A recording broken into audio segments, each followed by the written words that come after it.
Yo, yo, yo, yo.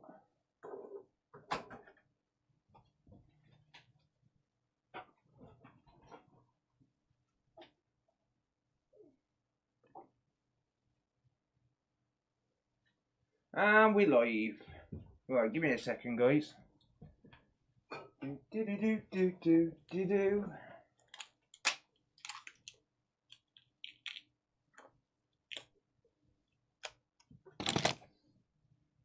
Give me a minute.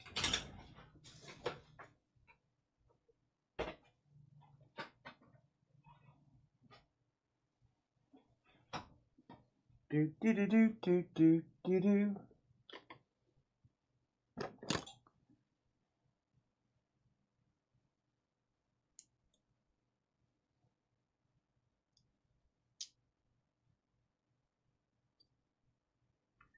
I think there's something wrong with my heater. Sean, Will, Kempe, good evening.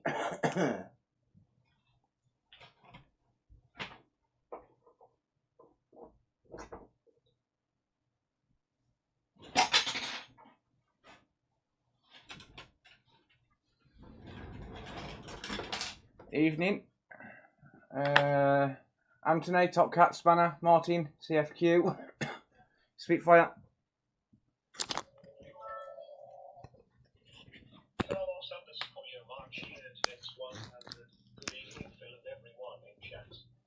Thank you, Carlos. Appreciate it, mate. Good evening.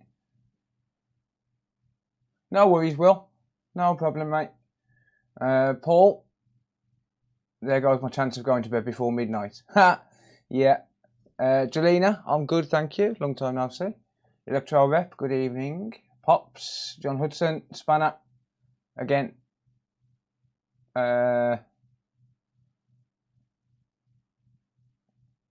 I'm not going to try and pronounce that name. Something Gaming. Good evening. Peter, good evening. Player One, a broken board. Dressed as still a broken board. Yeah. Mod Games, how's it going? Ginger One on Twitch. Hello.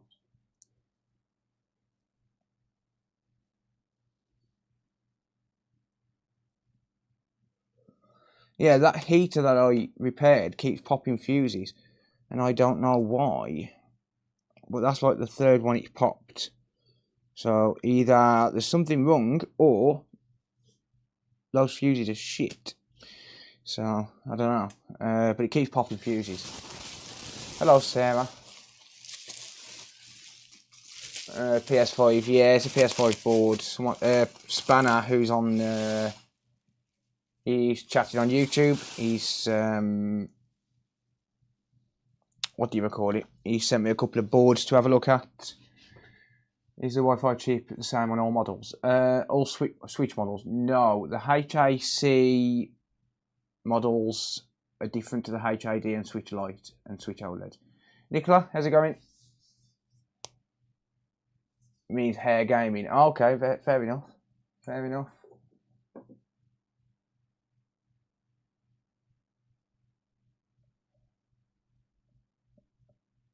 Chum, how's it going? Mr. Bridger, is Cody asleep now, sir?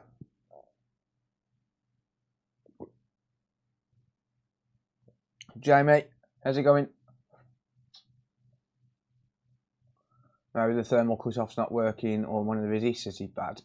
Well, I've replaced the thermal cut-off a couple of days ago, so I don't know. I'll just keep changing fuses, fuck it. I'll just keep replacing the fuse.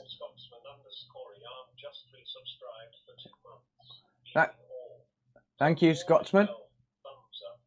Thank you, Scotsman. Appreciate that, mate.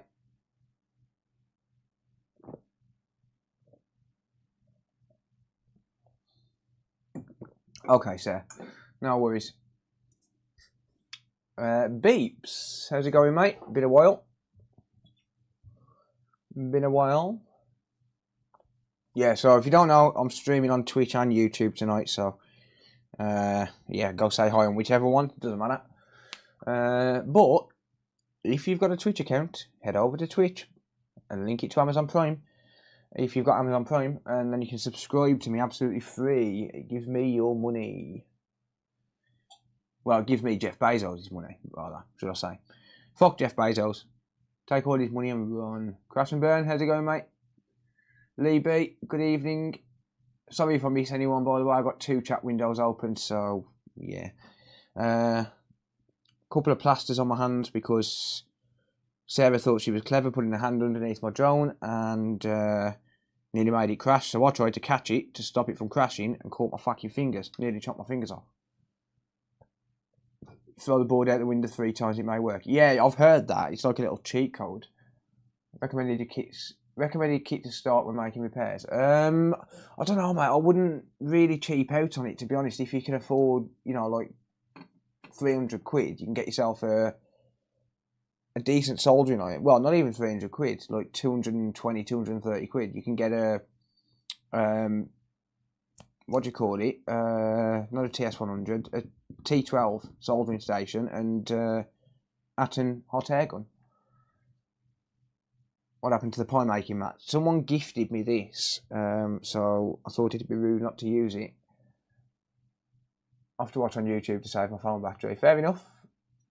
Fair dues. Rob, how's it going, mate? Daniel, how's it going? Stephen, Dean, Richard. Oh, thank you, Richard. Cheers, mate. Right, so Spanner, do you want to give me the rundown on this then, mate, before we start?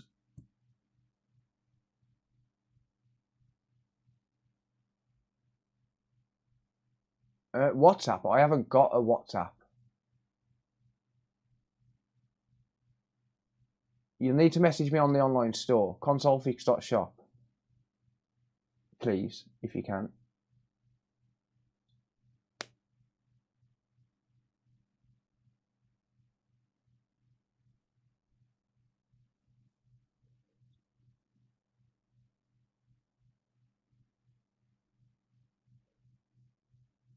How's it going, Jonathan? Skelia? Got a full setup in boxes. He was doing soldering, but had to give it up. Oh, that sucks, mate. Tried to explain in DMs.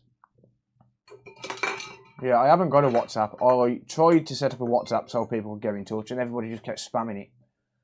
_4,711 just resubscribed for 16 months. Oh boy, feels like a lifetime. Feels like a lifetime, indeed. Thank you, mate. Appreciate that. Right, let's have a look what Spanner said in DMs. The new shape board I just sent to use for parts if needed. The other board started as 2-second blood. I was getting random voltages around dialog IC. Swapped that out. Then it got a short, which I sorted, but still can't get it to boot. Right, okay. Put a drill through the board. Oh, sweet. Short was on F7502. Secondary SSD RAM got proper hot on voltage injection. Replace it with one from you. Replace blown cap and fuse on 7502. Still can't get it to boot. Now it's just a beep, no lights. Right, okay. Fair enough. Cheers, Adrian.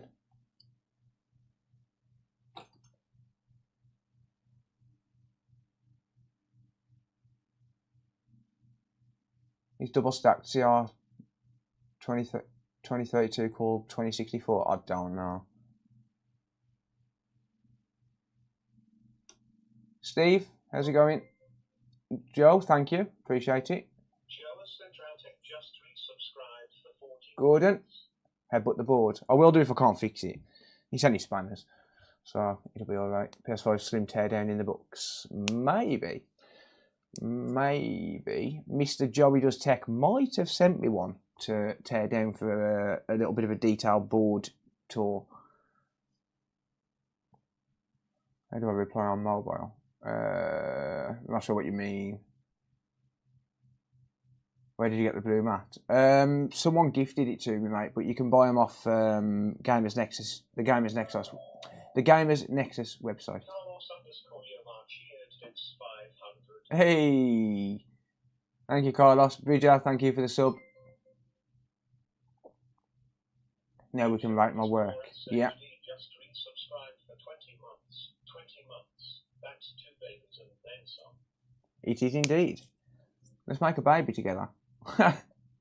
Alright, let's have a look what's going on with this anyway. I'm going to set my bench supply up at 12 voltages, and I am going to have a look at my boot sequence. To Twitch messages, oh, I don't know, not a clue. Right, so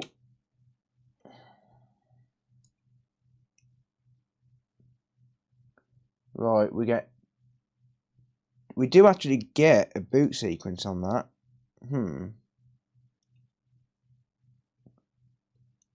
We do actually get a normal 300 milliamps current draw on that. Can't link Prime on mobile. You should be able to. How's it going, Morse code?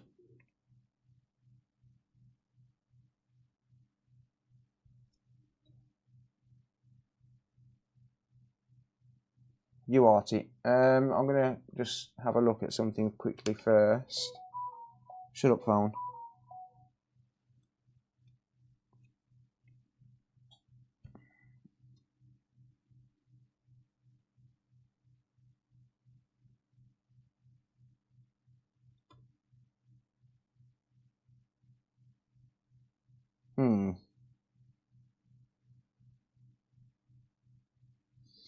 Well, you know, turny on, eh?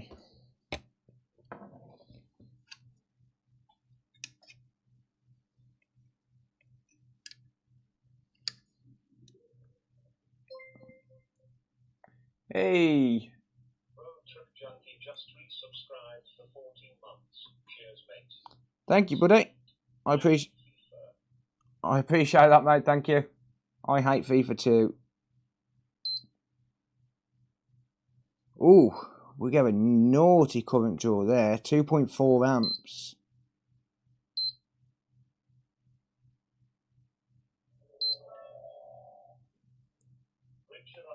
SHD cheered X123. Choo choo, motherfucker. Thank you, dude.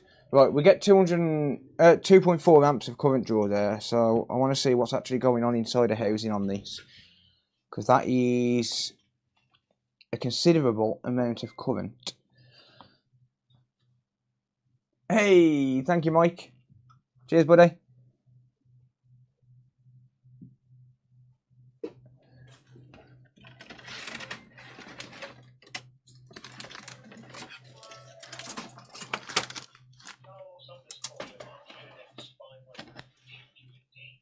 Choo choo indeed. Dude, what a fucking legend. Mike gifting 5 channel memberships. Thank you, mate. I really appreciate it.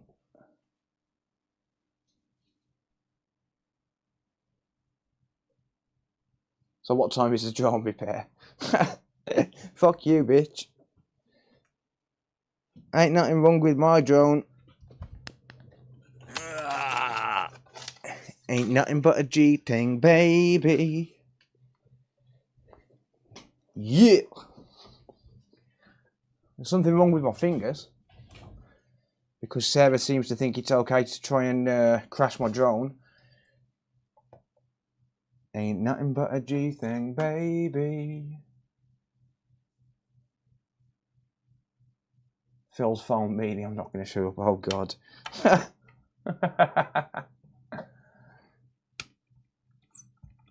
Alright, anyway, let me just grab this board out of here so I can test this one.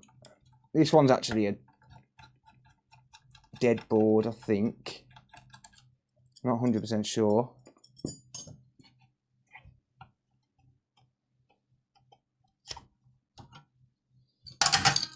Stupid motherfucker. SHD cheered X122. 122 gonna do another raffle for Christmas. Cheers, dude. I'm actually not, because a friend of mine has been doing raffles and now she's being potentially prosecuted for it, which I didn't know you could get prosecuted for it, so I'm not going to do any more. Unfortunately, I am sorry, but yeah, someone I know is potentially being prosecuted for it.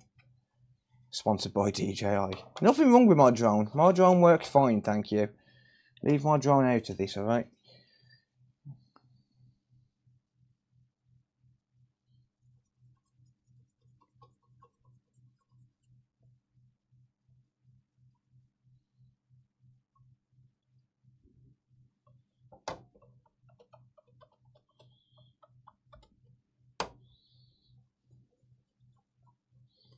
Give me some liquid metal.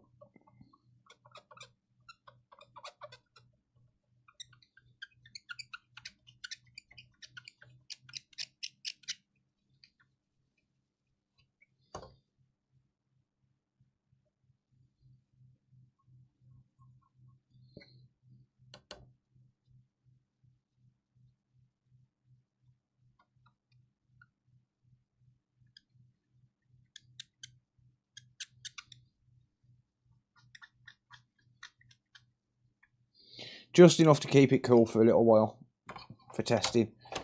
Obviously this has been sent as board only, so it's not going to need liquid metal application. Hey, Archie, thank you.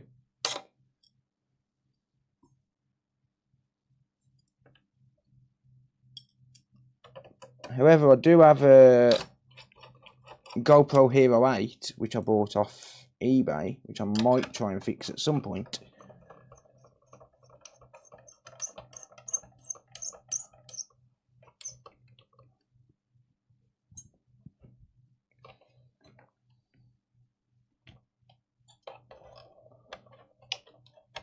Alright. Just enough to keep it temporarily cool. That's enough for me. If it's good enough for me, it's good enough for you. It's the other way around, isn't it? If it's good enough for you, it's good enough for me.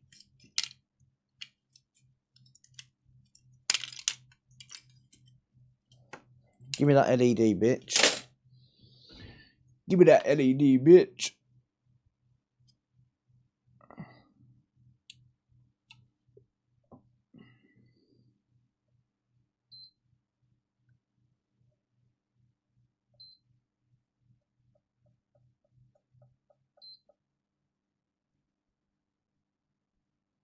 Okay, it's a 2-second blood, but it's a very weak 2-second blood. Oh, now it's showing it correctly. Alright, let's UART that bitch, shall we? Let's UART it. How's it going, HJB? That matter's grown since the last time I watched that stream. Indeed. Thank you, Will. Will Graham just resubscribed for 3 months. Much success. Good shit. Thank you, mate. I appreciate you.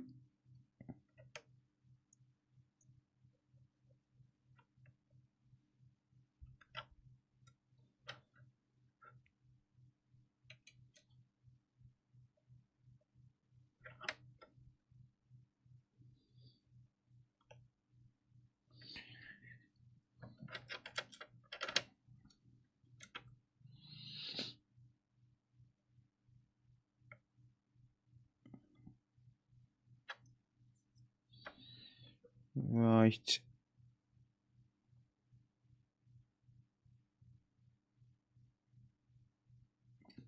There we go.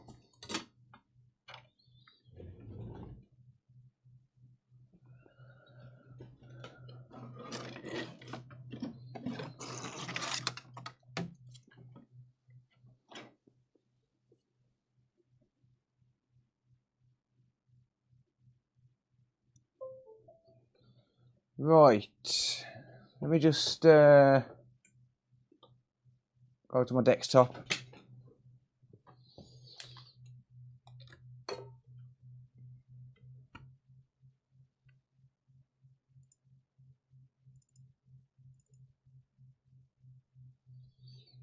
Let's load up PS5 Wii tools.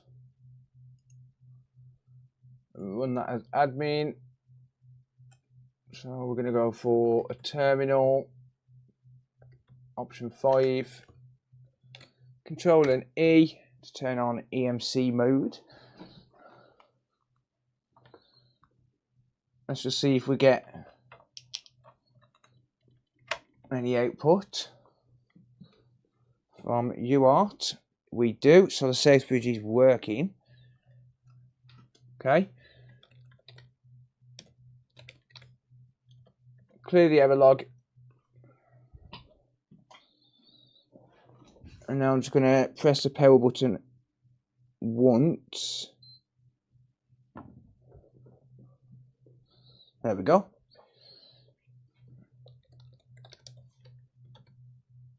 And there is my error log. Right, okay. So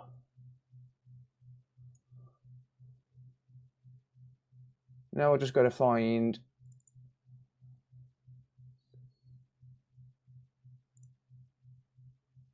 that.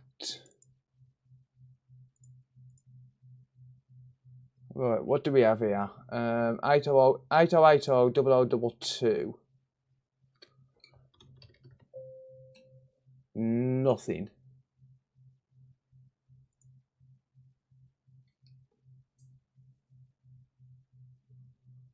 No error found. No error on error log 1. Yeah, it's not going to show me any errors. Right.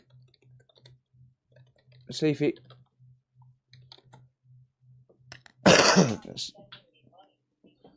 Hey!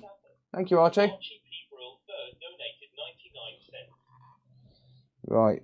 Let's see if it comes up the same error code.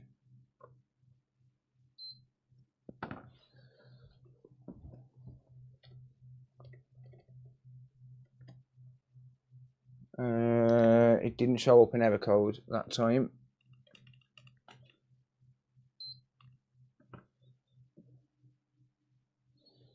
Okay.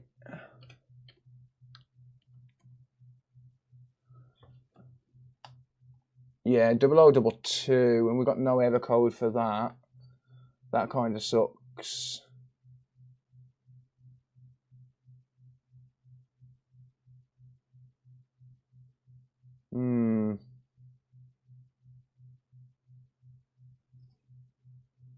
Yeah, we've got no error code logged for that at all, so we need to log that if we manage to figure this out. That kind of sucks.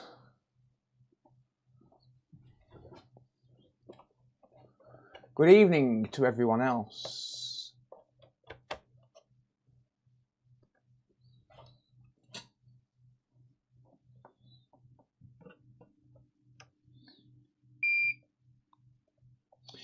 Yeah, that kind of sucks. UART's not going to help in this situation.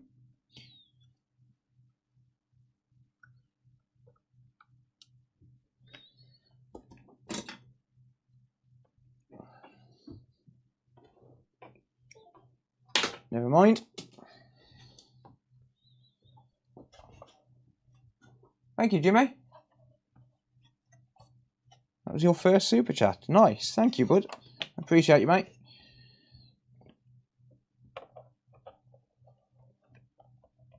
Shouldn't have cleared it. Yes, you should.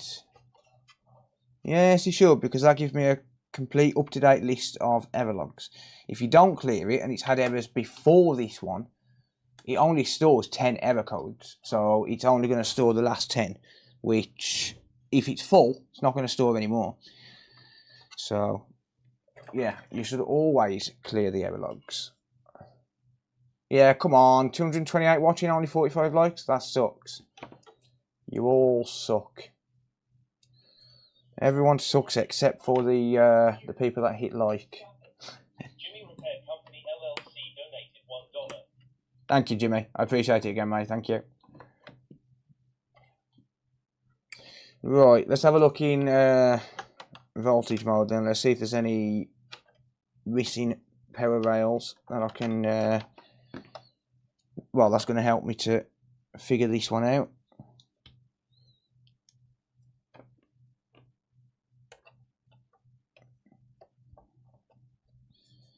Right, so there's a ground point. Let's use a smaller probe.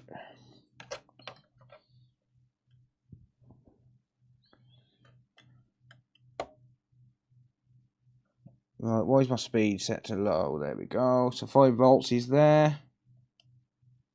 3.3 is there. We've got 5 there. We've got 5 there. We've got 2 there. Do we get 0.8 here when I attempt to power it on? We do. Do we get 2.5 there when I attempt to turn it on? Yes, we do. What about 1.1 up here? We do. Okay. What about here? 12 volts. 1. Oops, hang on. 5 volts there.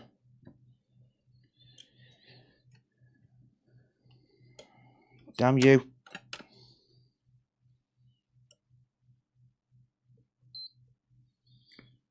.36 volts. That's about right. Thank you, John. Stuart, thank you. KJ Wars, welcome. Thank you for becoming a channel member. I really appreciate that. Thank you for the support, everyone. Genuinely, I appreciate it.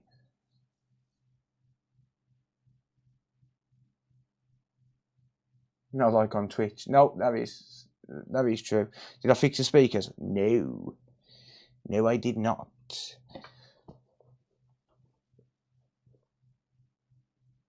Just get in and only give the like. Thank you, dude. Got a PS5. Got a PS5 controller. No good to me, mate. Needs fixing or not got. Does that mean got water damage? Maybe, mate. Yeah, maybe I could make a video on it and then give it away to someone. How's the heater holding up? It keeps burning fuses for some reason. I've changed a fuse 3 times in like 3 days. It just keeps burning them out. I don't know what it is, but I don't really care. I'll just keep changing the fuses. I've got enough of them. The underscore Stewart 115 donated $1.02. Thank you again, Stuart and John. Appreciate it, guys. Right, okay, so the one rail I didn't check was 5 volts here. Do I get 5 volts here? I probably do.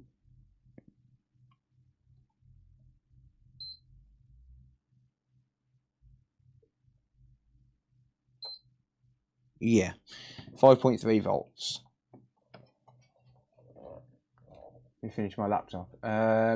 No, it's going to have to come back to you as a no fix, mate.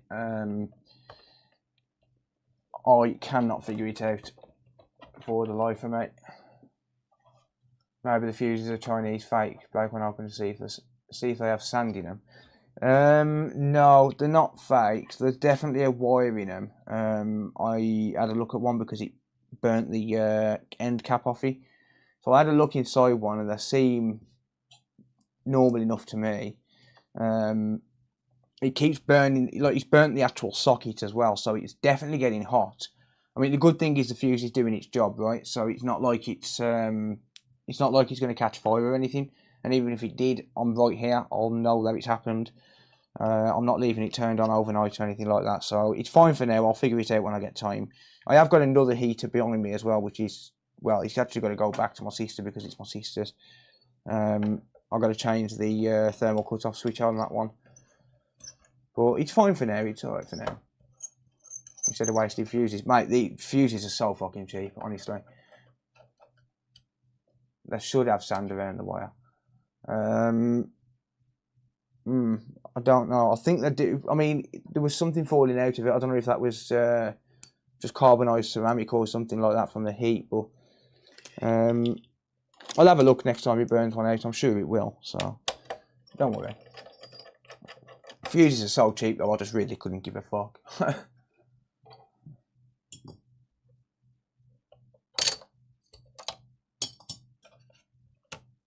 Fuses are more than cheap enough. Right, so we've got some markings. We've got one there and we've got one there. So that's where Spanner's done the work. So we'll look into that first and see what's going on with that area. But this UAPs, what's a UAP? You check the caps and the coils by the APU. What, as in these this area here, these MOSFETs? No, it wouldn't be that because we've got a 12 volt rail. We've not got a short on 12 volts, so it's very unlikely to be anything to do with that.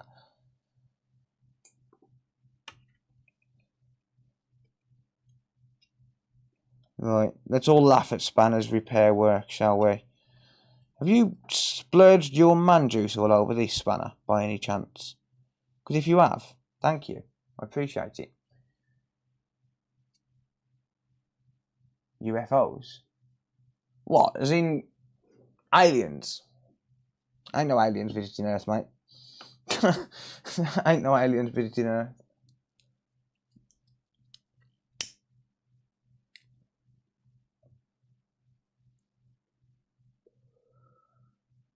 Right, let's have a look around here then first. Let's see if I find a short around here. So, continuity mode. Probably not going to find a short around here.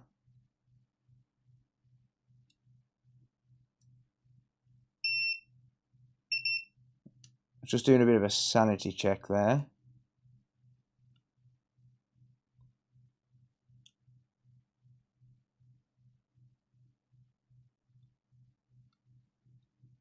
Always do a bit of a sanity check.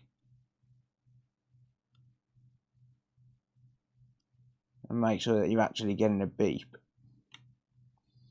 Right, we've got no shorts around there. I'll test the fuses in a minute.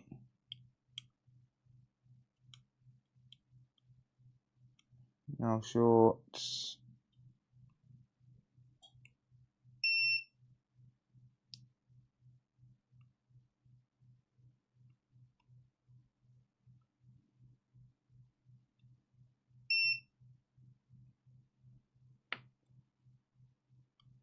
No shorts around there.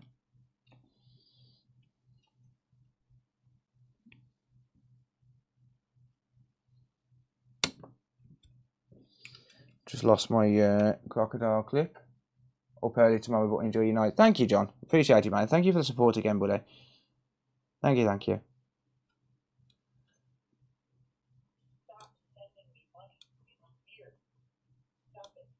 John Walker donated $6.08. I'm up early tomorrow, but enjoy your night, guys. W33 Ty just gifted 5 subs. WC, you fucking legend. Thank you, mate. I really appreciate that. What a beast. Thank you, dude. Right, so I'm just looking for shorts. I'm not finding any so far. And to be honest with you, I don't think I'm going to find any, but we'll see.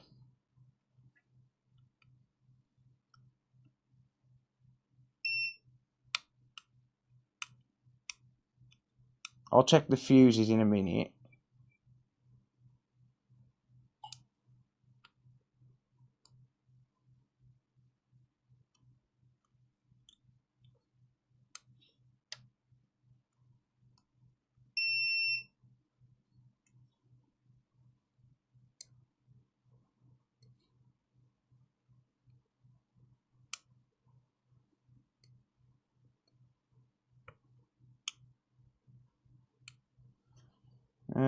No, I'm not finding anything around USB.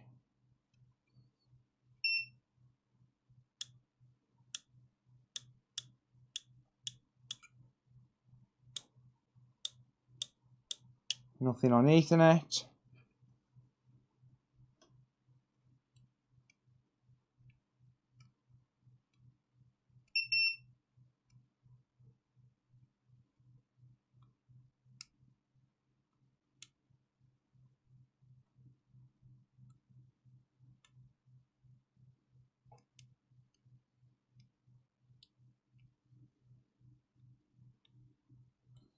Nothing on the encoder.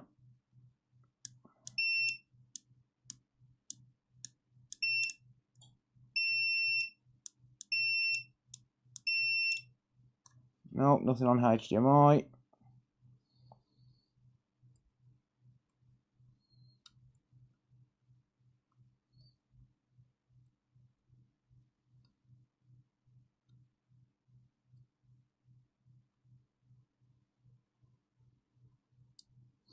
Nothing around that RT chip.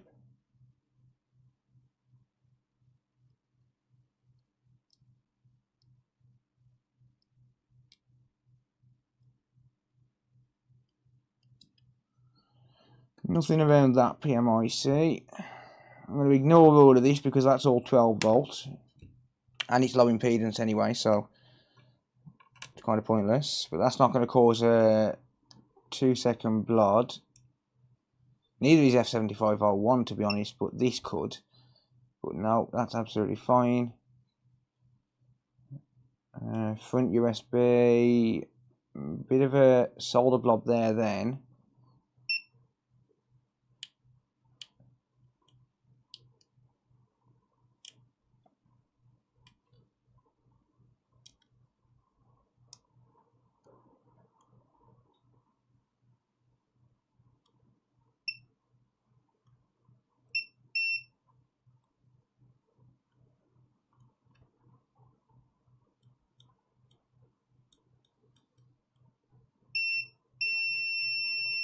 .26 ohms, that's normal.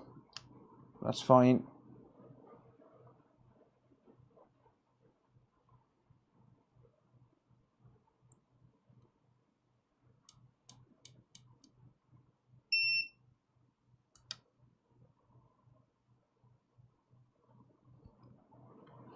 Right. I get a strange feeling. Oh. Oh, never mind.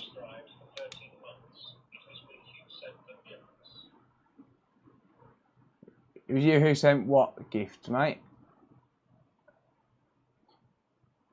You can't really test the APU OTC.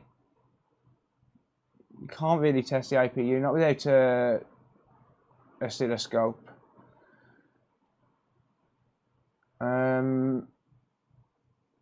Right, that's normal, having a short on one side of here. Because if you look, we've got capacitors here, which means that one side is going to be connected to ground, and the other side is going to be input going into the chip. It could be SSD controller related. Just given the fact that it's had heat around here, there's a chance that it could have floated the chip. That's possible. Let's just have a look on the other side quickly, around this area that's been worked on.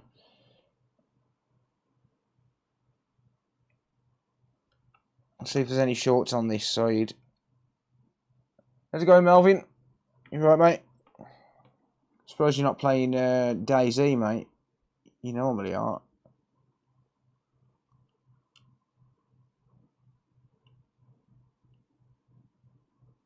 That's right, I know what you're up to.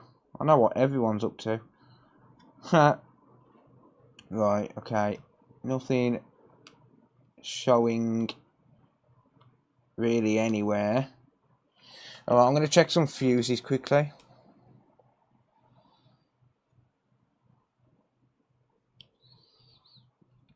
So F7002 is good because I get 5 volts on it, so that's fine.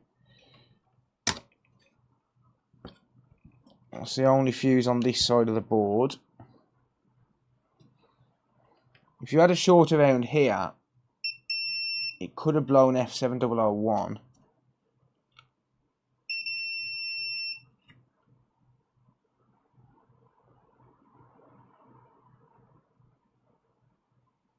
How do I know? I know everything.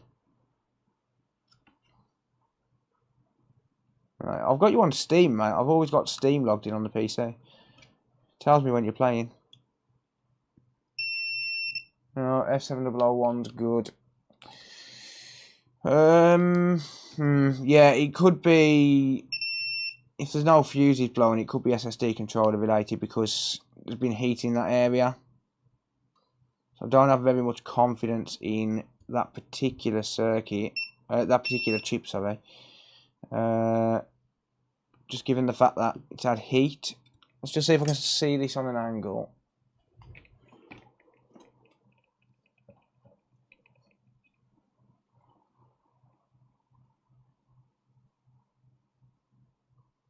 Oh yeah, that's been floated.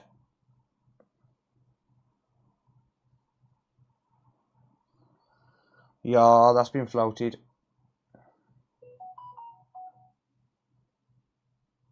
Don't remember adding me.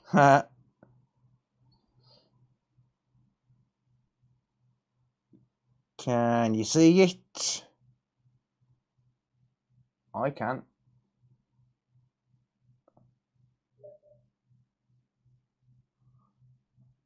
Yeah, you just popped up, Mel. You just popped up on Steam. Yeah, I'm going to give it a reflow, I think. I'm going to give it a reflow. 1 out of 10. Thanks for playing. You failed.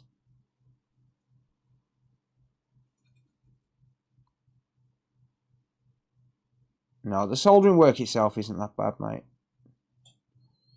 Thanks for leaving me such a mess, though. You know I'm going to leave this mess for you to clean up, don't you? Just for the record.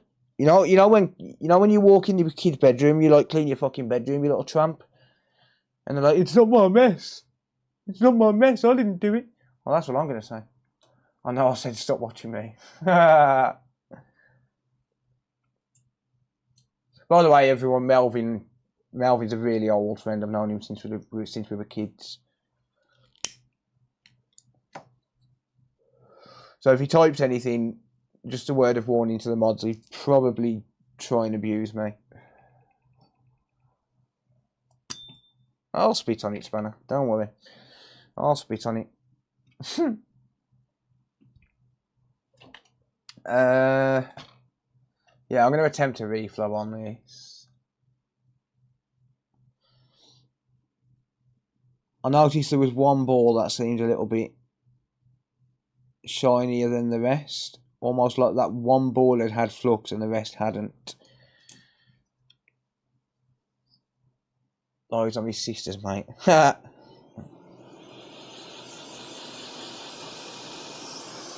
You know I'm a better fisherman than you, Melvin.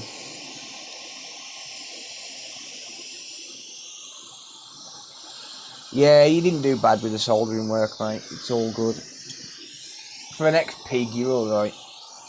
You're not bad. I better be careful, the copper's watching. Damn it, where's my good tweezers?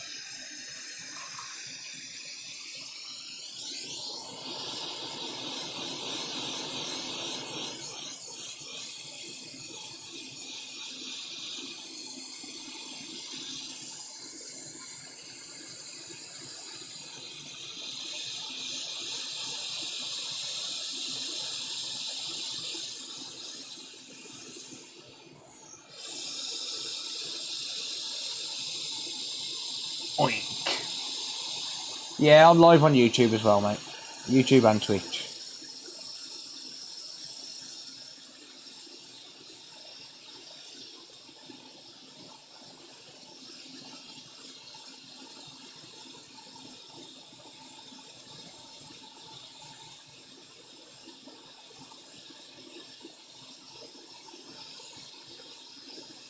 Oh yeah, that's definitely floated.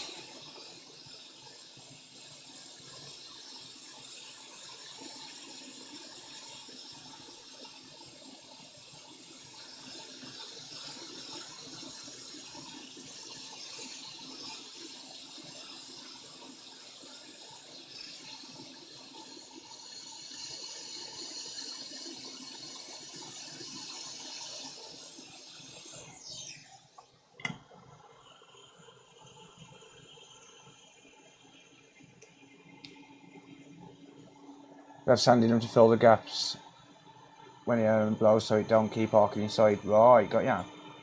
Fair enough.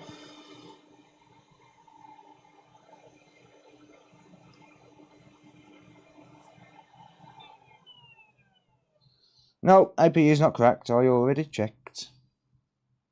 Hashtag sorry, bro. Ha.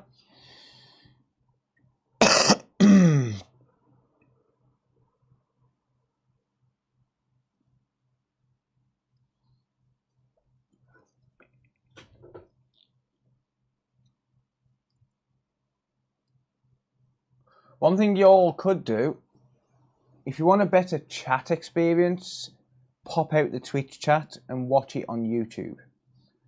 Like, watch it on YouTube and pop out the Twitch chat.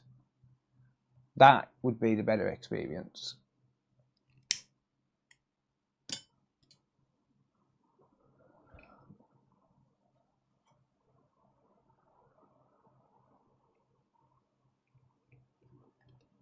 Double O, double two Soldering SSD. Gonna need to stop smoking there. Never. Never. You can't make me. Don't tell me what to do. You're not my dad. WC said the same thing.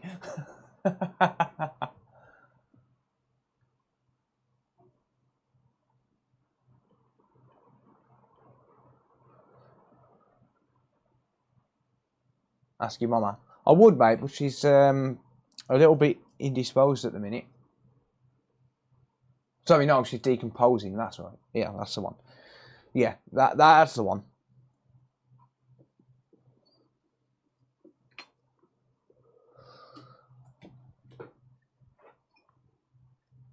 That's the one.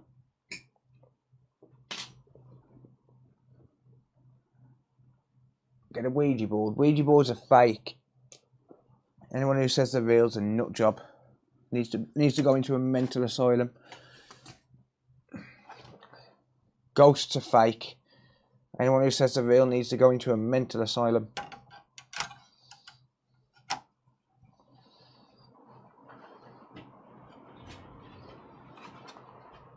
Damn, it's pissing down outside. Oh, you can't do that on mobile. You can't separate it on my wall. Ghosts are real in the game I'm playing right now. Ghosts are as real as aliens and government healthcare. Actually, we've got fairly decent healthcare in the UK. It's not bad. It's not bad. Spanner, if I can't fix this board, I'm going to snap it. You know that, don't you? Just saying.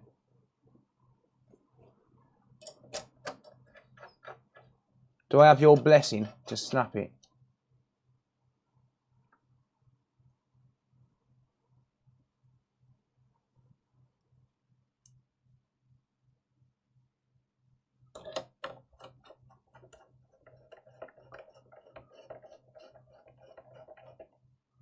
It was snowing yesterday, yeah. It was snowing yesterday. Well, that fuse ain't popped yet. It's weird, it's like it pops every 24 fucking hours. It's strange. Oh, I don't know. Never mind.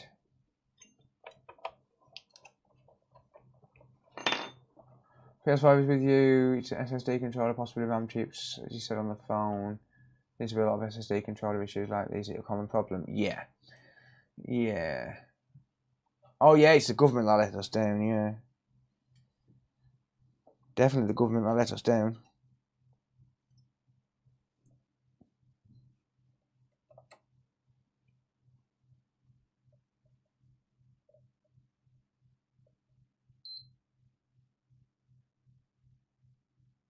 Oh, it fucking trolled me, didn't it? You motherfucker. You motherfucker. He trolled me. Damn it. Well, I don't know what else it could be. I could inspect those solder joints around those two chips you changed. How's it going, Chris? Arctic, how's it going? What if nothing is real and we live in a simulation? I hope so, because then that means people will be able to modify the outcome of my life and make me a millionaire. Or a billionaire, in fact, fuck it. Millionaire's thinking too small. I want to be a millionaire so fucking bad. And then I can have sex with Spanner's dads. Reballing, stop being lazy. Eat the dick, bitch. It's any circuit in the PS5 that hasn't caused a problem. Tell me about it. I mean, any circuit can fail, really. WC says ghosts are real. Well, for $5, I'll take it. You can say ghosts are real all day long if you send me money.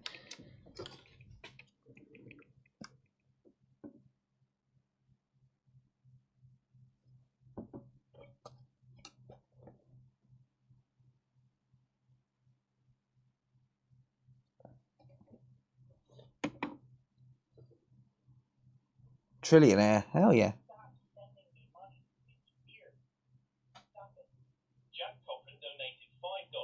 WC4J says ghosts are real.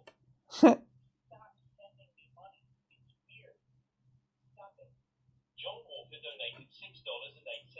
Hope all is well with you and your family, mate. Okay, is that an old one or a new one? Thank you anyway, John. I'm pretty sure John's gone. Cause I wanna be a billionaire so fucking bad. Buy all of the things I never had.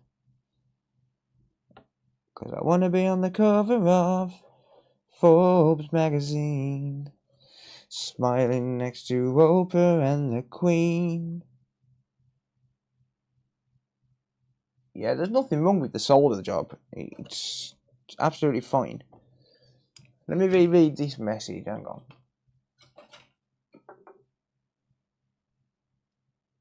Needs a pair of Skechers. Ha! What type of messages am I receiving? What do you mean?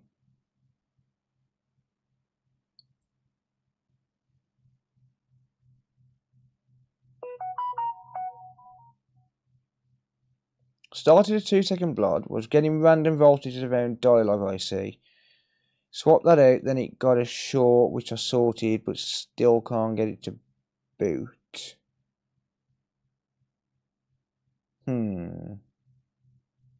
Short was on F7502. Secondary SSD RAM got proper hot on voltage injection. Replaced it with one from you. Replaced blown cap and fuse on F7502. Still can't get it to boot.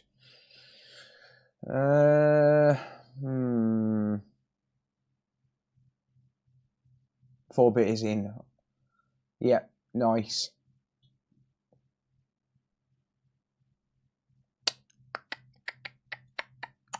I honestly don't know what else it could be then. If that got really hot on voltage injection,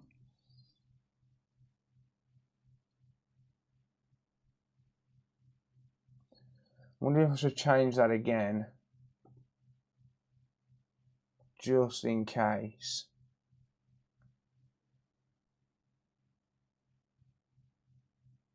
Thermals ain't going to show me anything, Spanner.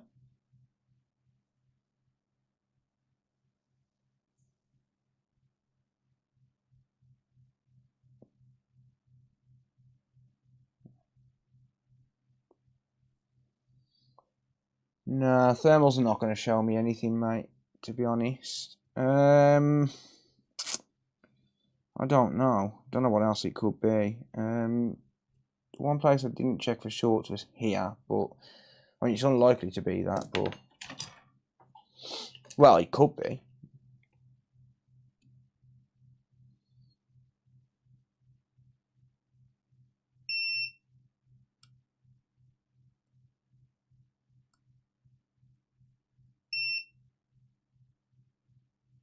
No.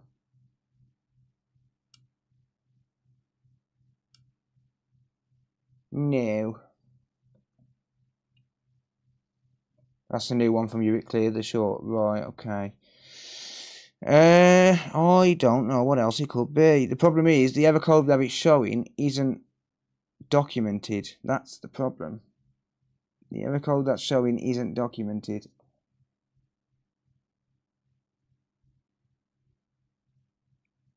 Maybe we get a new error message. Doubtful. I could retry it, but it's doubtful we'll get a new error message now.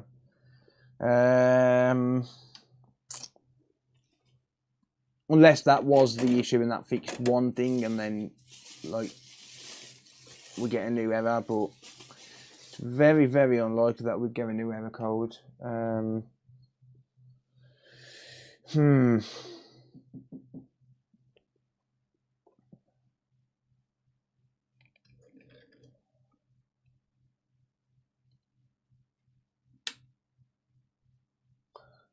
What, the one that I recommended? Is that the one you ordered? Because if so, yeah, very, very good. Very good indeed.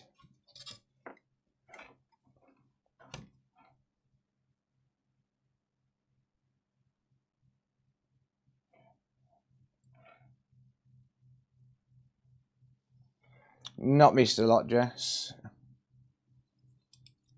You haven't missed a lot at all. I can see if we get a new error code, but it's unlikely.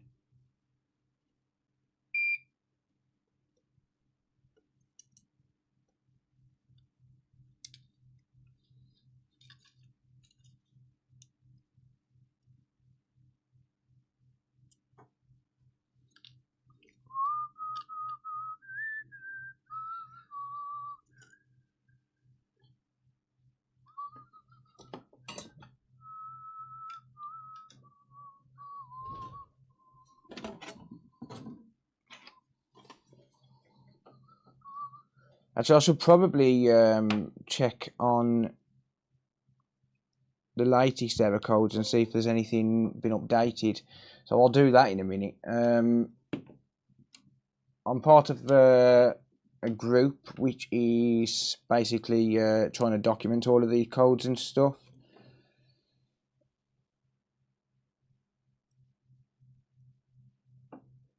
We still get that 300 milliamp current draw.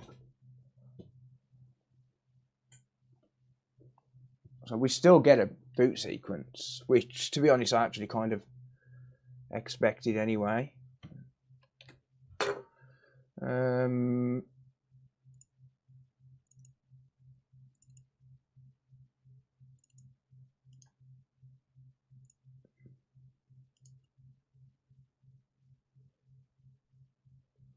Dooby, send to desktop.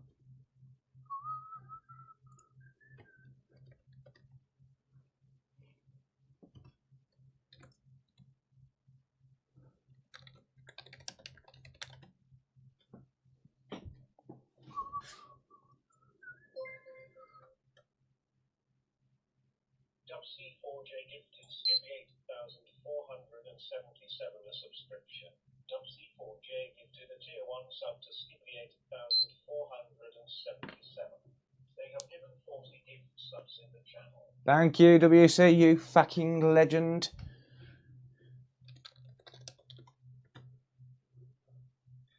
We actually have got a different error code now, 80810001.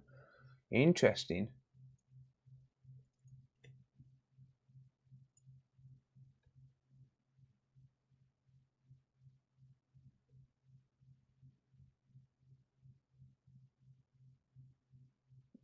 Oh dear. General power failure, GDDR6 APU data line shorted. Oh dear. Well, I ain't doing any more to this.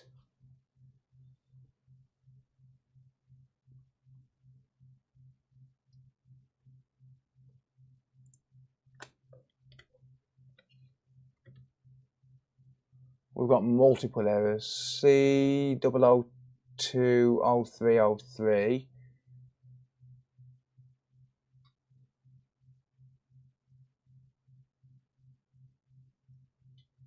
APU not responding. Oh, well, there you go.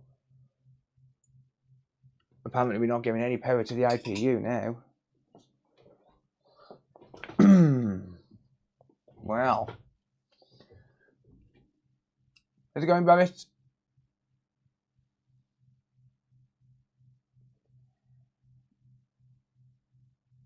It's dead, Jim.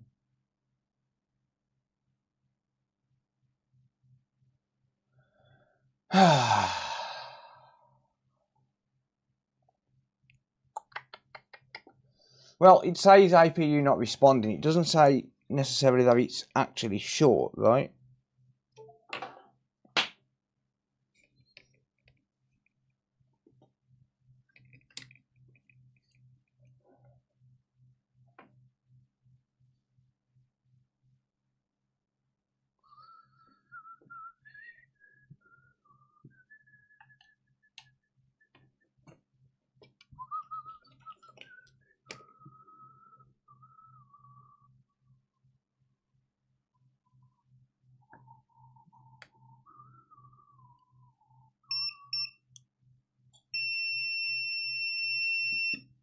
Shut up, multimeter.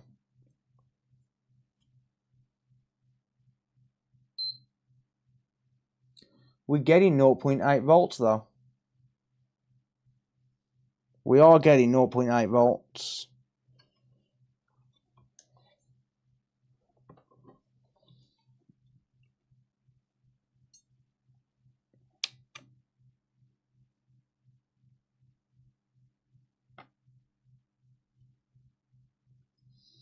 I could try replacing the SSD controller, but I don't think it's going to help.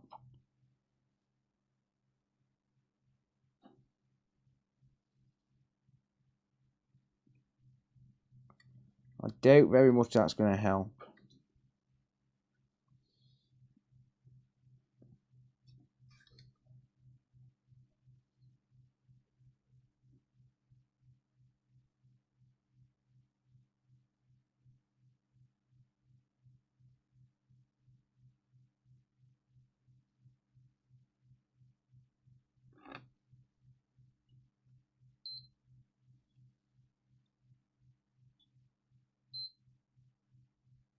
I'm not getting any power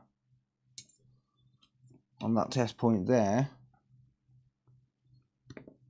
I'm pretty sure that is a power rail for the APU, and I'm not getting any power there.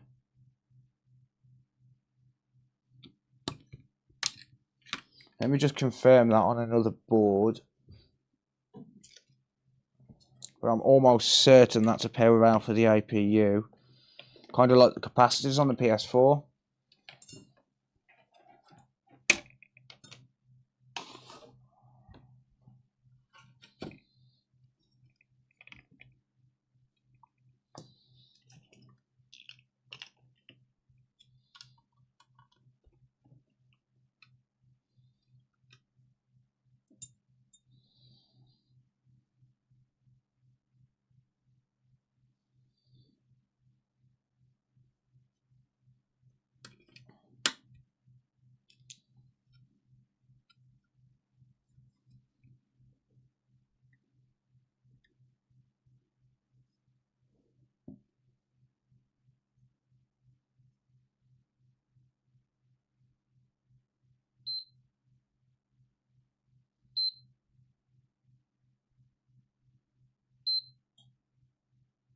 We do get some voltage activity on that rail. 1.8 missing on safe speed? No, it's not. We've got a 1.8. We've got the 1.8 volt rails. Yeah, I don't think I should waste any more time on it, Spanner. To be honest with you, I think given the error codes, I don't think it's worth spending any more time on.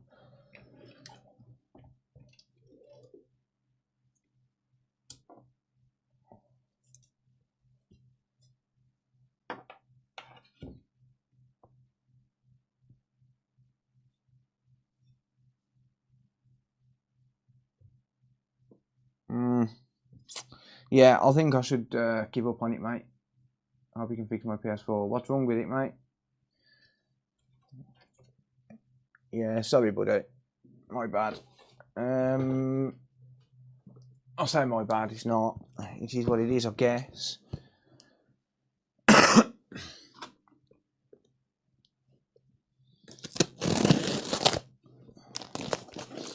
Right.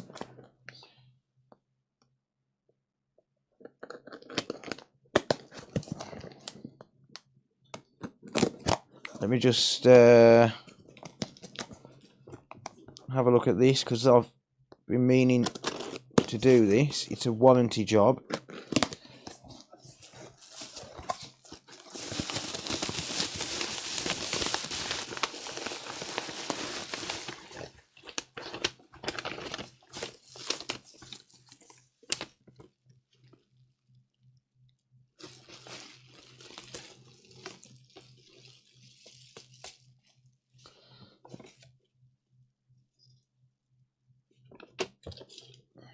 Look at this. So this come back to me in the original packaging that I sent it out in. Look at how well I packaged parcels up. Check that out. And even ESD safe packaging. Yes, this bubble wrap is anti-static.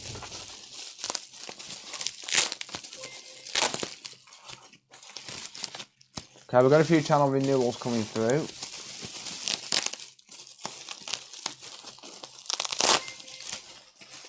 No worries, Spanner.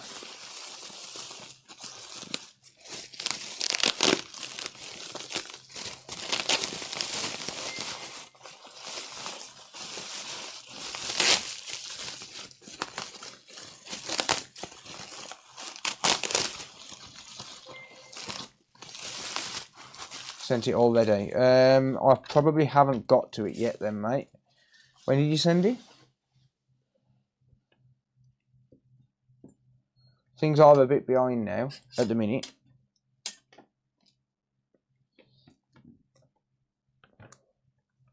Right, I'm hoping that this is going to be easy enough to fix. So this come to me originally for no power, I think it was, if I remember rightly, and now the buttons are not working.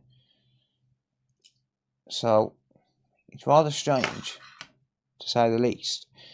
But I'm going to have a look at it, see if I can do anything about it. Might be dead, so I might run and have a piss while I'm waiting. Yeah, it's dead.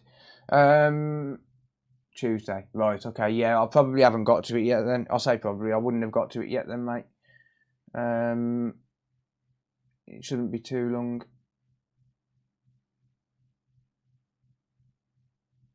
Yeah, so apparently the buttons are not working on this.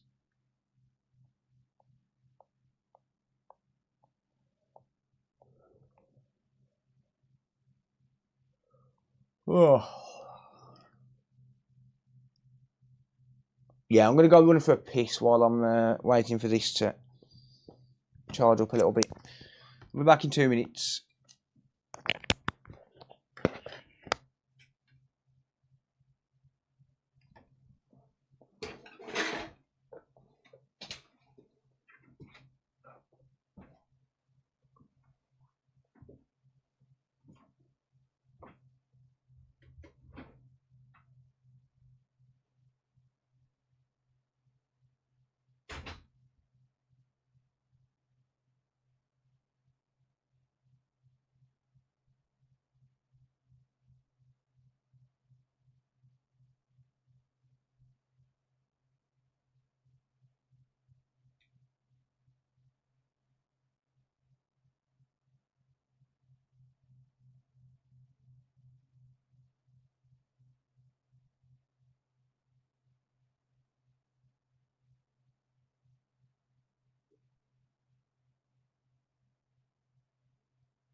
Yo.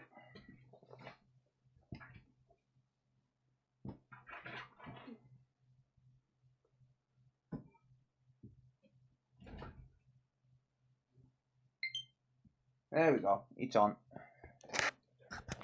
It's charged. Well, sort of. It's sort of charged. Right, so... yeah, apparently the buttons don't work. That is very, very correct.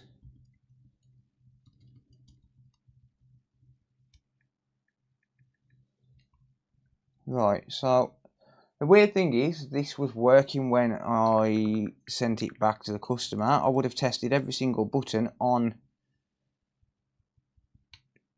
the video or on the stream when I did it, but yeah, as soon as the customer got it back, he was like, yeah, the button's not working, so obviously it's back to me under warranty. Not really sure why they're not working, but you know, it is what it is. I will try my best to get it sorted.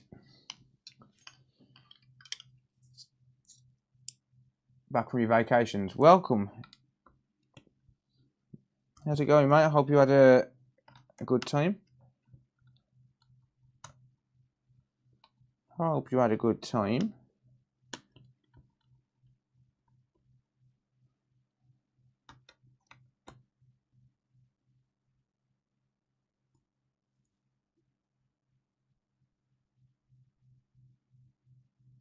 Yeah, this does bubble up, mate. I'm only using it because it was gifted to me, but it does bubble up exactly the same as the rest of them, because that's what this type of mat does when it's subjected to heat, unfortunately. I would like to have the same fault. All buttons bar the home button are dead. Well, we'll try and figure this one out together then, shall we?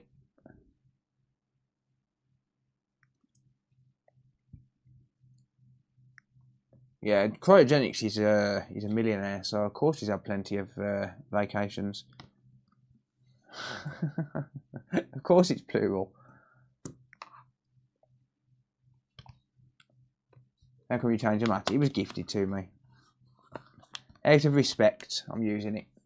The person that gifted it to me, he is an incredibly generous person, an incredibly regular contributor, so out of respect for him, that's why I'm using it. But I will eventually get fed up of it and stop using it. I will say that one. I will say that much. I will eventually get fed up of it bubbling up on me and stuff like that, so just a pre-warning.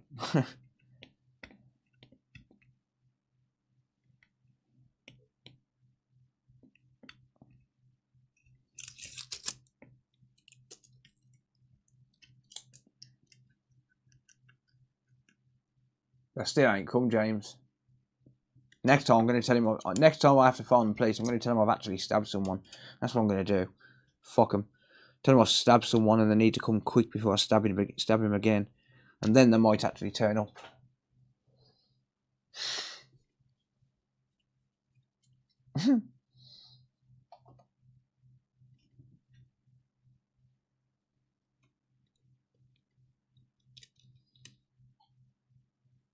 Yeah, so I am really not sure what could be causing this to not work with any buttons. Like, you'd think maybe one side would not work and then the other side would, because obviously the buttons are on separate boards. You've got some of them on this board and some of them on this board. So you would think that would be the reason why, but no, it's not, because they're not. None of them are working. Like, you'd think like these ones wouldn't work or these ones wouldn't work, but not both. No, still ain't turned up. What the fuck? Wait till next time they pull me over and I'll just tell them to go fuck themselves because they're not interested in pursuing real crime.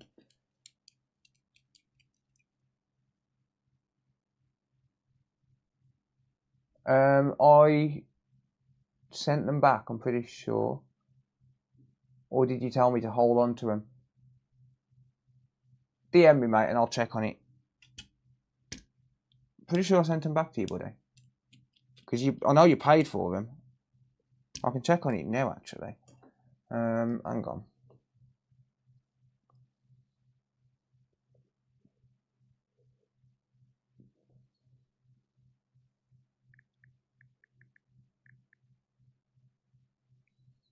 Maybe I can't because I don't know your email address.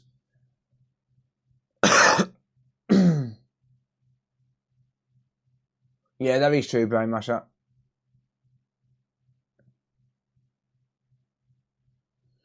I can't remember your... Yes, I can.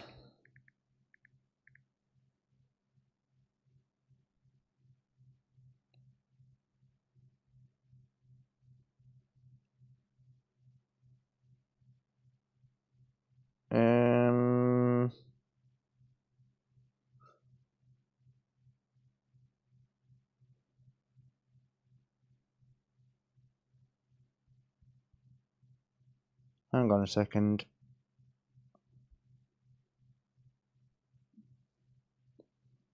Vive la France!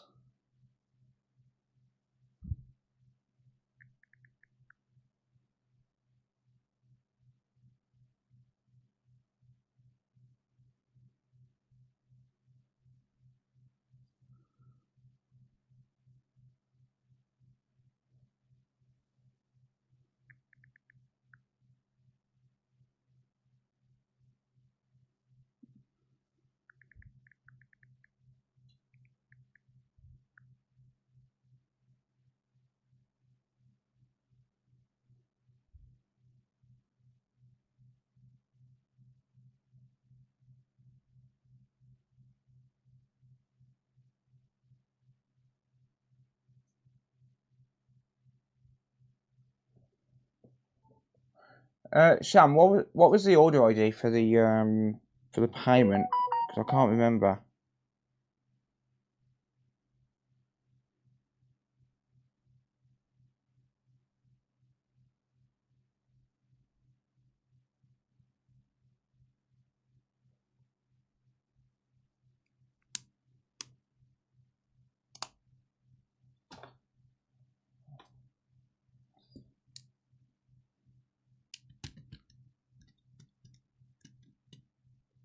Did the reflow work? No. How's it going, Alice?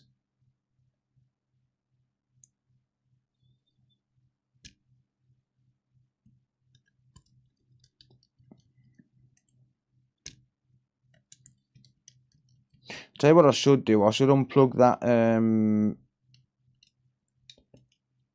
Oh, I can't unplug the sideboard, can I? Because I wouldn't get a display. Damn it. I don't think it's anything to do with the sideboard anyway. Never sent any payment. Right, I must be getting you confused with someone else then. Never mind. Oh, hold on. No, they were both no fix, wasn't they? Right. Yeah, I think they were both no fix. Yeah, now I remember. Yeah, and you told me you was going away. Right, okay. Now I remember. Was they both no fix? Was they? Wasn't I? I'm pretty sure there was. I don't know. Just DM me on Discord, mate. We'll sort it tomorrow. How's that? It's probably easier.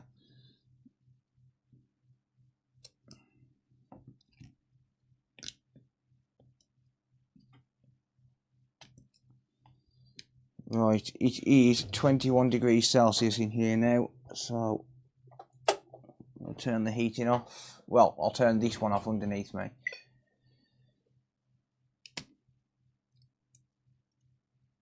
Pretty sure I've checked both boards. I'm pretty sure I've worked on both boards, mate. I'm almost certain, but I'll check tomorrow.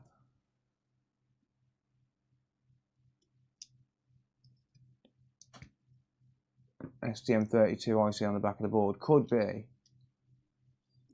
Here's the snow your end. It's not snowed today. It snowed yesterday. Not much though. Like an inch or something. It was gone by like lunchtime this afternoon. Who dat? Shadow, you just resubscribed for 13 months. Thank you, Shadow. Appreciate you, buddy. Man, it is getting pretty warm in here.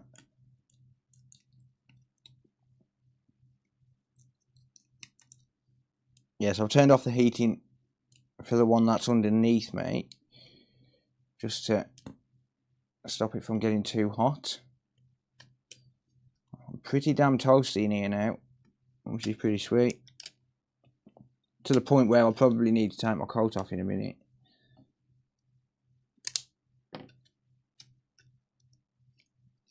A foot of snow, damn. Snow talk is banned. I agree, because when you talk about snow, it means Christmas is coming. No, actually, I am around about half done for Christmas. I'm not completely done. I say half done because I've got to build a PC for Regan, the middle child. I've got to get Ethan a phone because his phone's packed up and he hasn't even, well, the screen's died on it and he hasn't even dropped it. Like, there's no damage to the phone at all, no signs of a drop. He just randomly died while he was in the house, weirdly enough, and I don't think he's liquid damaged it. So I need to sort him a phone out because he had that Blackview, the one that I got sent to review, and honestly I just don't think it's worth fixing it. And plus he's got a drone, so I bought him a drone for Christmas, so I'm going to buy him a new phone to go with it. Regan's having a gaming PC, and pretty much only a gaming PC apart from some clothes. They're both having clothes. They both had new trainers. Cody, he's having some clothes, but then obviously just a load of toys.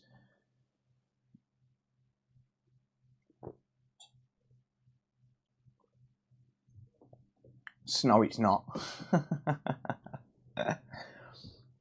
So Cody is just going to be mainly toys. Cody I can't really buy anything for, apart from just toys, because he's autistic. He doesn't really do anything apart from play with fire trucks. So, not really a lot I can buy him, apart from fucking fire trucks, and pretty much just the same shit that I bought him last year.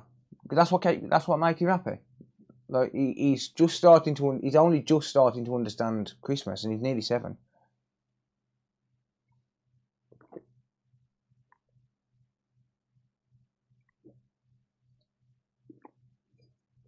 Get him a game for the PS5. He doesn't even really play that now, to be honest. He plays it once in a blue moon. And even when he does, he's just playing GTA, running around in a fire truck. Like, that's all he's doing. Like, he doesn't, he does play Minecraft. He likes Minecraft. But other than that, like, there's not really much that he does. Right, let's have a look. What the frick have I missed on here when I repaired this? Let's have a look. Maybe find me some costume or something. Yeah, pretty much, mate. That's pretty much it. Right, what the frick have I missed on here? Okay, well, there's a random solder ball there. Why?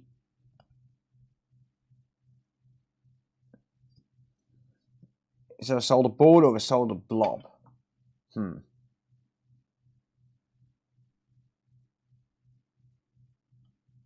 Ooh, that's got hot.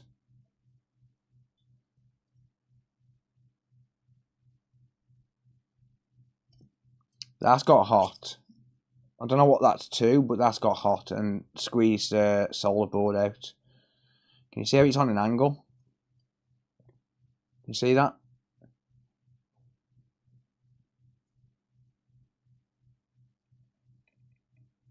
See if I can get it in focus. Yeah, that's got hot and floated. So that could be what's causing this then. Like, see how it's on an angle, like it's lower on this side than it is on that side.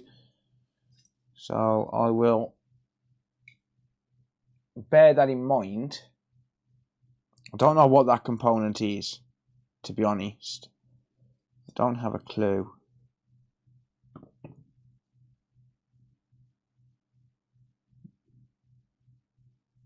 That STM32 chip looks absolutely fine. I can't see anything wrong around there.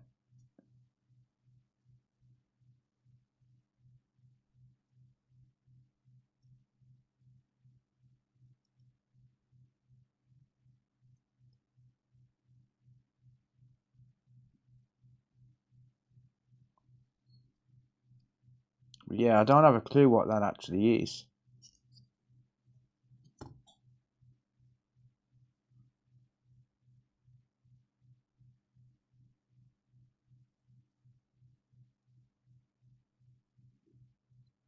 Yeah,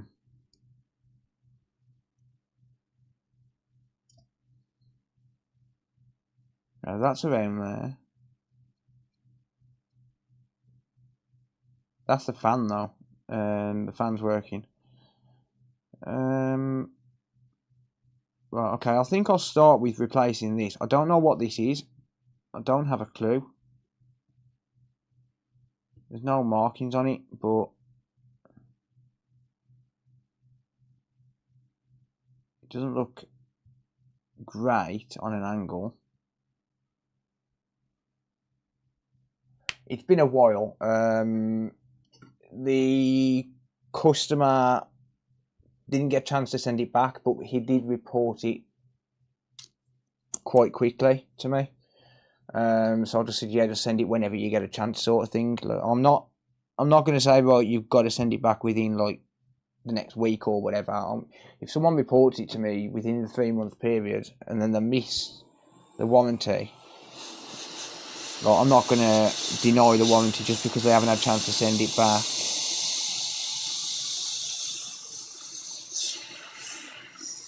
Then again, no, it's not going to be that, is it? It's not going to be that. Is that an inductor?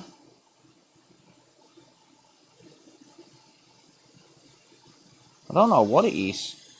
It's not going to be that. I thought that was a BGA, but it's not. I mean, I'll replace it anyway.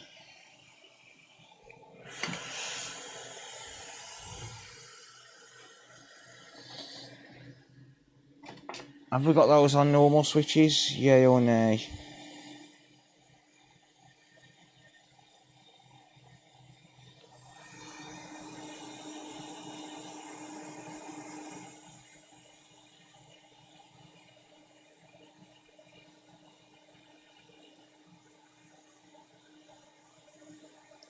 Don't know.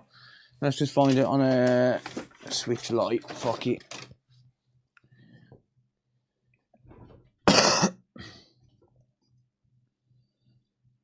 Yeah, it's definitely going to be this, but let's replace it anyway. I think this was liquid damage.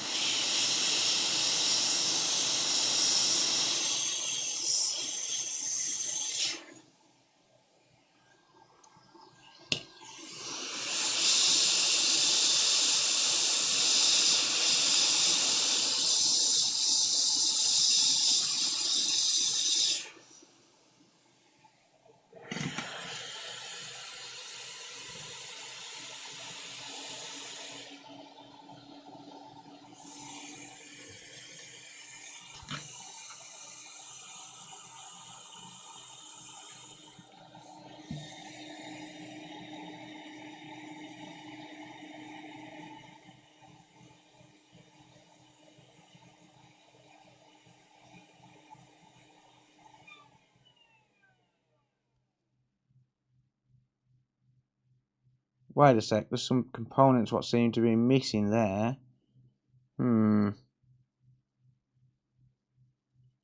What? Those components are definitely missing. Huh. Right, well, that's very strange. How have we got missing components, for a start? I'm pretty sure this might be the second time I've had this back, you know. And the first time we had missing components, I do remember I had a switch light come back under warranty and it had missing components. I can't remember if it was this one or not. Sticker above casually cooking, yeah.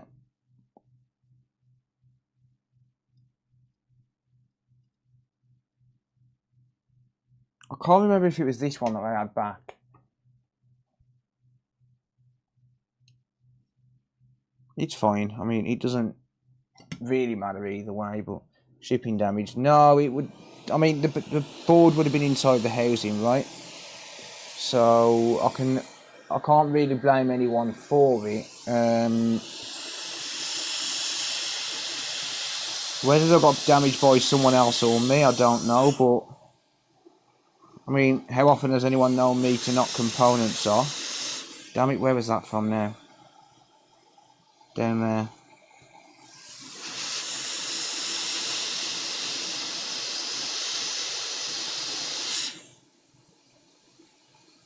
Sorry, I'll rephrase that. How often has anyone known me to knock components off and not notice and not put them back?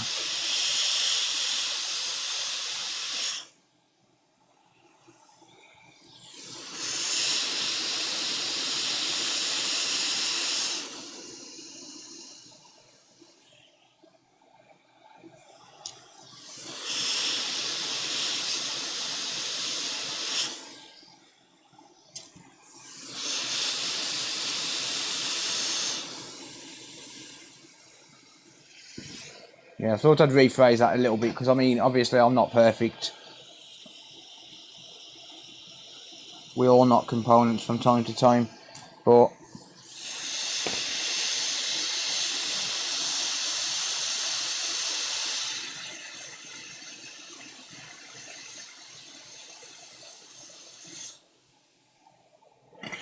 you know, that's a high airflow for that little board. It is, but it's all about whether or not you can control it.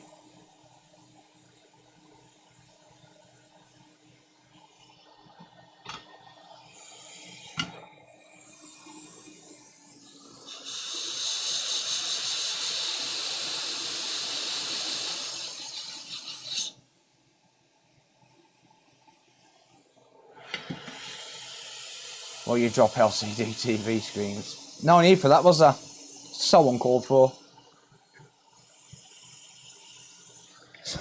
So uncalled for.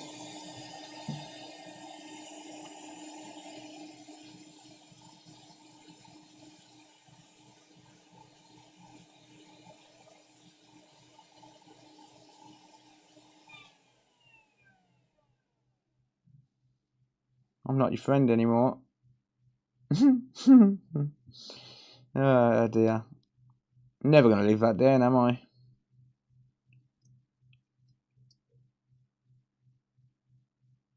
It's not fair, I tell you. It's not fair. It's been like BWA, and every time someone criticises you, you just claim that they're bullying you. He's bullying me! Cyberbullying!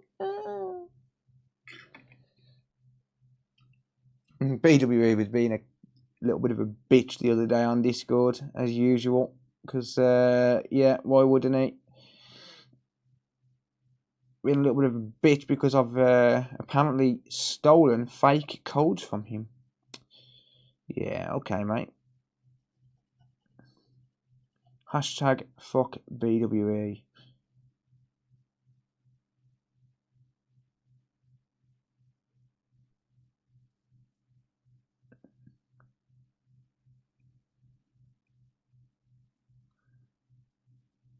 I ain't got time for snowflakes. Sorry, but I ain't. BWE is a big man baby, yeah. I agree with you there, mate. Proper man baby. Right, now I've got to look everywhere and make sure there's no more missing components anywhere, haven't I? Right, what is the deal with this? Like, this switch here as well. Slightly damaged.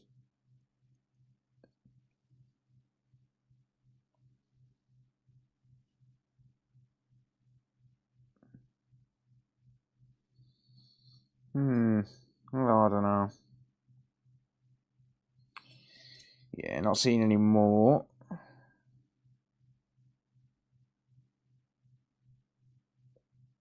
Yeah, he's a proper man-child. Complains because of a little bit of competition.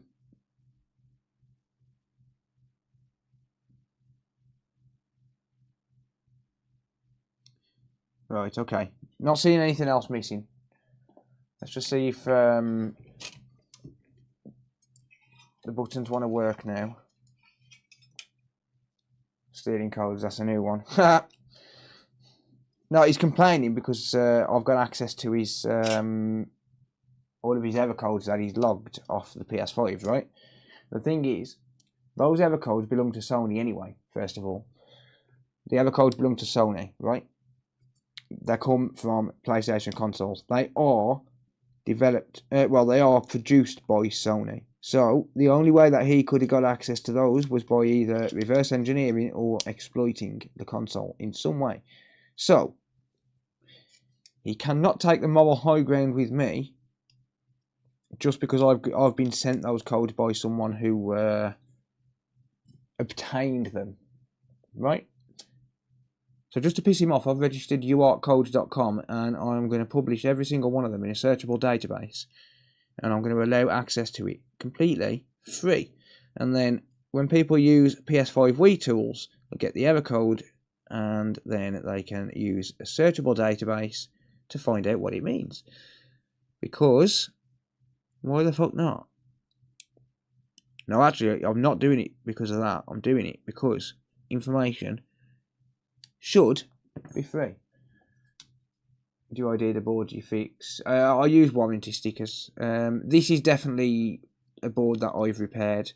I can't actually remember what I've done to this. I'd have to check back, but yeah, this one was definitely one that I've had in the workshop. It had my warranty sticker on it. It's still got the void sticker on there. I know that's a little bit gunked up, but that's just a shield. I don't really concern myself with cleaning that. You know, I'm not going to sit there for 20 minutes trying to get that shit off there when it's not going to affect it in the slightest.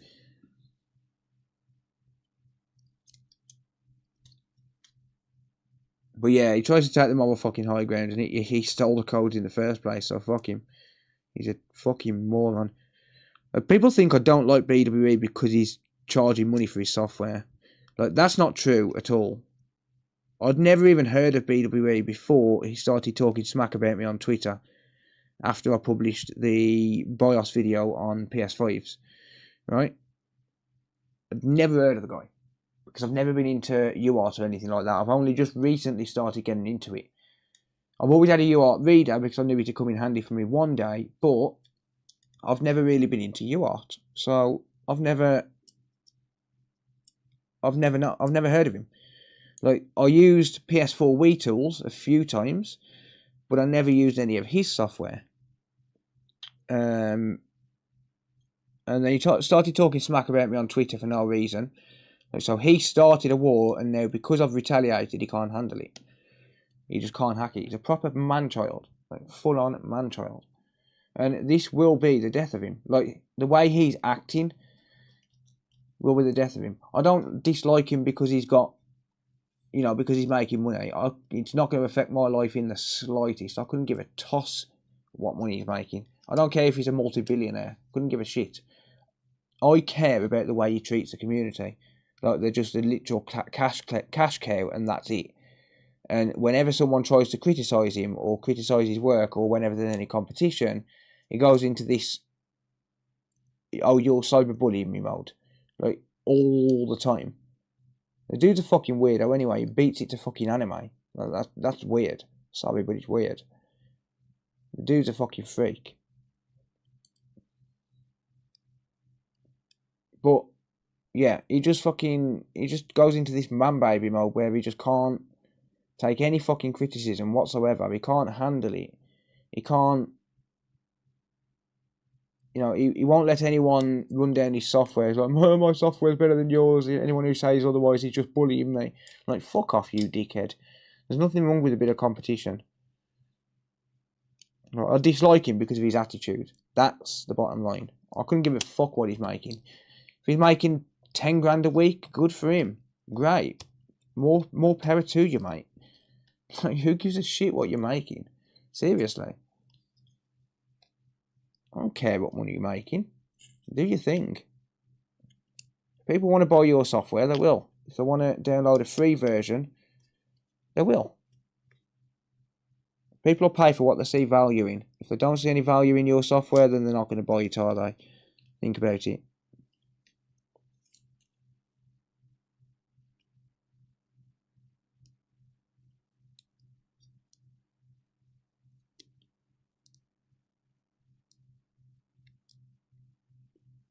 Opening what to the public?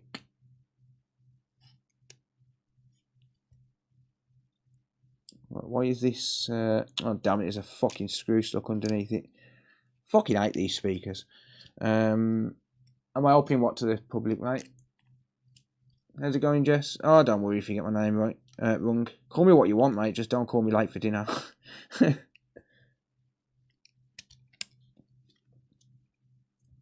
Right, I'm just gonna pop one of these screws in the speaker just to hold it down.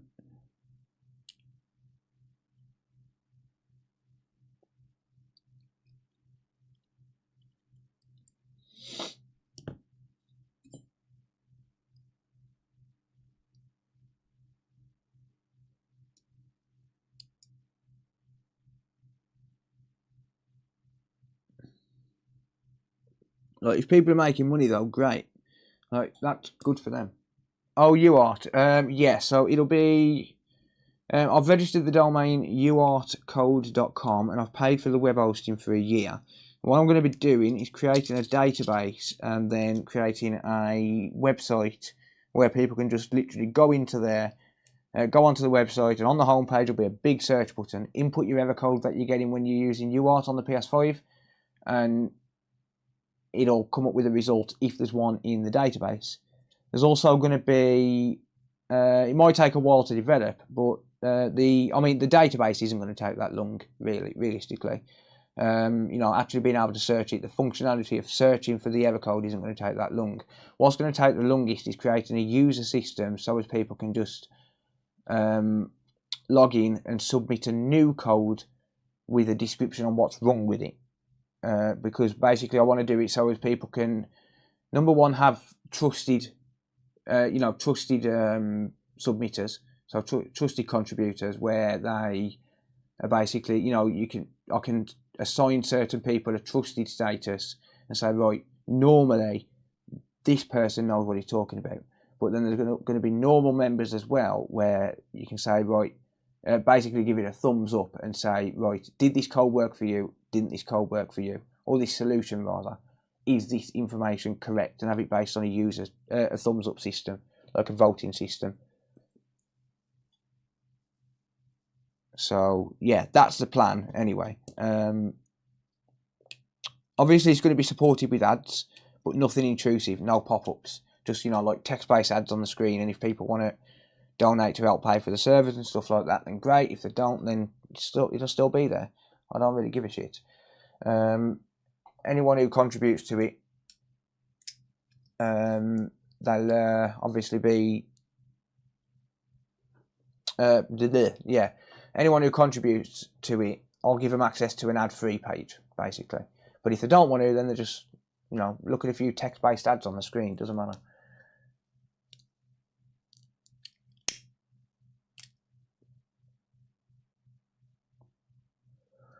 Watching both the streams. Cheers, Jess. I appreciate it. Yeah, if people want to contribute to it and they help pay for the servers, great. If they don't, then yeah, you'll still be able to get access to it. It doesn't matter. It doesn't make a difference. It's not going to cost much to run the servers. Damn it, son of a bitch.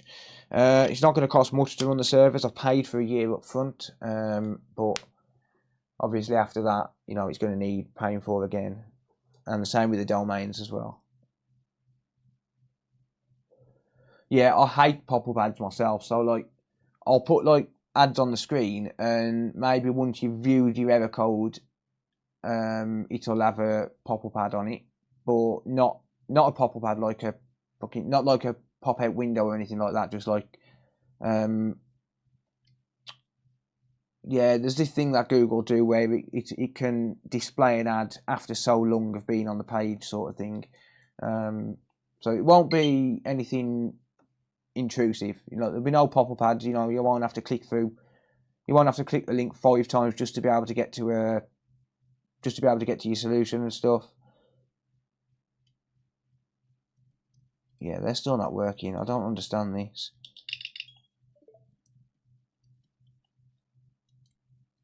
It don't make any sense. Joy-Cons are not working.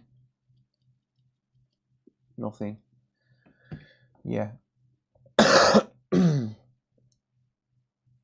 I don't get this at all. Why is it not working?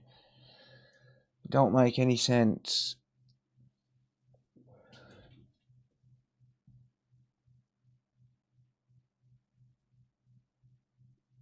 I can try a new button board and see, maybe that's putting a short on the rest of them. Maybe it's the button board that's gone bad, and you know, that's putting a short on the rest of the buttons.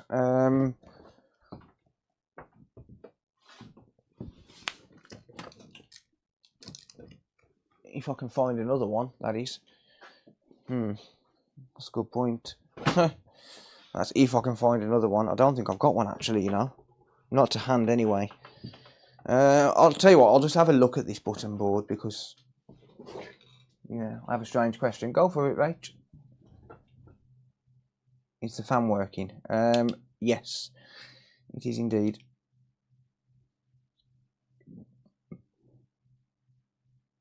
Would ad blockers block the ads? Yeah, if you want to use an ad blocker, use an ad blocker. It don't bother me. STM32. I'll give it a try, mate. I'll try that. I've never come across this before, so I don't know. I'm just literally basing this on what I can find. Like I said, there was a few missing components on it, but that's obviously not the cause, unfortunately.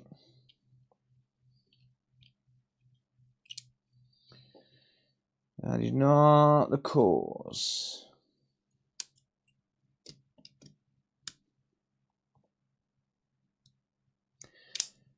Raw Mail are going to get a nice call from me in the morning, trying to fob me off with £63 compensation when it should have been £250 for a missing package. They can go fuck themselves. I'm going to take Raw Mail to court. I'm going to take Raw Mail to court. Doo-dah, doo-dah. I'm going to take Raw Mail to court. Oh-de-doo-dah-day. Might look fine too. Okay, mate. I will give it a whirl. I will give it a whirl. See if that's the cause or not. Why not?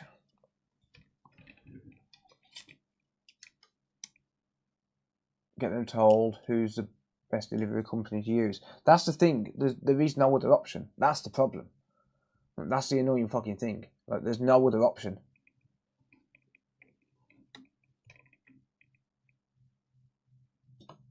There's no other delivery company that can compete with Raw Mail for small packages.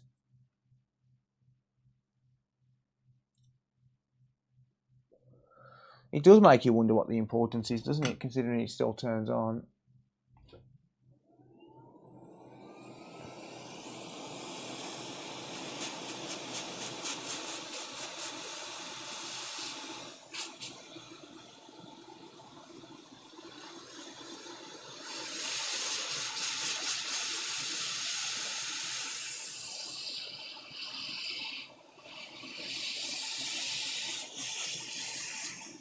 I'm trying to grip this thing and I can't grip it.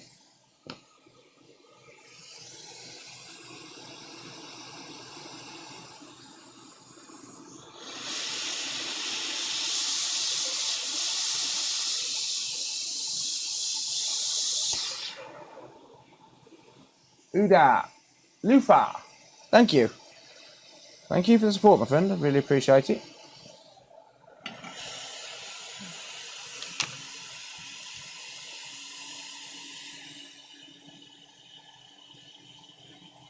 Yeah, if you have an Amazon Prime account, for those of you on YouTube, if you have an Amazon Prime account and you have a Twitch account, feel free to link your Amazon Prime account to Twitch and become a Twitch Prime subscriber. It's free for you. It takes 2 minutes, but it does help me out. Sorry, what was that question, Rach? I haven't got access to my mouse at the minute. I just realised you were supposed to be asking me a question. Cheers, Ellis. Gifted subs work as well. I want to get Twitch to a point where I don't have to really worry too much about YouTube revenue. That'd be nice. And don't forget, I do this full time, like YouTube. I do YouTube full time, so every little bit of support does help. Even if it's free Amazon Prime support.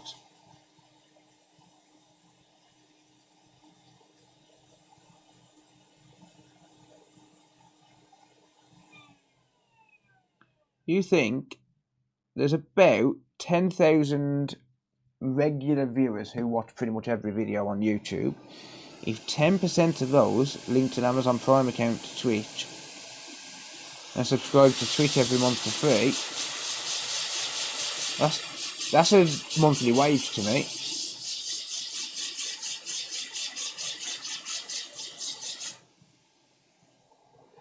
That is a monthly wage to me. Basically.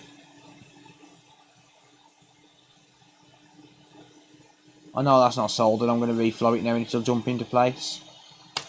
Or it should.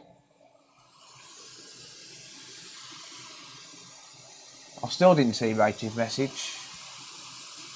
About my PS4 keeps disconnecting from the internet ever since I got the video doorbell. Yeah, you've probably got some interference somewhere.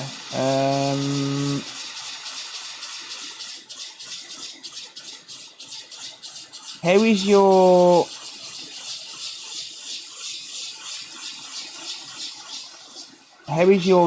video doorbell connected?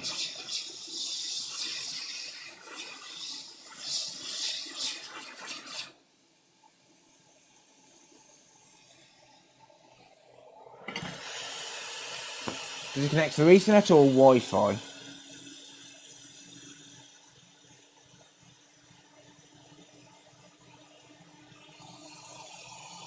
Evening, Brendan.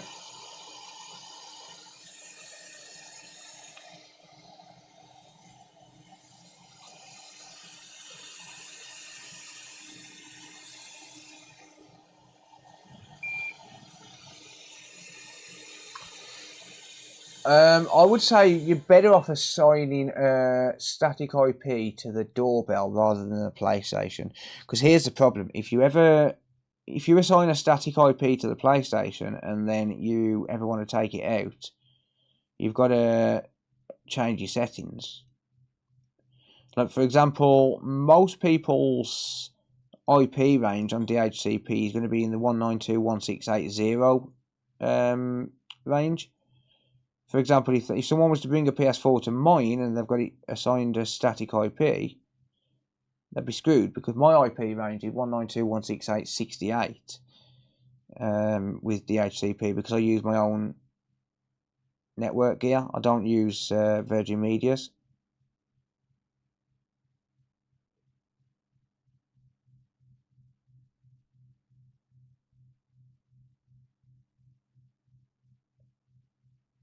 So, yeah, someone would be screwed if I brought a PS4 to mine and it was and it had a static IP assigned. So you're better off assigning a static IP to the doorbell.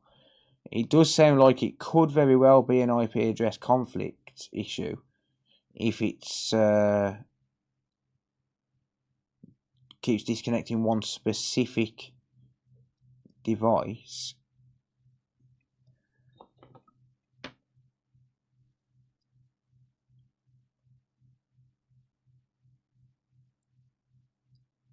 That's why I have static IP addresses on all of my important devices. Like, for example, my NAS, I've got a static IP assigned. My cameras, they've all got static IP addresses assigned because then nothing can conflict with them.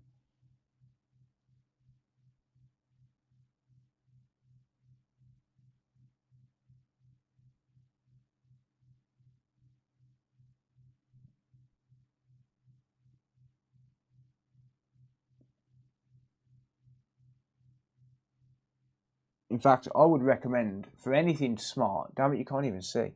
Thank you, Stuart. I really appreciate that, buddy. Don't know why your message has been retracted though. Yes, anything ordered on Friday, heated game will be shipped out tomorrow, mate. Yeah, I would recommend any. In fact, I know I don't do it and I don't follow my own recommendations, but I would recommend anything smart home connected.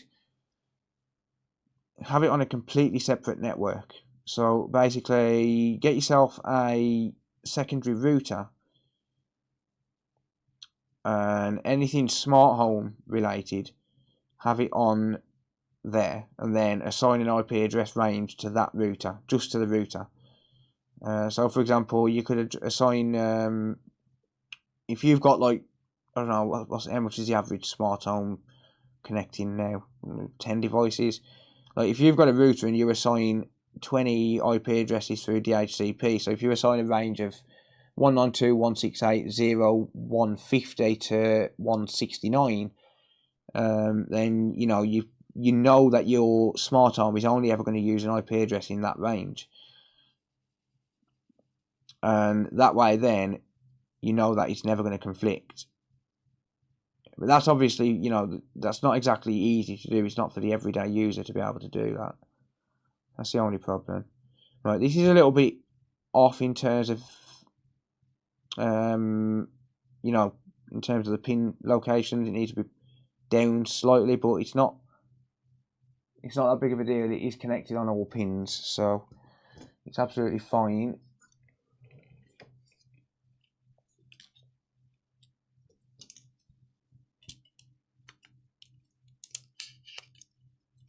Yeah, anything smart home related, I would recommend putting it on a separate network.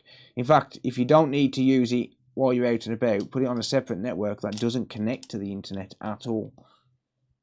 That would be the most recommended thing to do with smart devices.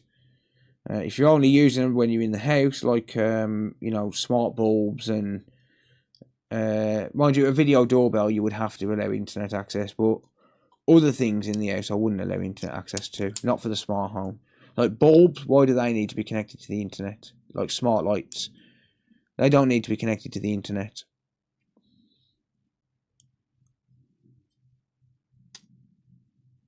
It's solder indeed, yeah.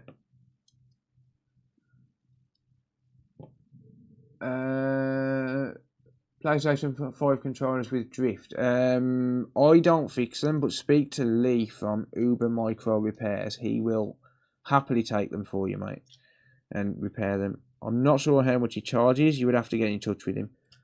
I don't repair controllers. How's it going, Tiny Tech? Right, we've got enough connected to be able to test this. Actually, no, we haven't. We need to test that. We need to connect that.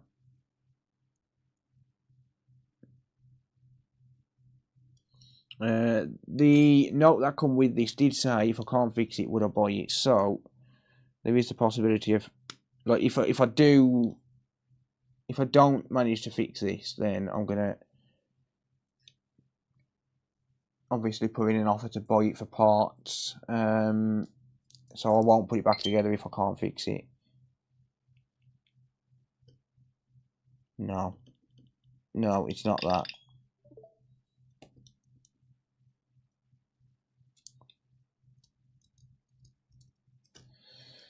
Right.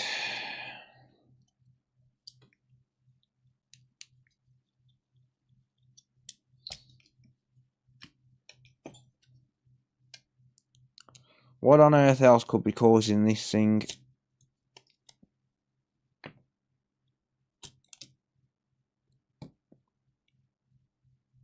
I honestly do not know.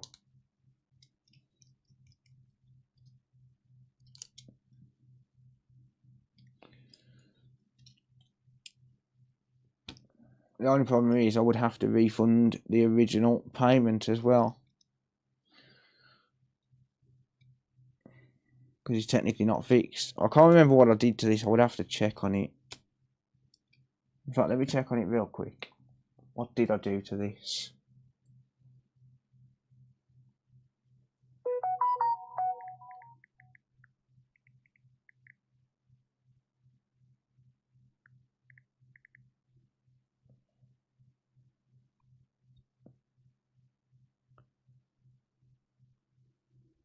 Oh, fuck, it doesn't say. So I fixed two for the customer. I fixed two devices, one normal switch and one switch Lite. I don't know. So I charged him £100, but then I added a £20 discount to that because there was a delay. So I charged him £40 per device.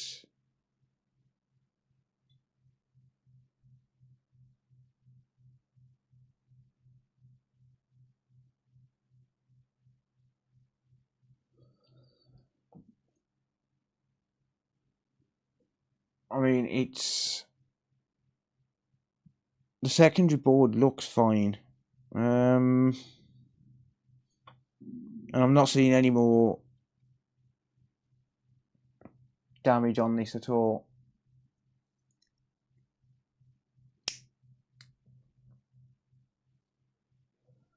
I honestly don't know what else could be wrong with this. I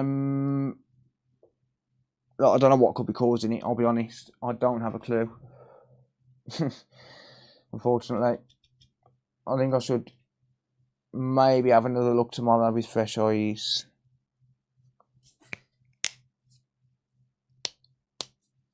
Yeah, we're not far from 100k. I reckon we'll be there by the end of this year. I certainly hope so.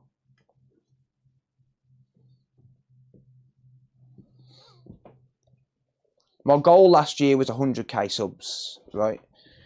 By the end of this year. Like, my New Year's goal was 100k subs by this year.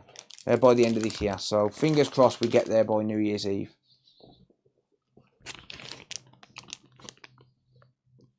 Yeah, it's not just this daughter board that the buttons are not working, it's all of it, like the entire board. There's no buttons working on this at all. It could very well be a CPU related fault. No more missing components, no. How's it going, David?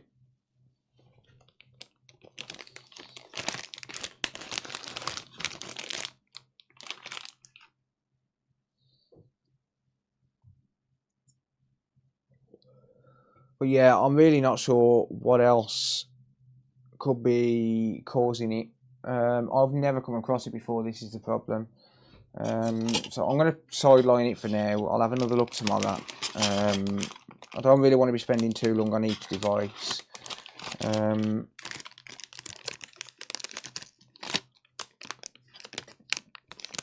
Yeah, I've just replaced that chip. And no dice, unfortunately. Unfortunately, no joy.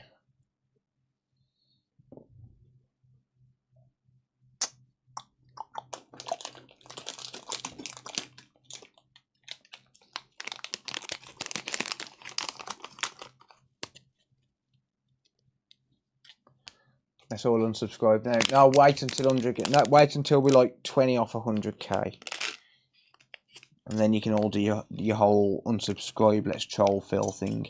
How's that?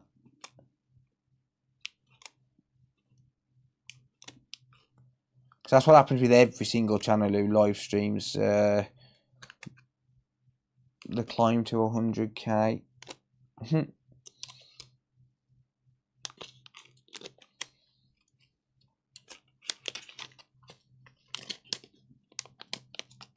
Couldn't solve it, yeah. It's a strange one. The rest of the board is clean. It's a weird one. I'll sideline it for now. It's fine.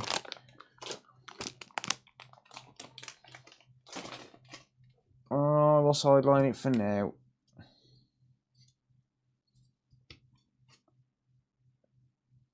Sorry, Auntie, if you're watching.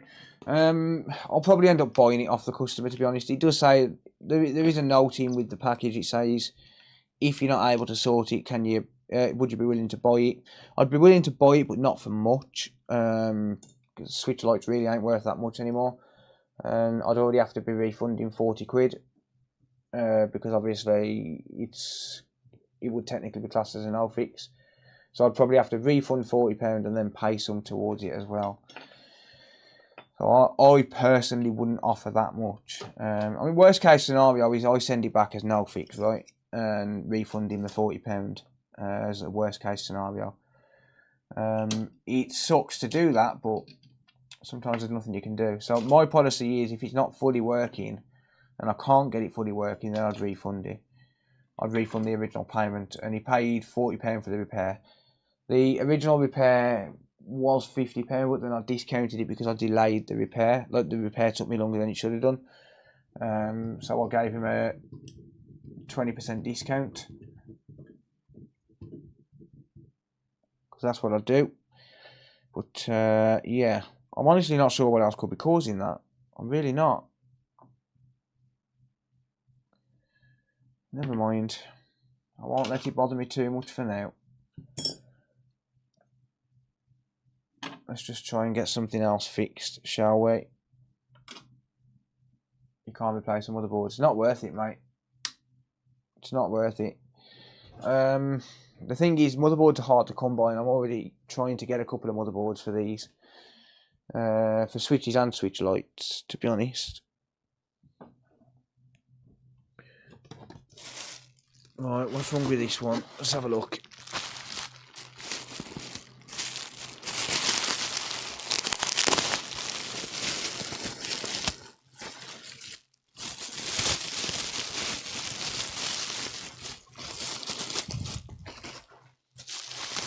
Infinite safe mode boot loop. Suspected SSD controller. Okay.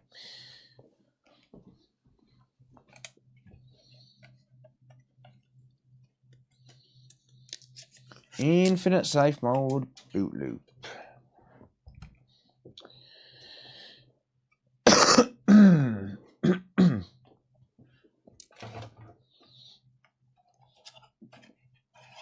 Sure, the God damn it. I'm sure the customer will be on the stream for this. I'm sure we mentioned it earlier.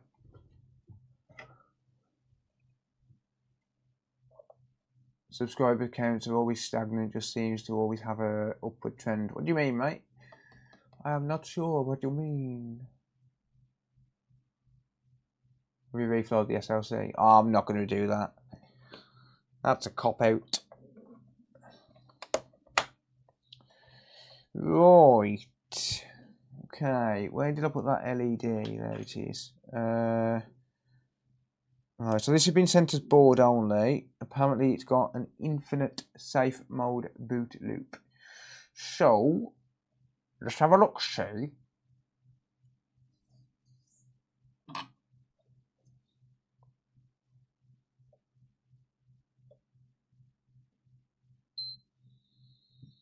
So turn it on by shorting out the power button, which is basically the same as pressing the power button. It's fine. It's all good. Right, so it does look like it's in safe mode.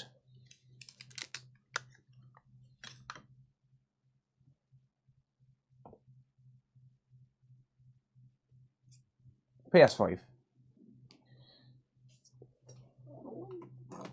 Right. We'll grab a USB cable. Bear with me. One moment.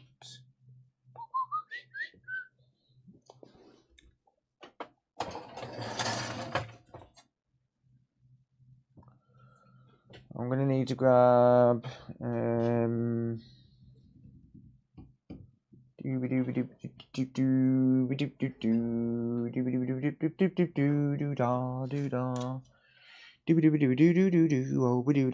hey. Right, I'll grab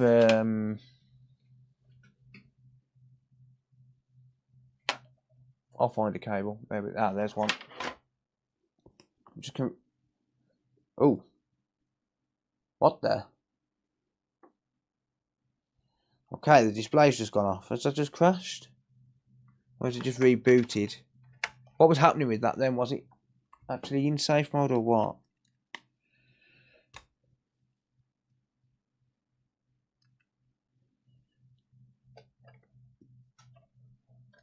Huh.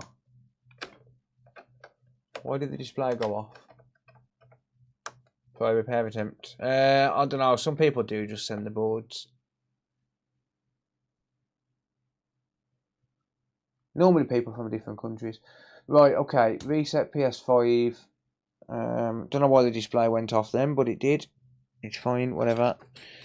So I need my USB.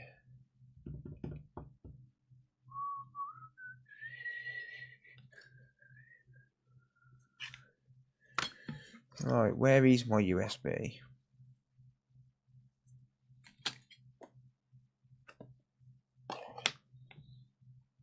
Doobie-doo-da-day, doobie-doo-da-day. Where the frick's my USB? Oh, doo-doo-da-day. I'm hungry.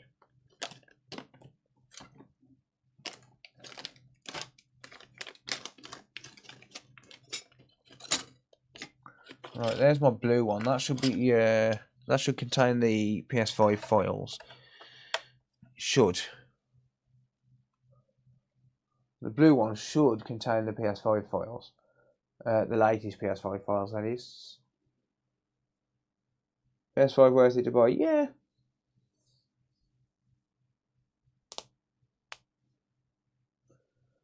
Hang on a second.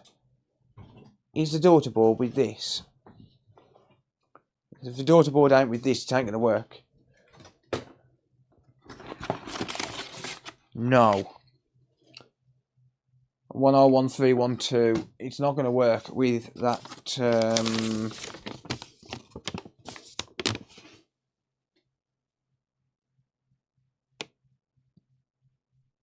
It's not gonna work. I'm gonna have to at least temporarily convert it to a digital console for to be able to try and update on this. Damn it. Yeah, so that 101312 error code that you see, that's a disk drive related error code. I'm wondering if this has been bought as board only. I sat there unplugging this and I'm not even yeah, wasn't even on the right screen. I'm going to need to at least temporarily convert this just to be able to try and update it, because it's not got the disk drive daughter board with it. Customer, are you in the chat? Anthony? That's all I'm going to say. I'm not going to say your last name. Or Anthony D. There you go. Anthony D, are you in the chat? I'm pretty sure you was earlier on.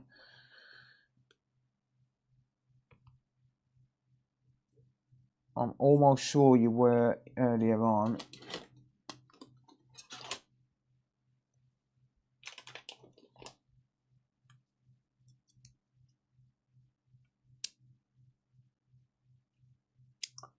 How's it going, Timothy?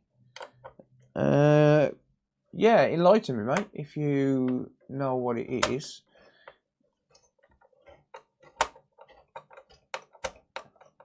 Or if you think you know what it is, and I can have another look in a minute.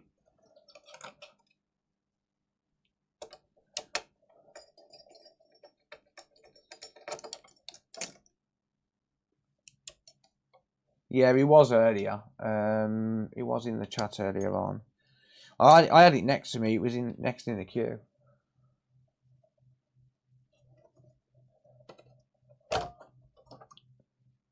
Yeah, I mean, it's not really that big of a deal, like in terms of like the disk drive not being there. It's just the fact that I'm going to have to convert it to be able to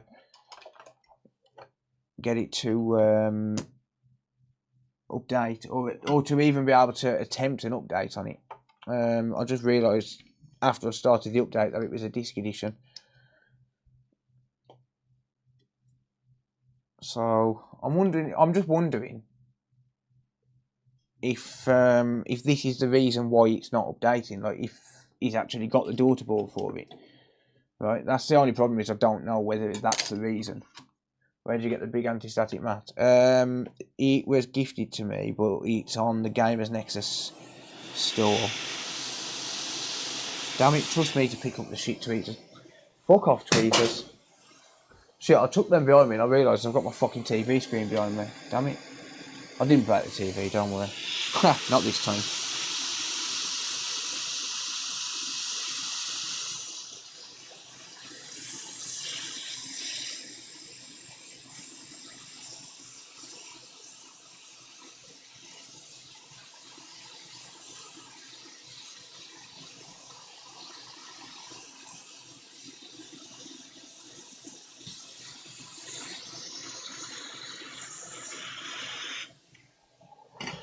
Right, so there's the BIOS.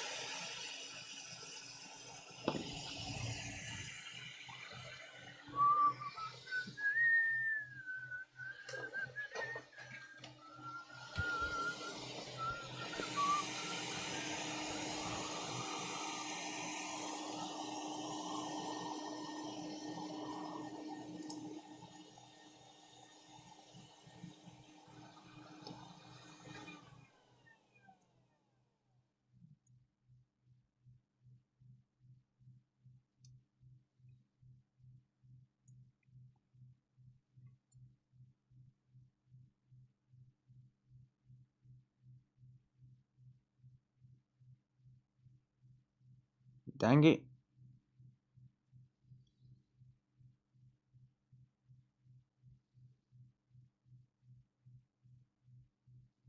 There we go.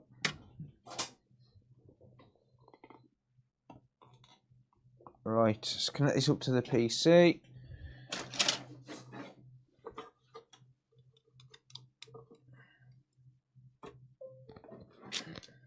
There we go.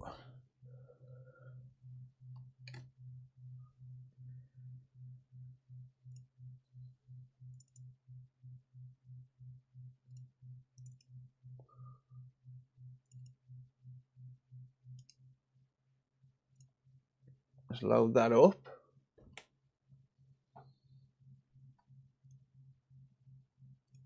Detect the chip and let's read the IC. I'm just going to get a dump of this BIOS. Once I've got a dump of the BIOS, I can convert it to a digital edition.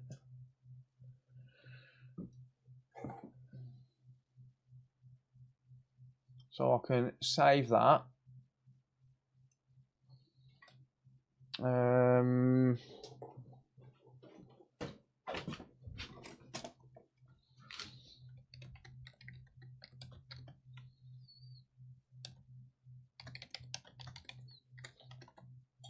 save it as Anthony D. That's not doxing anyone or anything like that, so that's fine.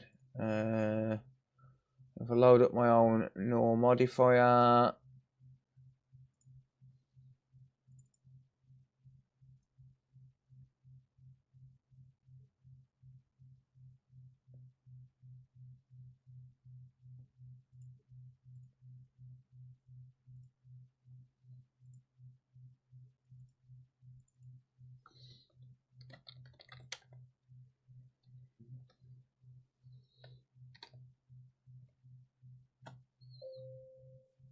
right.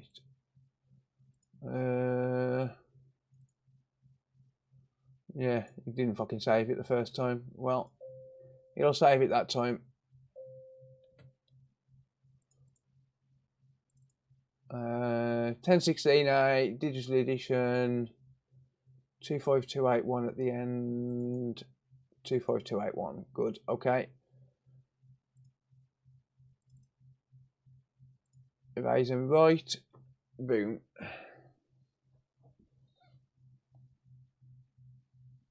Right, so that'll just program that new BIOS with a digital edition flag on it just to allow the update to go through. Fairly simple stuff. Basic stuff. Done. Good. Dealoo.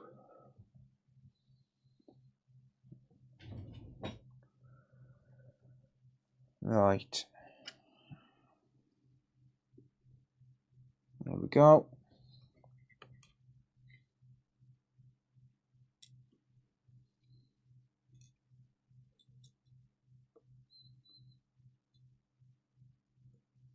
So nothing on this BIOS has changed apart from the digital edition flag, and that's it.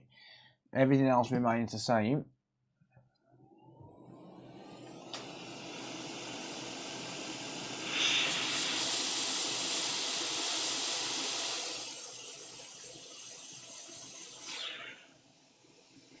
Partially solder that.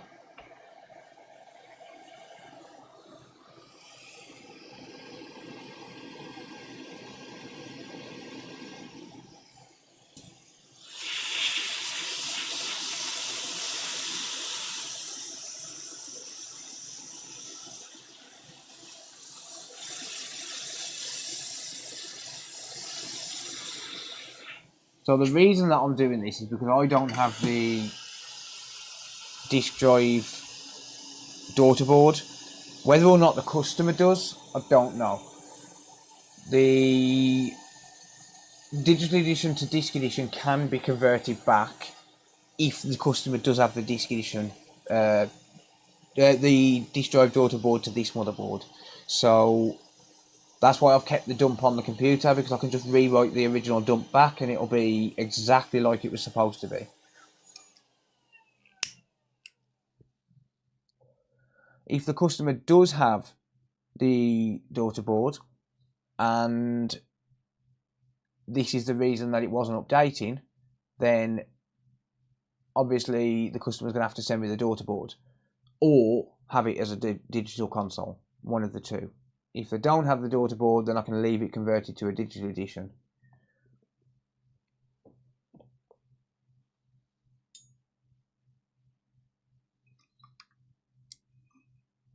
I've never dropped a TV screen, mate. Never. Ben's lying to you. Don't listen to him. Who do you believe, me or him?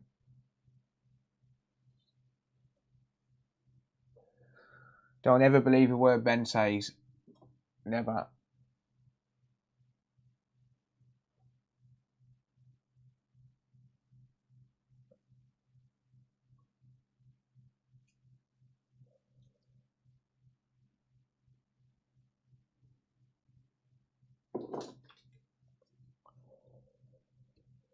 Look at that nice big dry spot on that APU.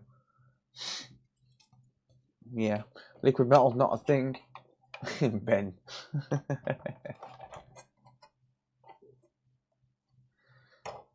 Yeah, I would never buy a digital edition console. I mean, I've got a digital edition console for Cody, but that's it. Every other console we've got is disc edition.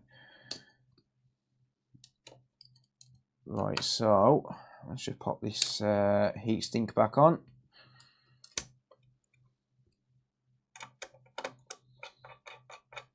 And we won't get that 1013128 error code now.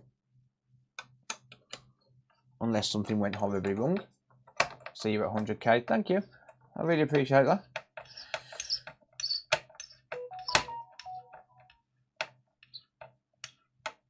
Customer came back after HDMI replacement and everything looked good on HDMI side. Oh, you mean, yeah, so you replaced the retime when it was working. Right, got you, okay, got you. Yeah, I think that's what Oh no, it's just banter, mate. I know. Don't worry. You're perfectly safe, mate. Don't worry about that. Just a bit of fun, mate. That's all it is. Listen, I'm the first one to have a laugh at my mistakes. That's why the video got posted. I don't give a shit. Plus, I knew that video would do well on views and stuff, so it's all good.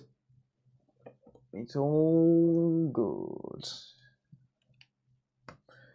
Right, let me connect this USB back up real quick. Alright, why do we have a blank screen?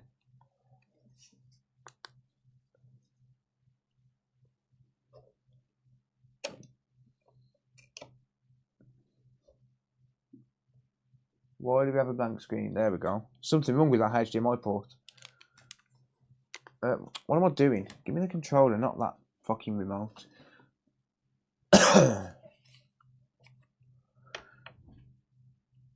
Valuable to repair an OLED TV. If it's the screen, no. Anything else, yes.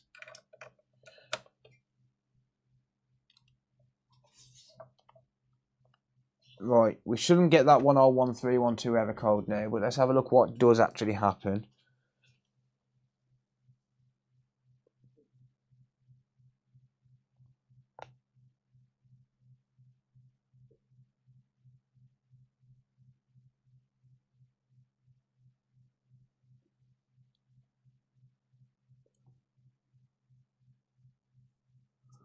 PS5 will be initialized, yes.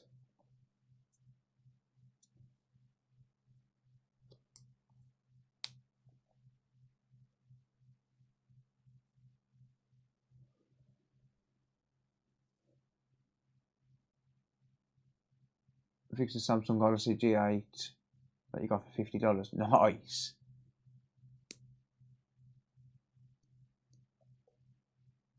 Uh, 100006. Okay. I have never come across that error code. Let's have a look and see what UART says on this one. So let's just unplug this. what I'm going to need to do is connect up UART to this. Still connected up to Spanner's board. So I'm going to need to connect up UART to this, and I'm going to need to clear the error code and go back through it again and let it fail again. Storage possibly.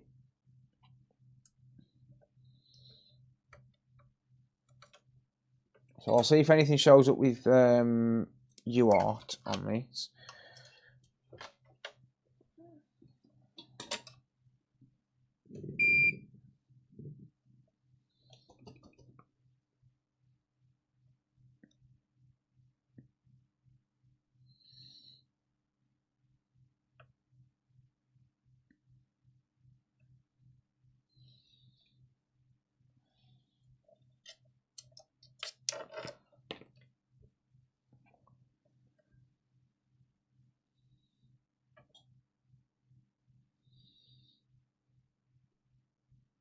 Just needed to clear that wire up a little bit because it was a little bit crushed and whatnot. Doesn't need to be a perfect connection.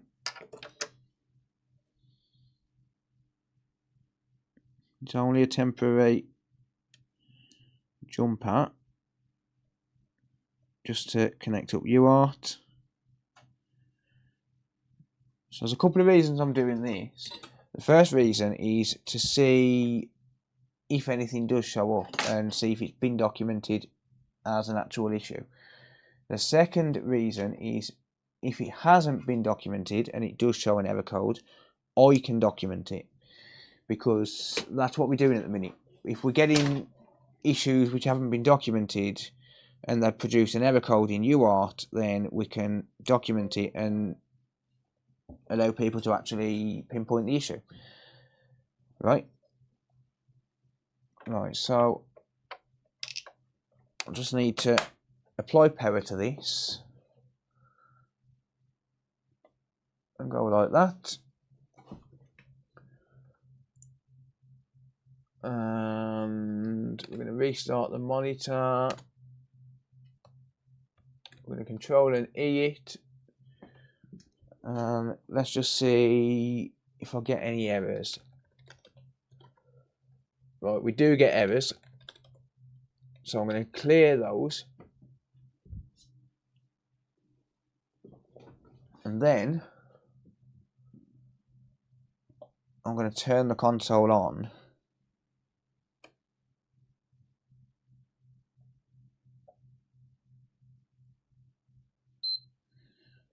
Okay, so we've got some errors on the log, or we had some errors on the log.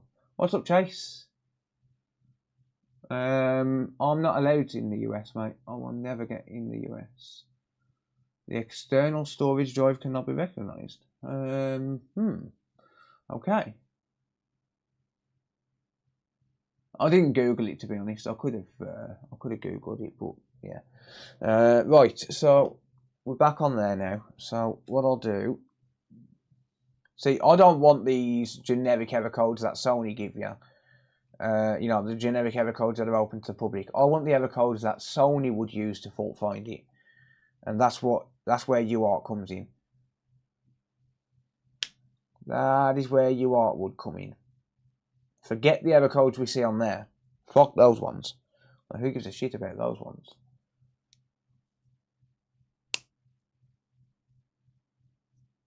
Don't the consoles now have forced online checks? Only if you allow it to connect to the internet. Only if you allow it to connect. Alright, so that's that running. So I'll let that run through until we get an error, and then I'm going to turn it off, and I'm going to see, well, I don't even need to turn it off really. I can just check the UART codes as it's running through, see what error codes show up.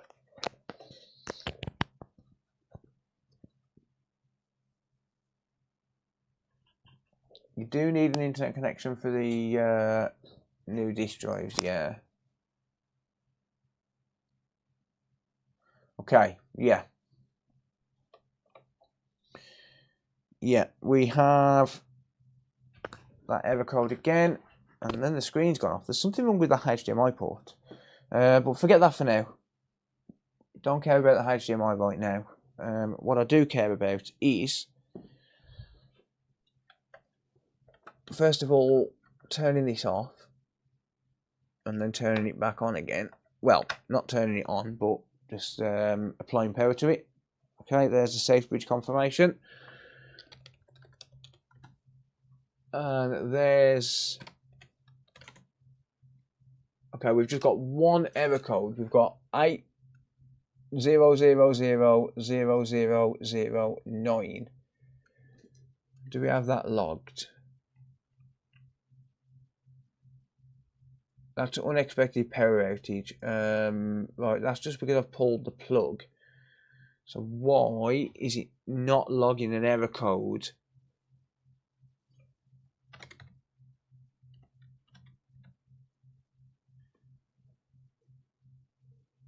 .020.303. So it had a .020.303 error code.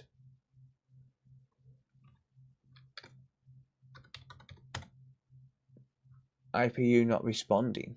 Why? So when was that error code? That must have been an old error code.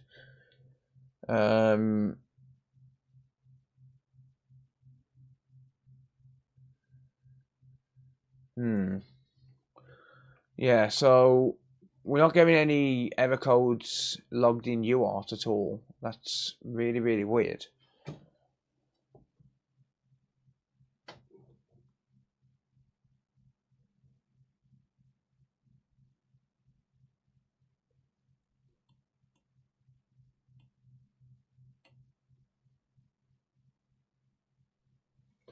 Oh, I can't really keep an eye on them at the minute, Timothy. But I've checked the STM chip and no die, no dice, or die if you want to consider one single dice. How's it going, Mark? Right, so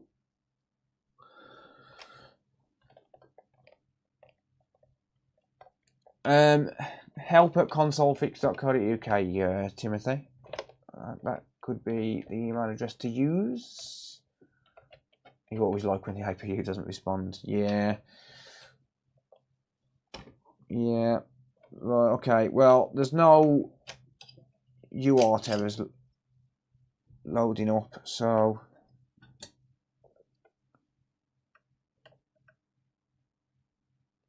like that APU not responding code don't make a blind bit of sense considering the console's turning on. That don't make the slightest bit of sense.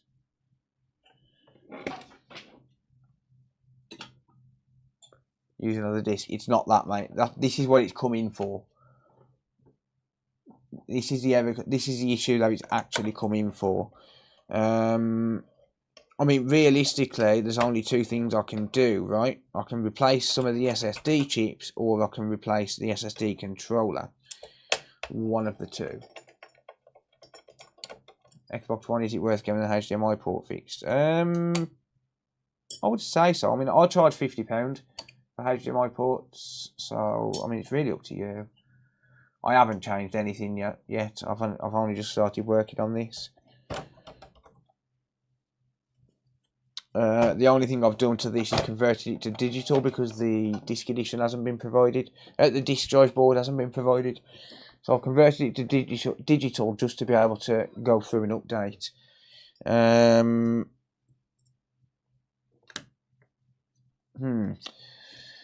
Yeah, so there's only two things I can do. I can replace some of the SSD chips, or I can replace the SSD controller. I mean, realistically, that's all it's going to be, right? I could try changing this. So this is the case chip for the SSD. Hence why it goes into the SSD controller. The only problem is some of the SSD chips are paired to the board. So if we do have an issue with one of the SSD chips, it's a 50-50 shot on whether we can actually get it working or not.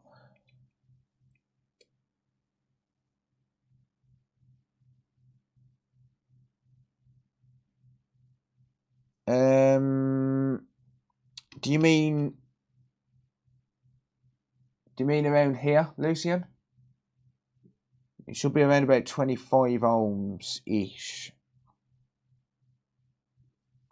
If you mean that.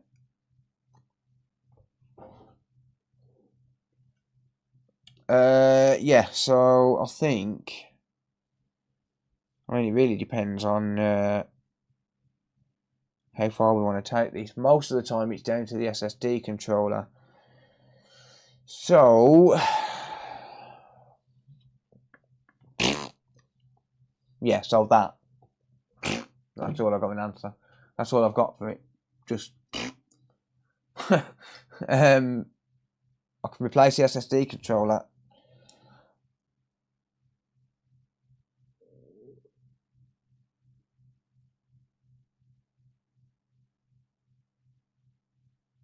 Most of the time it's SSD related faults, SSD controller related. So I think I'm going to replace the SSD controller and just hope for the best.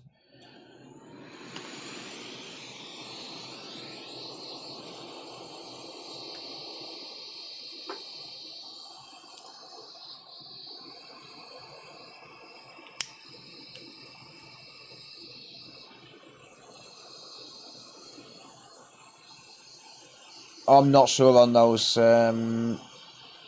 Lucian. Not off the top of my head, mate.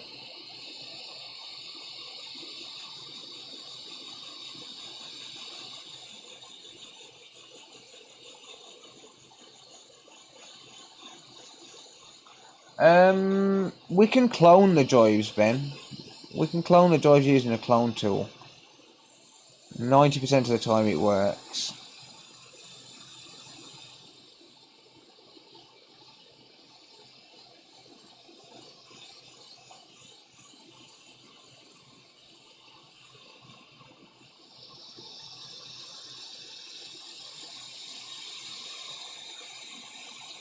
What's the warranty time for the PS5? Do you mean from Sony?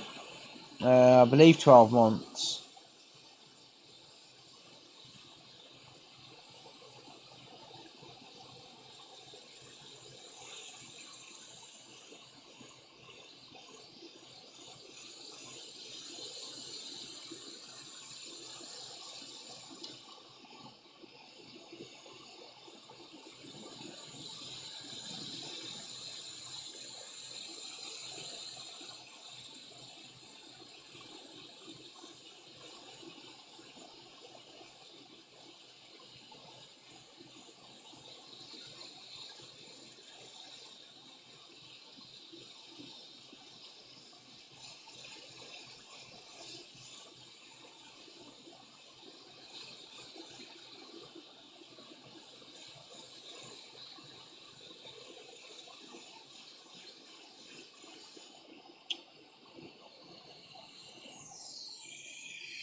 Physical base style cloner I use, personally.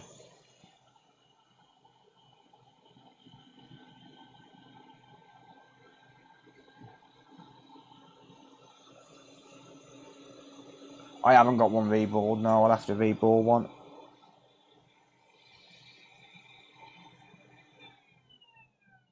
Alexa, turn on the fume extractor. Okay. Smartest workshop in the world. Well, it would be, except my fume extractor's not working. What? Alexa, turn on the fume extractor. Okay. Huh. Well, you know, work your fume extractor. Well, fuck you then. You're working this afternoon. Email sent. Cheers, Timothy. Thank you, mate. Don't want to put another one on until I'm sure that's normal resistance. I can't really get resistances at the minute, mate. To be honest with you. Unfortunately, I can't really be sitting there doing tests for people while I'm trying to do customer repairs. I can only really do tests and things in my own spare time. At the moment, I'm working on a customer's board, so I can't really be using that for testing. It's a policy I've got. I never use a customer board for testing.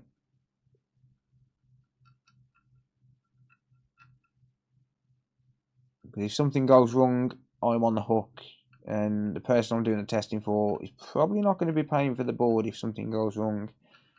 So it's a little rule I've got, and I don't deviate from it for anyone, unfortunately. If it's a customer board, I do the work and that's it. I don't use it for any kind of tests.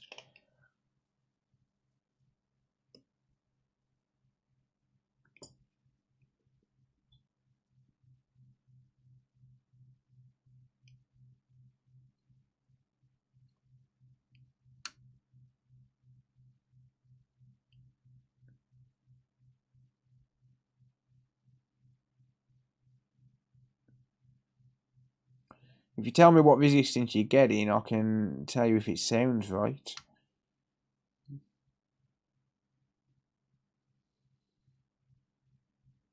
But rule number 1 is never use a customer's device for testing.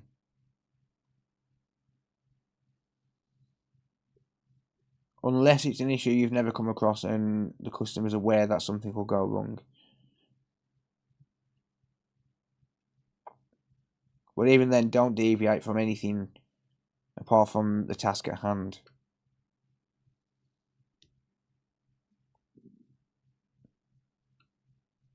Customers don't expect their devices to be used as guinea pigs, and rightly so. I wouldn't be happy if I sent a device into someone and they basically said, oh yeah, we're going to use this to test theories. I'm like, fuck no, give me my shit back, bitch. Like, genuinely, I wouldn't be happy at all.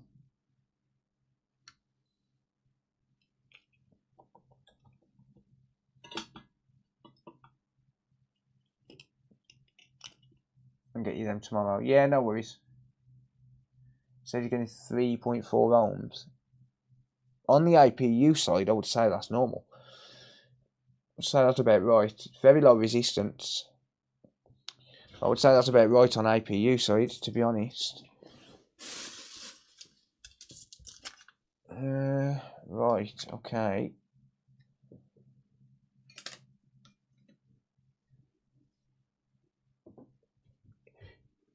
Yeah, no, I understand, Lucy, and it's just that this is a customer's board, and it's just rule number 1, mate. I will not use a customer's board as a testing device, not even for voltage readings.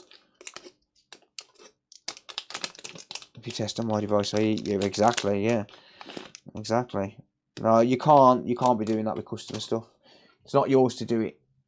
I only ever do that on my own stuff, which is why sometimes it takes me longer to be able to get known good readings and shit like that. I'd be pissed if I saw a technician doing that to my stuff. That's not what they're being paid for. They're being paid to get the job done as quickly and efficiently as they can. I would be pretty damn annoyed.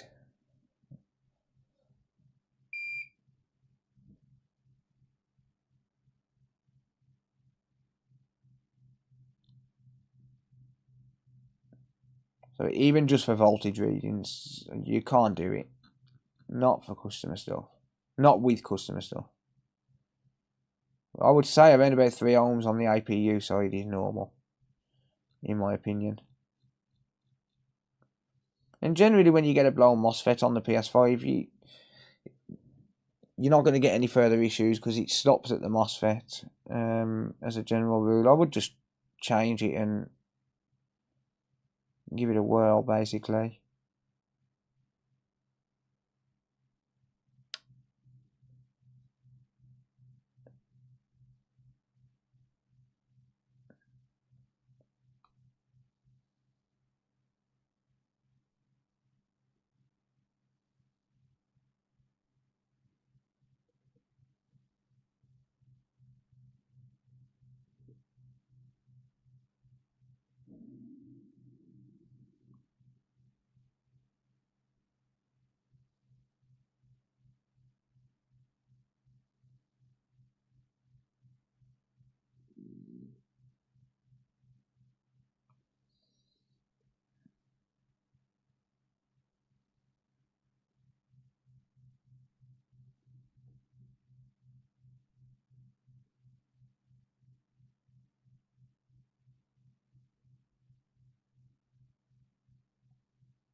Right, I think I've got all of them.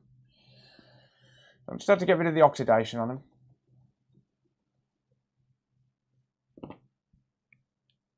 PS4 is now connecting to the Wi-Fi. Sweet. So what did you do? Just assign a static IP address to the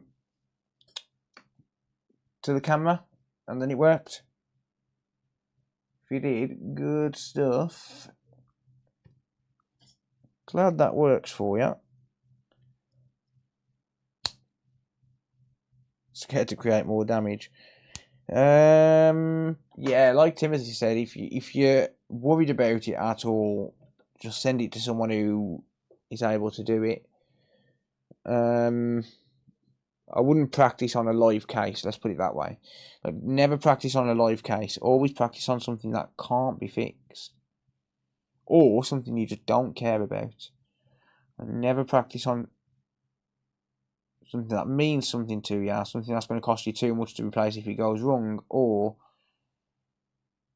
well, just a live case in general, really. When I was practicing on either A, my own stuff, which I didn't care too much about, B, stuff that I'd found on scrap, and C, stuff that was already dead. So, for example, I'd take like a band console and I'd tear all the traces on the HDMI circuit. You know, something that that doesn't really have much resale value. Like, that was my general method for practicing, was to practice on either dead stuff or stuff that didn't have much resale value, or stuff that I just didn't pay for anyway, like stuff I'd find on scrap. I know that's not really an option for everyone, but that's how I did it. Like, that's how I got started.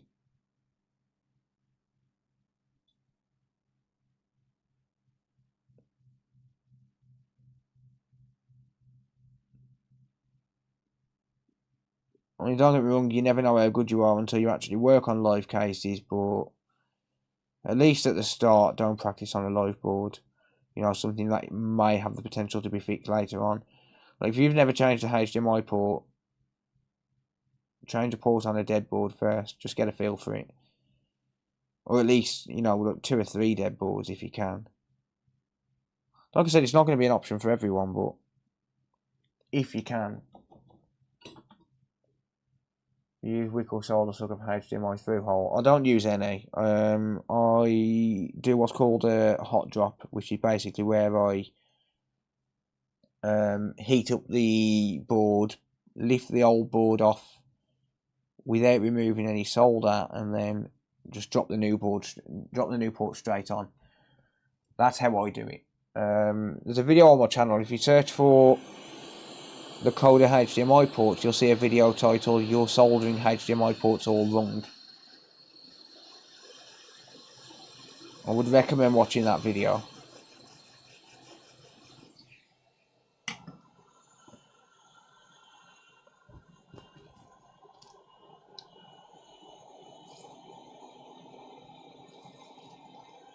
Sizzle, sizzle, motherfucker.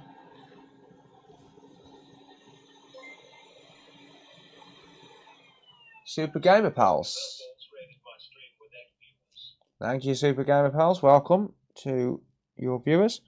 Appreciate you.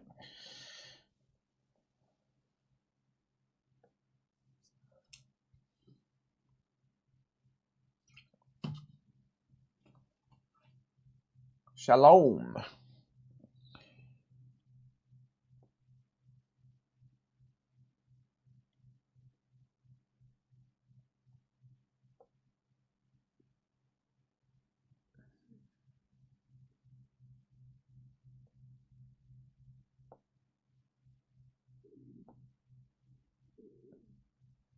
This looks very technical. It can be. Hope you had a good stream.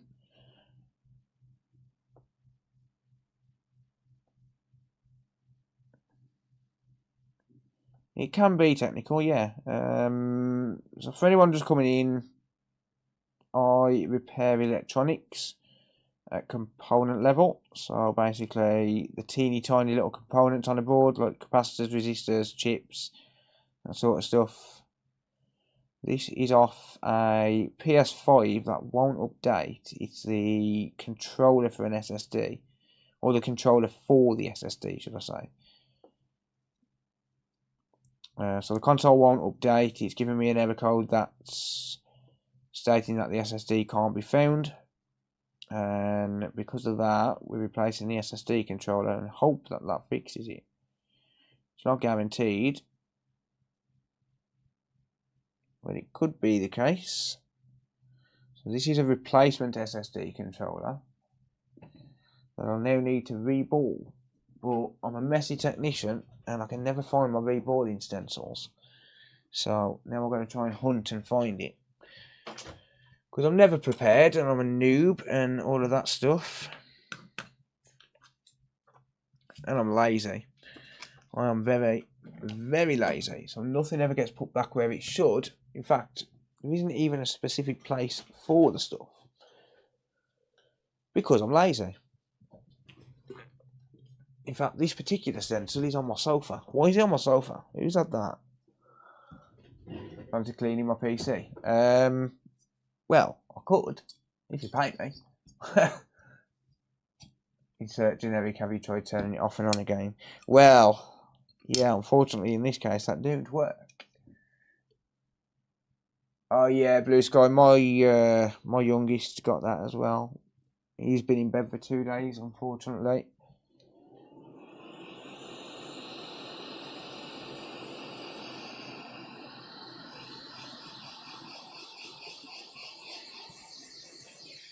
Right.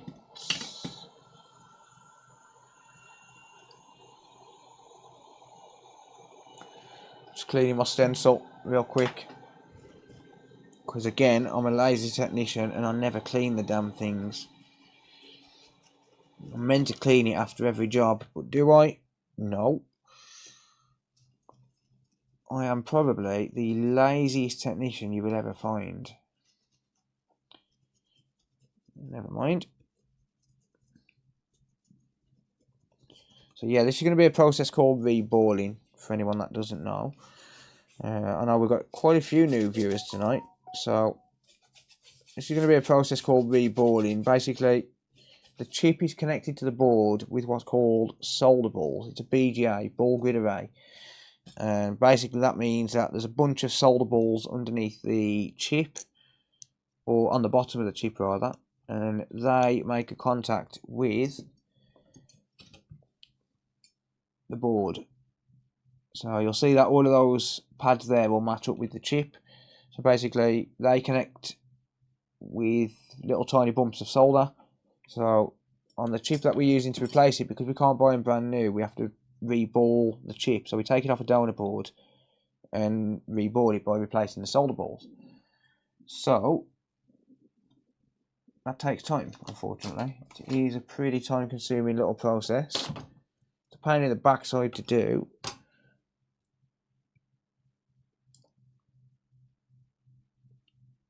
I'll just add a little bit of flux.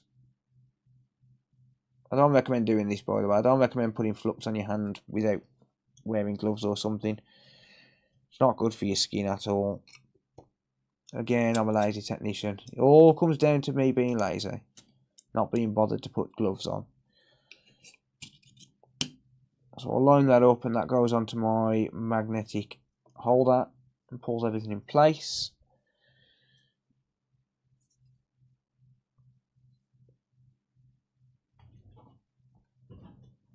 And then I've just got to find my solder balls. There they are.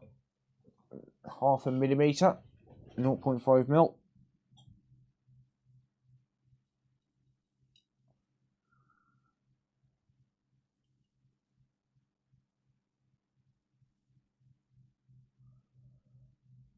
What about the female guys? Them too.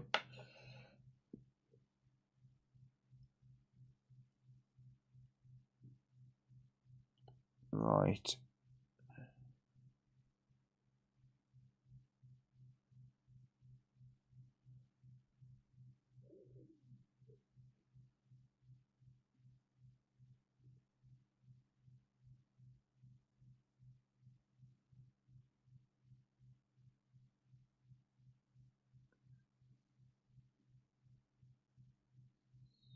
There's a ball in every hole. Insert innuendo here.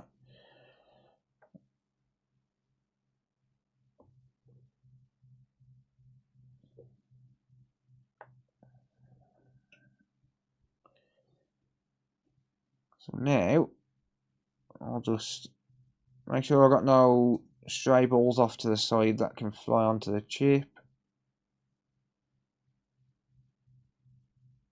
Of course we get one. There's always one that ends up back on there. There we go.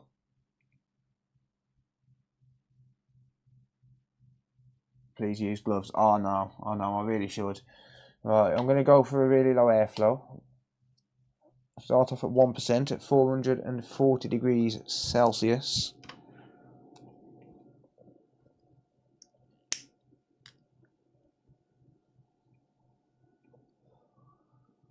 Start heating the chip up, preheat it. The balls will move around a little bit, but that's fine.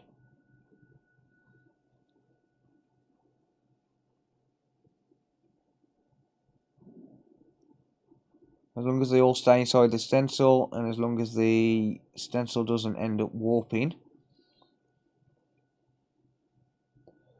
That's why we keep the airflow moving. Try and heat the stencil up evenly for a little while until it's got enough heat in it to stop it from warping.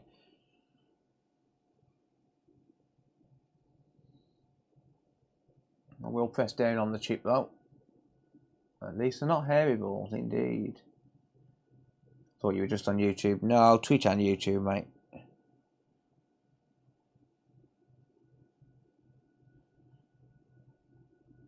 Right, see them solder balls start to go dull. That means that they are almost ready to flow, and then they should start to go shiny again.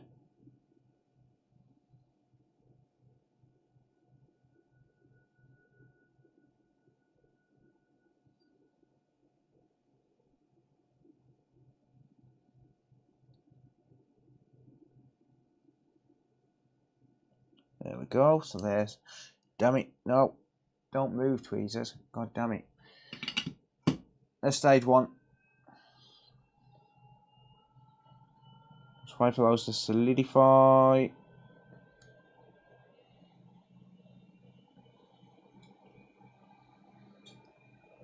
You'll see that the solder balls will all start to crack. That's because there's not enough flux on. But we don't want too much flux on to start with, because that's when you end up with the solder balls all flying out of the stencil and all over the place. Obviously want to avoid that. So I'll add some flux now.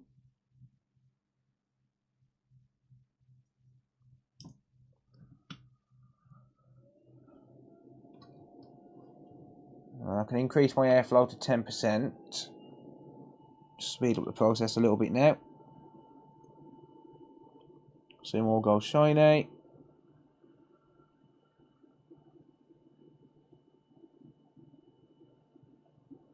There we go. Beautiful.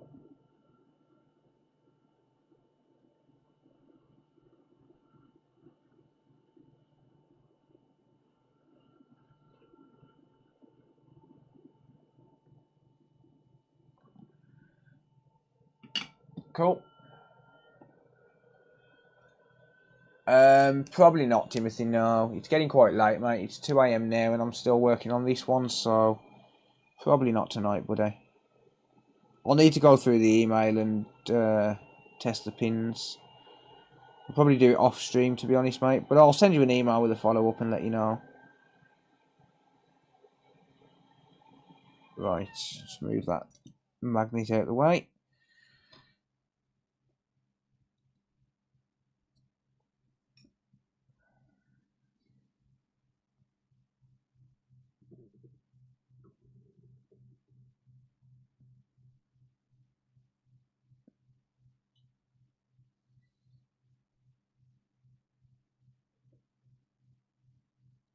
Beautiful.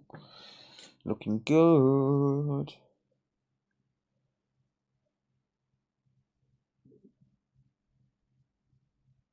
Right, so now that that's done, now that I've got the stencil off, I'll add a nozzle to my hot air gun. That'll just compress the air a little bit and allow me to make 100% sure that every single board is soldered fully. I'll go to 20% airflow to increase it some more.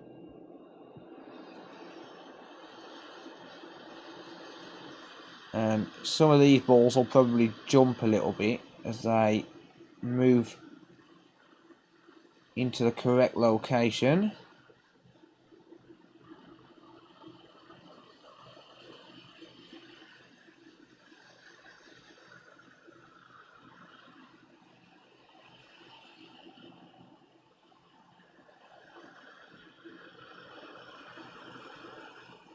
There we go, beautiful. Good stuff.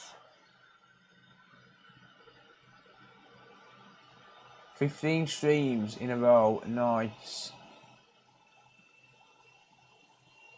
Yeah, can a mod on Twitch add a vote? Oh, don't do that while your balls are sloppy. Let's wait for them to solidify before we move the chip. So you'll notice that the balls are not cracking now because there was enough flux on there this time.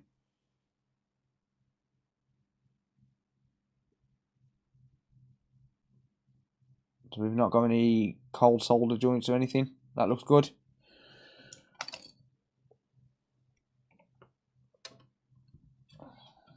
Looking good to me.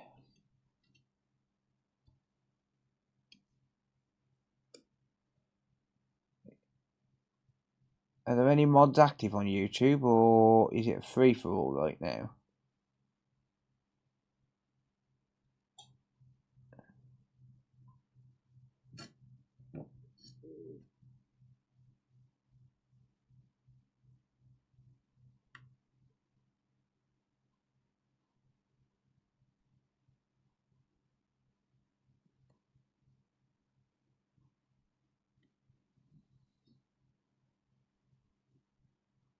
Sorry, not YouTube, Twitch, I mean.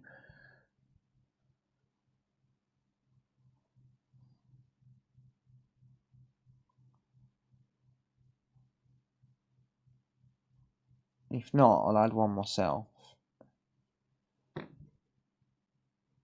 Right. So that's lined up.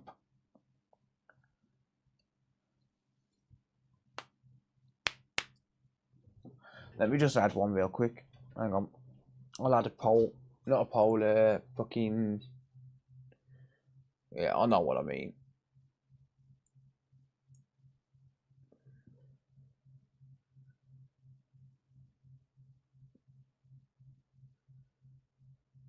A prediction, that's it.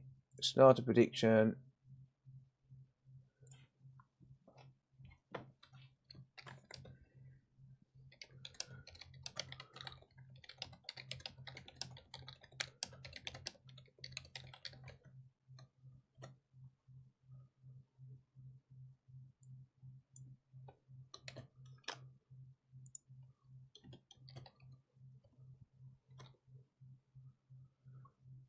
Submission period, let's go for 5 minutes. There we go, there's a prediction on for y'all.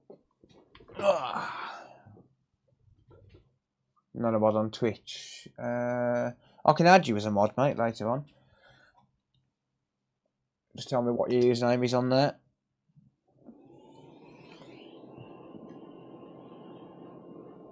Right, I'm going to preheat this board again because it's been a while since I removed that chip.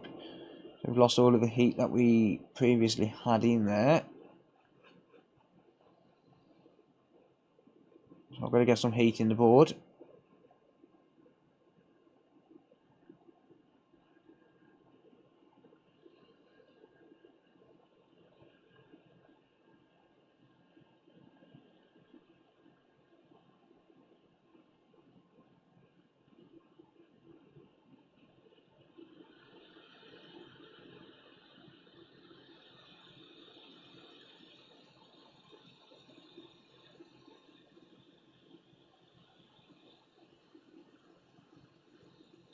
Right, service tension should pull that in. There we go. One thing I look for when I'm soldering a chip is, see this flux around the edge? I'm looking for that flux to suck into the chip and then push back out as the chip sits down flat. And that will tell me that it's soldered.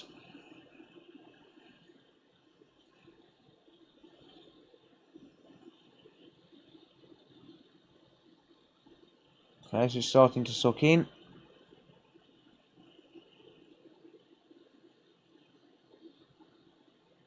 And there it goes, pushing back out.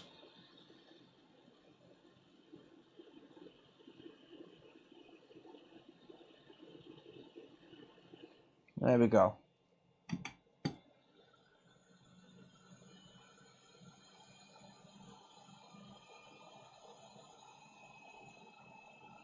What temperature am I at the hot air station? 440 degrees. As a general rule, my temperature is normally at 440 degrees Celsius.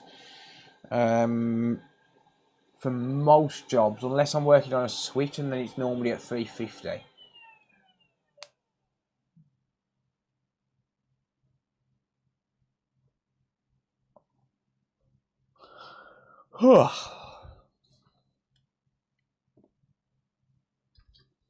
There we go.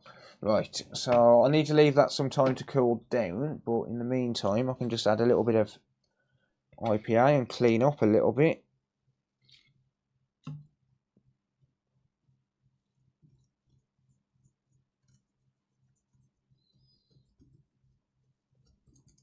A general rule is if it's too hot to touch, which that is right now, that's burning me.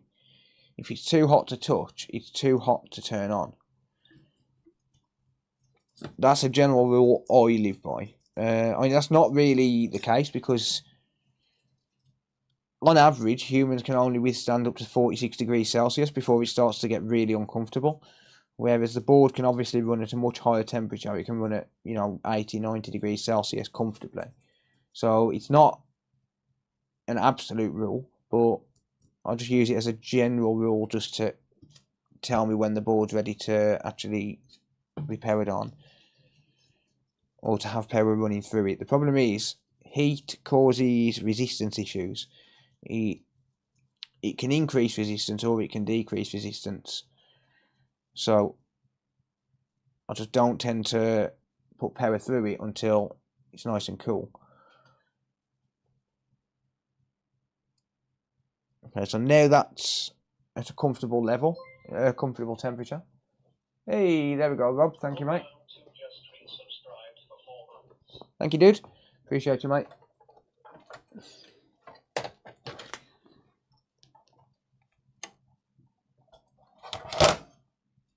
Right. Damn you, thermal pad. Eat shit. I'm not going to worry about the liquid metal. I don't really care about that right now. I really only care about, does this board work or not?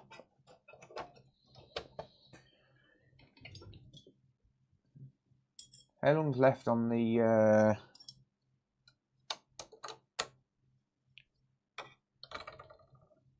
prediction? Does anyone know?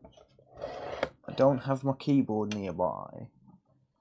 So there's the old SSD controller. I won't bother putting that back on if it doesn't fix the issue. If you don't fix the issue, then as a general rule that replacement SSD controller is going to work fine. I mean, I'd obviously have to reboard it and put it onto another board to test it, but I wouldn't put it back on this board because it's just a waste of time.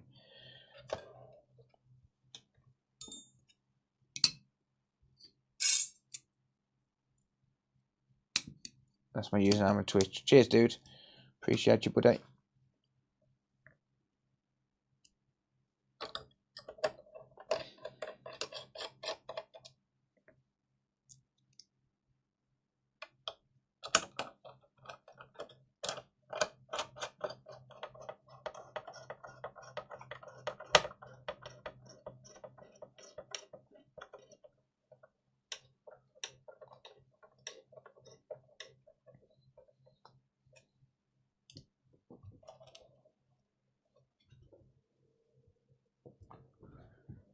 Let's have a look.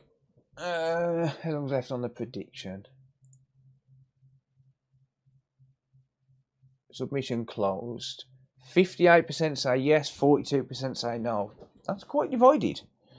Didn't think it'd be that close. Let's hope it even turns on.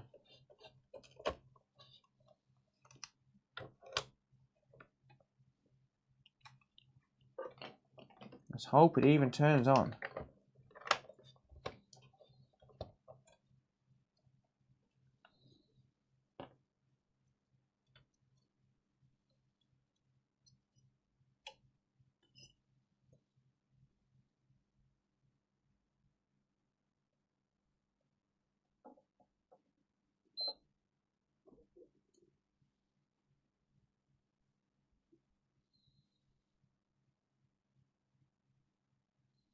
What is the deal with this LED bar?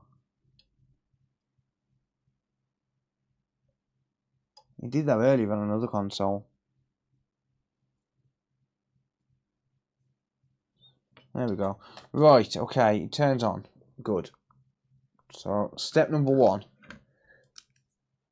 This is just my test bar. The ribbon was loose. It's fine. Step 1 complete. Good. Okay, then we connect up a USB.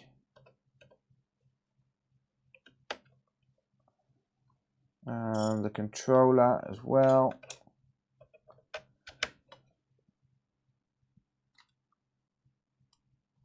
Reset. Okay.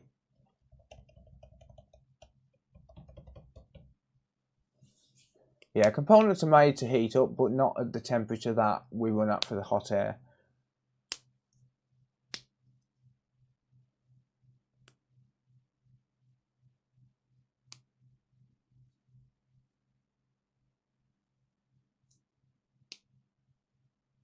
What would I say my profession is?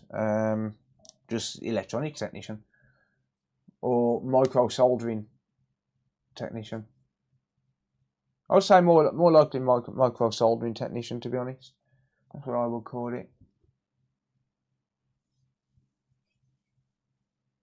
Because I specialise in micro soldering.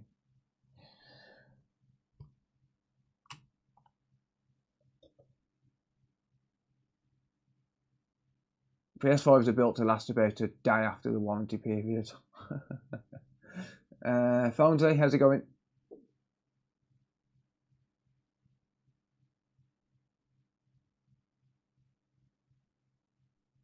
Please work. Man needs to get paid. Please work. Ah. It's got to be an SSD fault then. Oh, fuck. I mean, it could be the cache. Fuck you, man. Fuck you. God damn it. Could be the cache itself.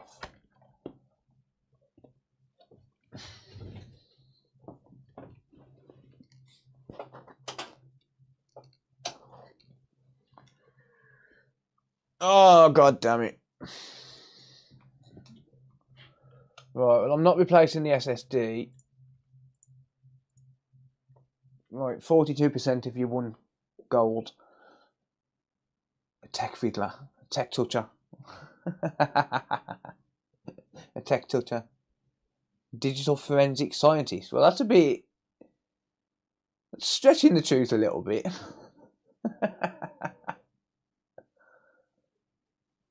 Yeah, I'm hungry as well. Fucking starving.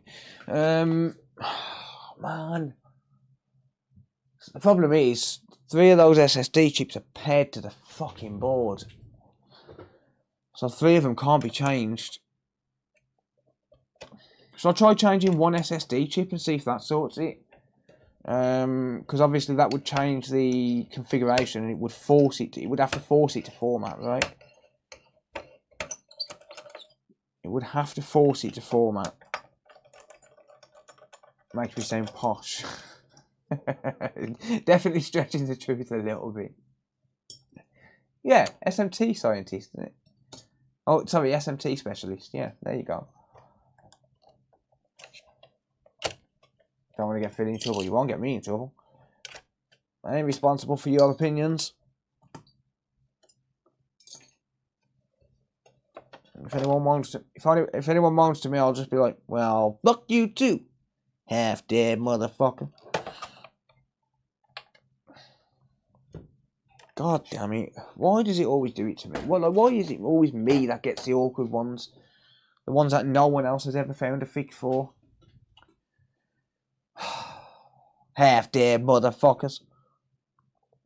Stupid motherfucker. It's always me that gets the awkward ones. No one else knows the issue to this. Let's send it to Phil. Yeah, let's send it to Phil so Phil can fix it. Stupid motherfuckers. God damn it. I bitch and moan, but then when I'm actually successful on like probably what 70% of the stuff that people send me, I'm like, sweet, now I get paid. Now I can get paid. Right.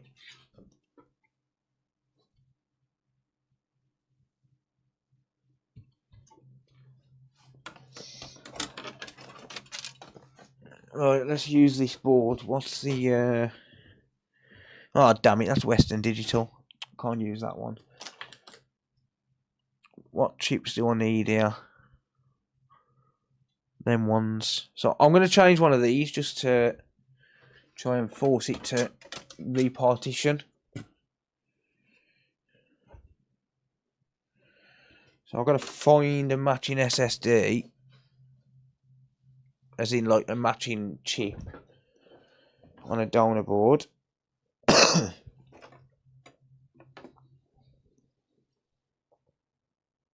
Like right here.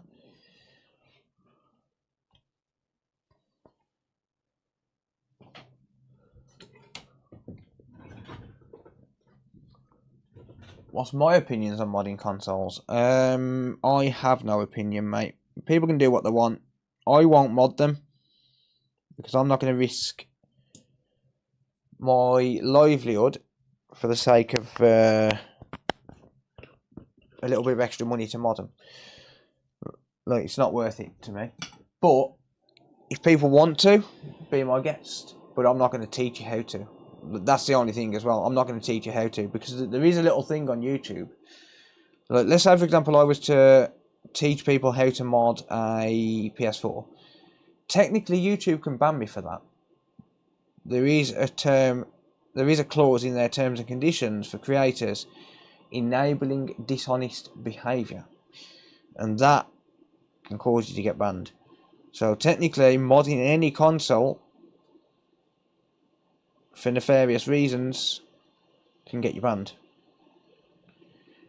I don't really care what people do with their own consoles. It's their console. It's just, for me, it's a no-go. Like, I won't mod a console for someone. The amount of business I've turned down from people saying, can you mod my Nintendo Switch for me? Can you install this mod chip? Or can you install, for example, a custom firmware? I'm like, dude, no. No, dude. No, I can't.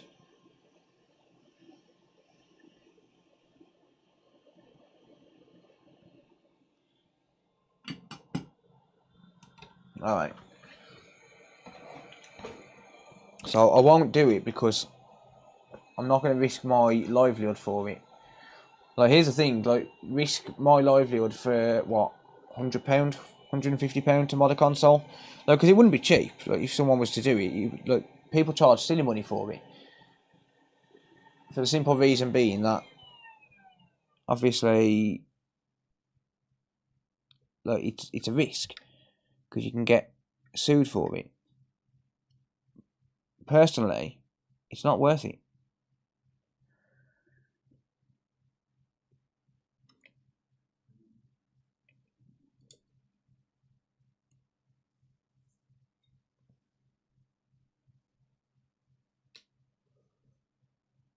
Where did you learn basic electronics? Self-taught, just YouTube. Just watching YouTube videos, mate. Literally just sat down and studied hard, I guess. Watching people like Lewis Rossman, Northridge Fix, Jason's Electronics Repair, iPad Rehab, Andrew Paul when he was doing it. Just watched a load of different channels on different things and just basically practiced once I was confident enough. Obviously learned to solder first, you know, and even that just come down to practice. You know, just practice doing stuff. And then just basically just took it from there really. I've got no formal education in electronics. In fact, I've got no formal education. Full stop. I dropped out of school when I was 12. Always been in dead-end jobs, so I decided to make my own. Well, actually, lockdown caused me to make my own, saying that. I was working in a shop, just doing electronics in a shop, like just pretty much anything, and then I decided to go at it alone at lockdown. And I noticed pretty quickly that the main thing people wanted were games consoles, because everyone was sat at home bored. So I decided to focus pretty much exclusively on games consoles.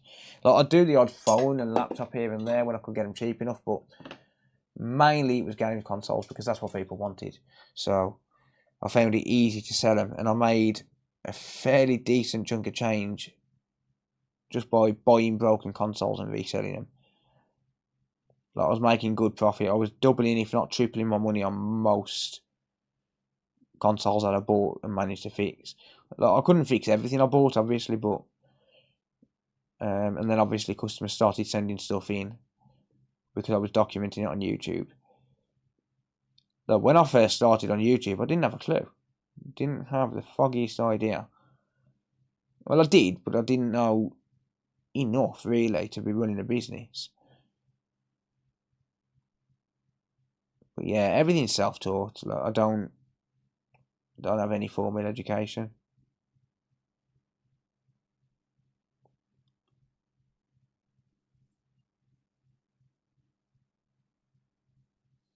It's only worth modding old and dead consoles. See, here's the thing. I've got modded consoles. I've got a modded PS3. I've got a modded Xbox. I've got a modded Nintendo Switch. The only reason I've got a modded Nintendo Switch is because I wanted a 256 gig NAND. And yes, I know you can buy 256 gig SD cards, but I wanted 256 gig internal, because then I could potentially put 512 in it. So I modded mine just purely for the fact that I wanted to obtain the security keys to be able to upgrade the NAND, and then I put it back to stock OS once I was done. That was the only reason I modded mine, was just to be able to upgrade the NAND, and then I'll just put it back to factory afterwards.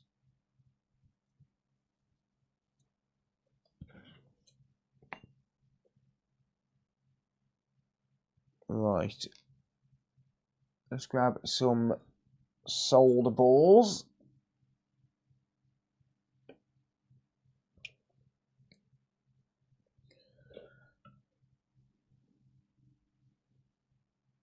I'm going to find the right size.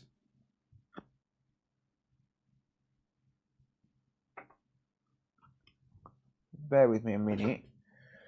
Where the freaking are my solder balls? There they are, 0.4mm. They will do just fine. So, actually, I think these might be 0.5.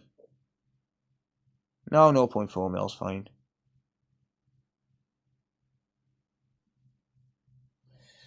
.4mm is absolutely fine.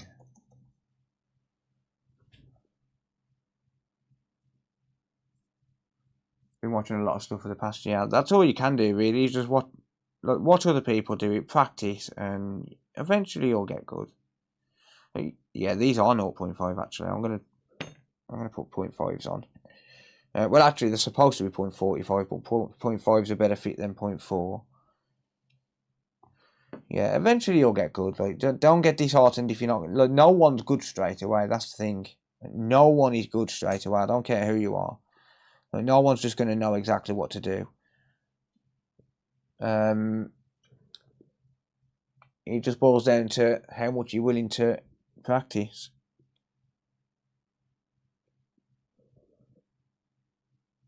That is way too many solder balls. But hey, it won't hurt.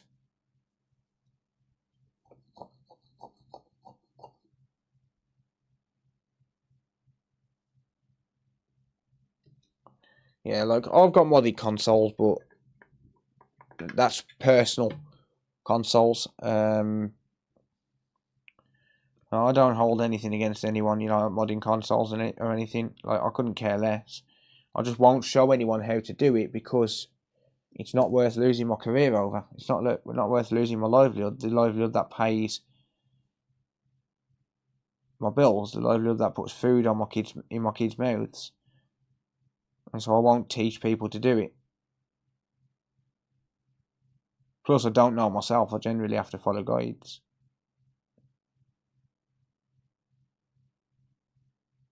I've had people offer me stupid money to mod the console for them. I've turned it down. The amount of business I actually refuse is unreal.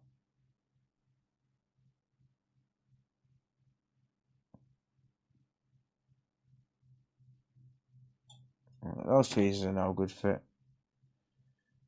doing this. I got a bit of the shakes because I'm quite hungry. I haven't eaten all day, and I didn't eat yesterday either. I felt like shit for a couple of days, to be honest.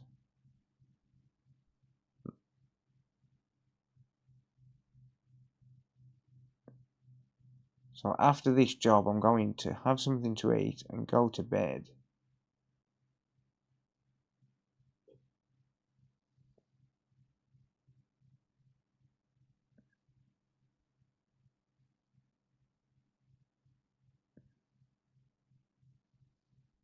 Unfortunately, I don't have a stencil for this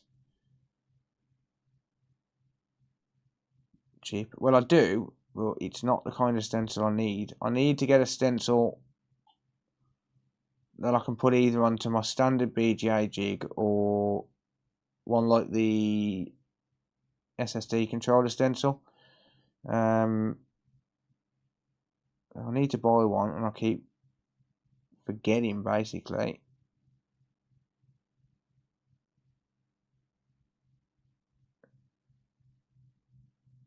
I could do with buying one because I've got a board. Some of you may have seen the video where that guy destroyed it, and I'm going to need to reball all of the SSD chips for that. Some idiot decided they wanted to take plumber's flux to it. One thing I will say, if you're just learning, never ever use plumber's flux, please. You will ruin your board. Even if you clean it up, you will still ruin your board. You'll never get all that shit out from underneath the chips. Oh, you would with an ultrasonic cleaner, but it takes some doing.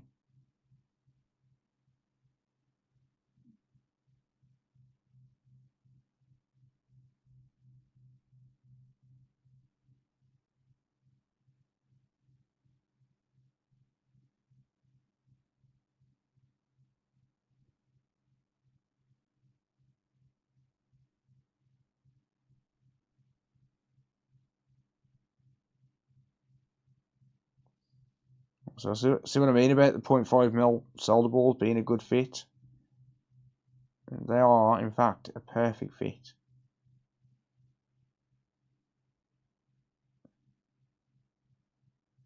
I'm only going to be changing one SSD chip tonight. I don't think I'll change any more. What I need to do is invest in a PC 3000 setup, so as I can actually read these chips properly and clone them and be able to get the security keys off them to make the entire SSD replaceable.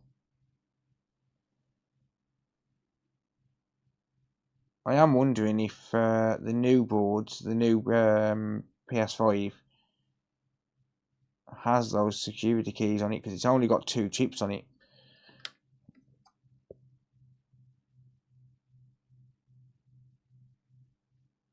So I am wondering if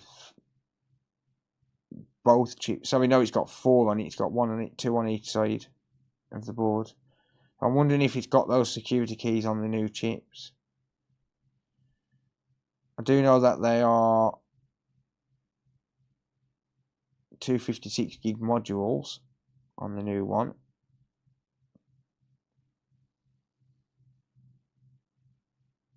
I need to invest in some sort of a data recovery setup for these to be able to read these chips.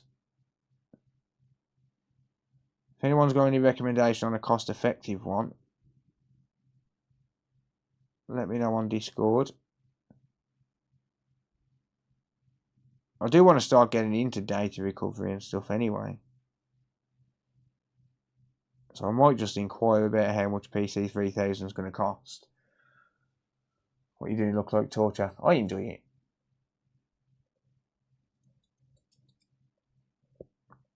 I enjoy manually reballing stuff. Right, there's way too many solder balls on here.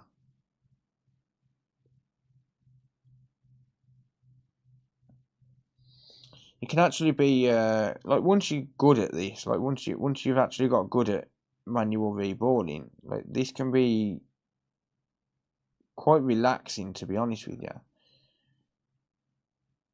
And it depends really on your patience level. I mean, I've got a really high tolerance for stuff like this. I mean, you bear in mind, like when I first started doing YouTube videos, like this was what set me apart from the competition on YouTube. Like this was what set me apart from every other channel. No one was doing this. Like, no one was manually reballing chips on YouTube.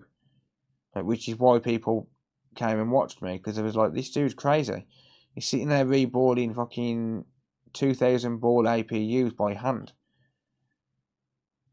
And, you know, like 500 ball safe bridges and shit like that. Like, this dude's crazy. What the fuck's he on? Like, why would he be doing that? And then everyone started doing it. It's like, yeah, I can do that as well. Which is good, because, you know, it just proves that you can do it. And then once I started showing my techniques for keeping my hands steady, like that is like surgeon level steadiness. Right there. But my hands are not naturally that steady. But once I showed my technique for actually doing it, people was like, yeah, shit, I can keep my hands that steady. That's not difficult at all. And my hands are not naturally steady. There's my hands naturally.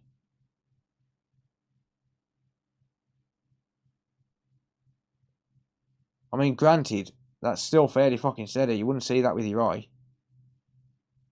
But in terms of the micro soldering world, that is not steady at all. Like that little bit of a shake right there can be the difference between a successful job and knocking 20 components. It's all in the technique.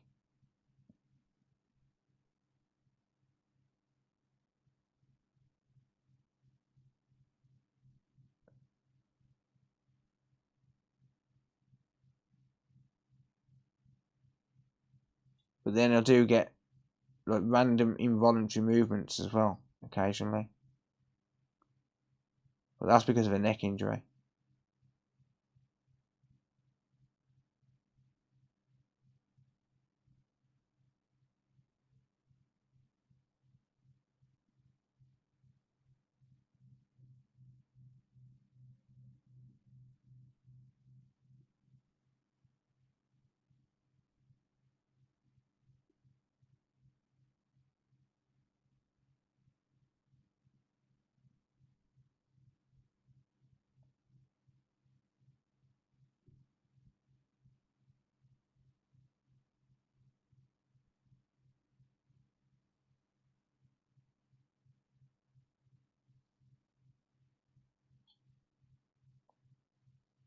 Right, I don't want to waste that many solder balls. That's enough to do another job, pretty much.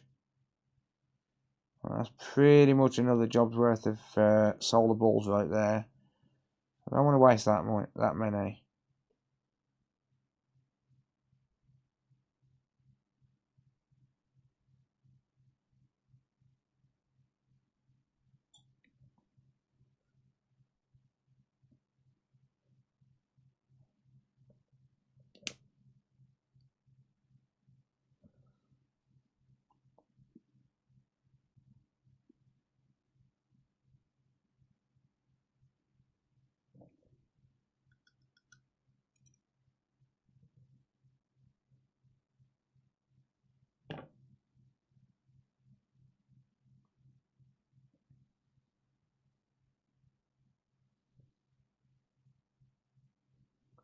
You just knock a solder board off.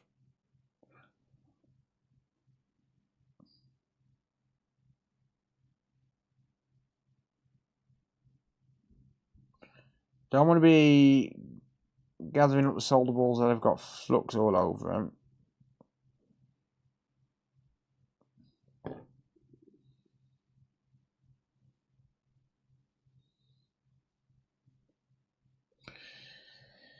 There we go.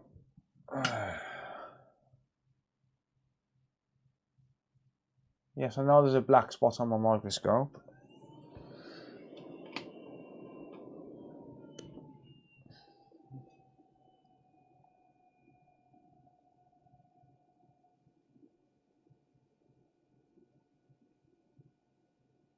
Have a good night, Teo.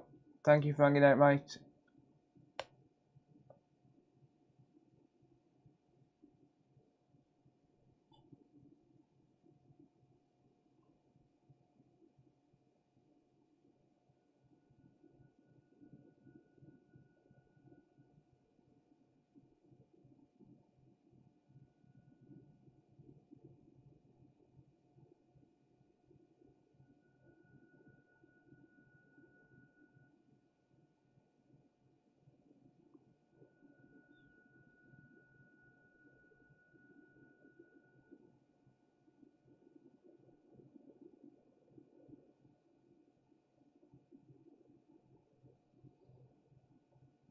Okay, so these are ready to flow.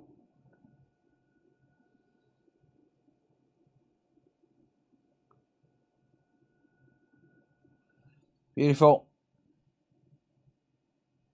A random stray solder ball on the chip there, but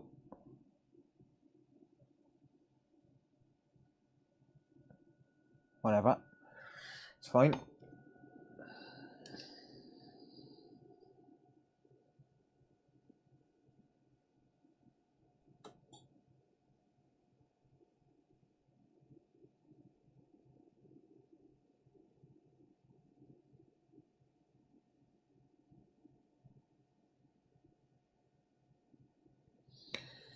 There we go.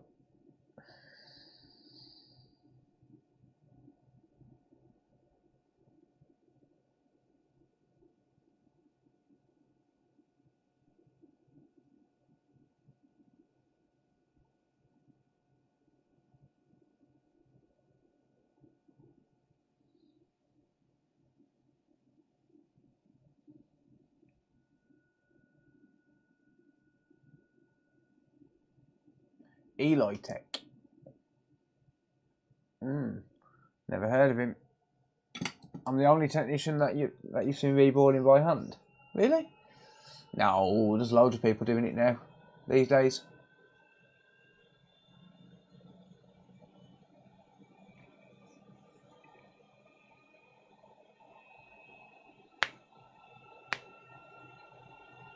Tech and such, welcome.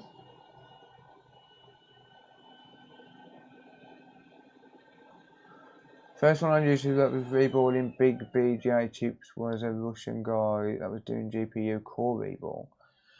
By hand or with a stencil?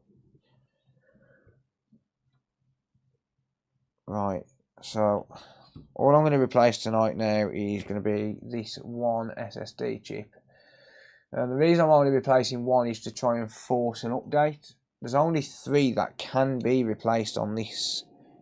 Sorry, not to try and force an update, to force a repartition. So I want to force this PS5 to repartition these chips and maybe sort itself out that way. Which is why I'm going to replace just one of these SSD chips. Because then the partitioning is going to be all messed up, right? Because these basically run in RAID 0, essentially. That's pretty much how these are set up. They're basically running RAID 0, and because of that, if I remove one chip and reinstall a different chip, then the RAID configuration is going to be wrong. Or at least from what I've gathered from replacing these SSD chips in the past. The RAID configuration is going to be wrong, and that's going to force it to repartition it. Or it should.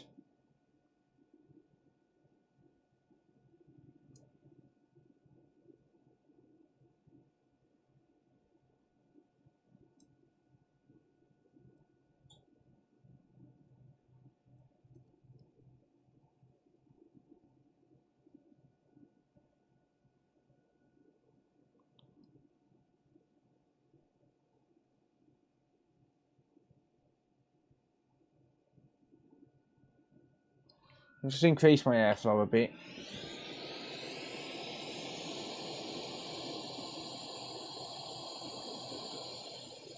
Yeah, so from what I've gathered, these running RAID 0. It's the only way that the configuration can really happen on these. Maybe RAID 1, I'm not sure. It's 825 gig and there's 6 chips.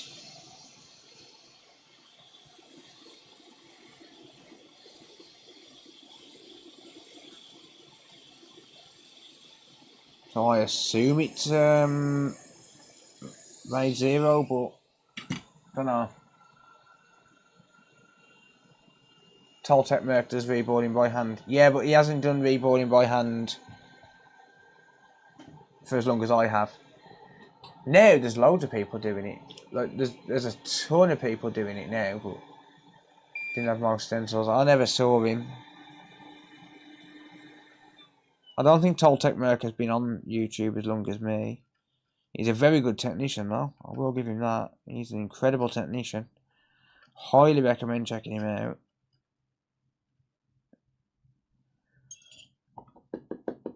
I don't think I ever saw anyone doing reballing by hand. I mean, I'm not saying I invented it. Don't get it twisted. I'm just saying, like, I never saw anyone on YouTube doing it. If someone did, I mean, fine, whatever. But I never saw anyone, and certainly didn't see anyone who was going into detail on how they was doing it. That's for sure. I probably would have come across it at some point, but meh.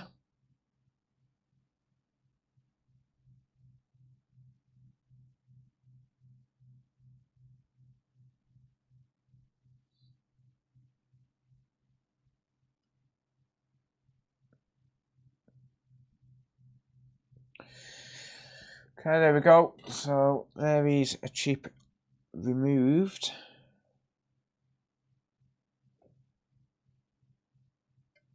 Pin number 1 top right. Let's get rid of that stray bit of solder off there.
How has that moved right to the top? Damn it. I've misaligned it. Fuck. I've misaligned the chip.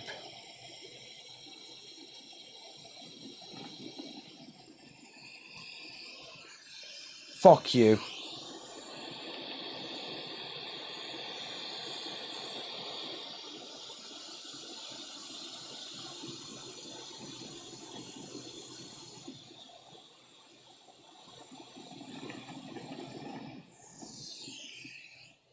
I'm going to reball that. I'm going to row out, yeah. You know what that is? It's because these are set for multiple chips. So that was supposed to be aligned there.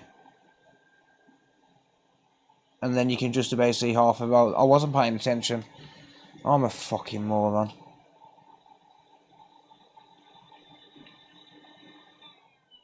So now I'm going to reball that chip. I can't just drop that chip back on. God damn it.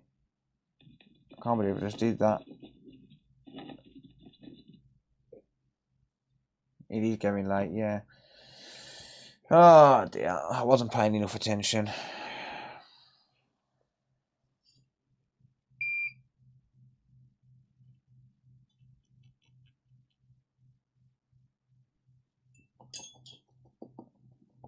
Never mind. Never mind, mistakes happen. It's a good job I noticed now and not in a minute. If I'd noticed in a minute, it could have caused more damage.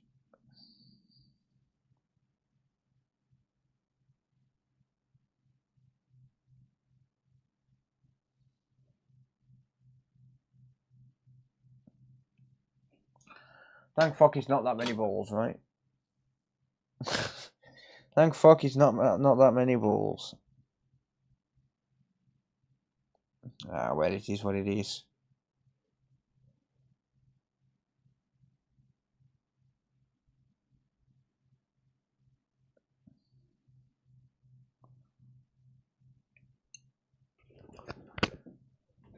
Could have been worse, yep. Oh well. Oh well. It's all good. Let me just see if I've actually got oh no, I haven't. I was just going to see if I've actually got a stencil to hand for it, but I don't think I have.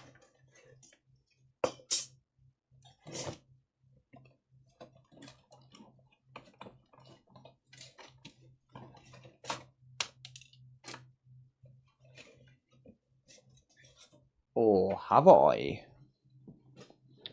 It's not the kind of stencil I would typically use, but I have got one. Haha. I have got one. VGA 152. Sorry, no, 132. Right. I do have a stencil. It's not the kind of stencil I would typically use for this this kind of a task, but I do have one. And it will do the job.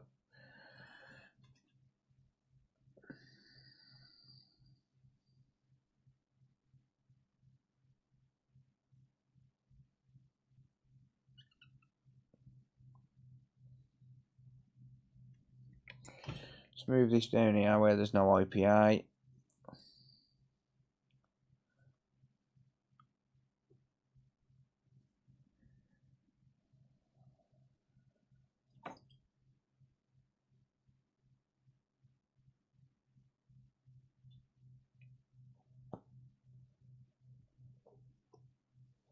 Answering questions and doing intricate work ain't easy. Yep, that is very true. Any tips on where to start when the station arrives? What do you mean where to start, mate? What are you planning on repairing? Are you planning on repairing consoles, laptops, a mix of things? And it really depends on where you plan on starting, right? Right, just need to clean this stencil a little bit.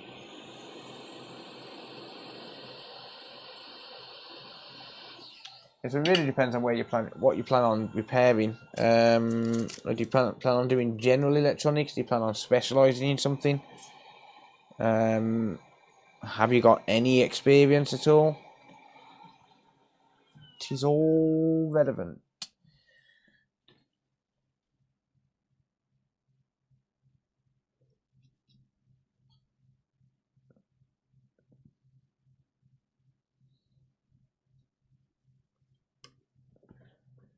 Right, bear with me a sec. I'm just cleaning this stencil off. It's been a while since I've used this stencil, actually. These stencils, this particular stencil is so freaking awkward to use. It's unreal. Because there's no holder for the chip. Get off. Yeah, there's no holder for the chip, so literally just have to get it lined up as best as you can, like that.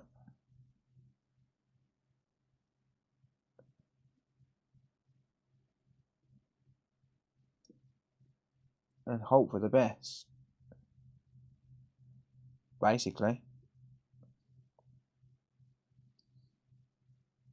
Right, I'm going to get a fair bit of reflection on this stencil because, well, it's shiny.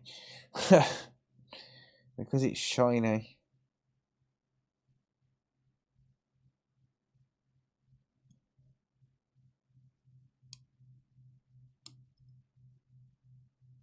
Damn it. See, that's what I mean. Because there's no... Oh, damn it. You don't help that the stencil's on an angle. But because there's no...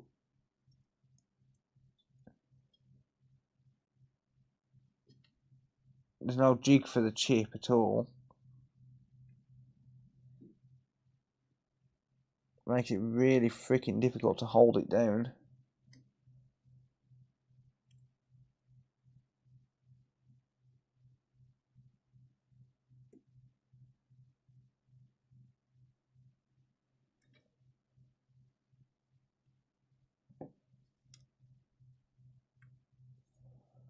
But it is still quicker than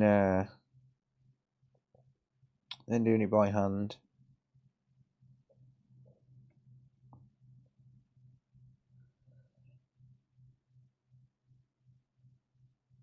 What I really could do with buying a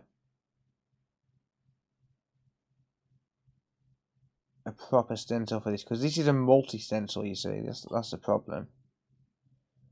This is a multi-stencil, which means there's more than one different type of chip on this stencil.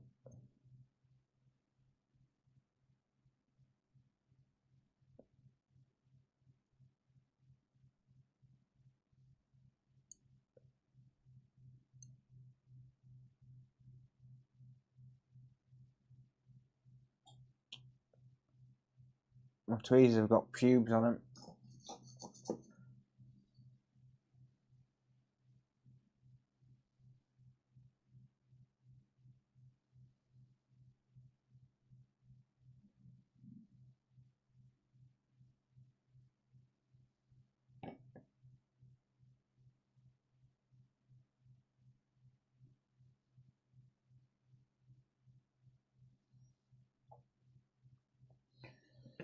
Right.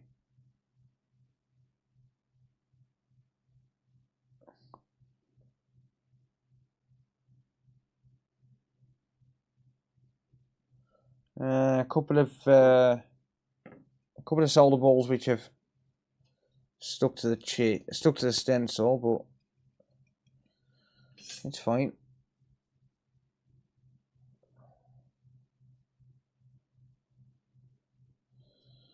I can place those manually.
Right. There's a ball on each pad.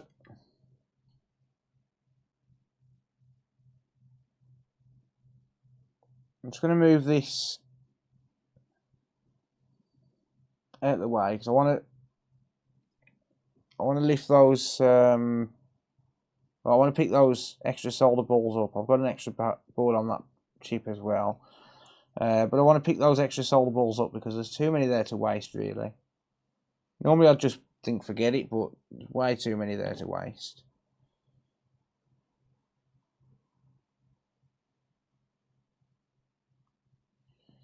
So I'll gather those up, or as many as I can, and chop them back in the tub.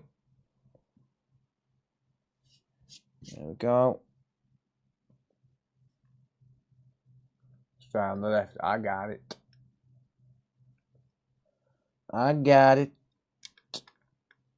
Thank you though. Appreciate you, mate. Alright. Anyway. 10% airflow will do. Oh, there's one in the middle as well. You didn't see that one, did you?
Right.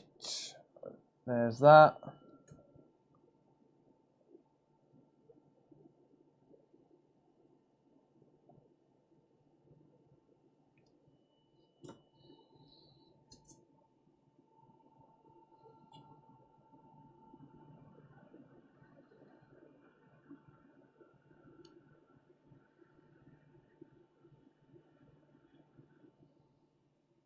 There we go.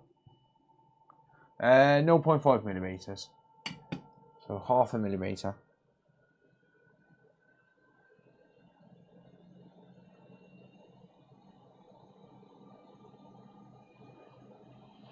.500 nanometers.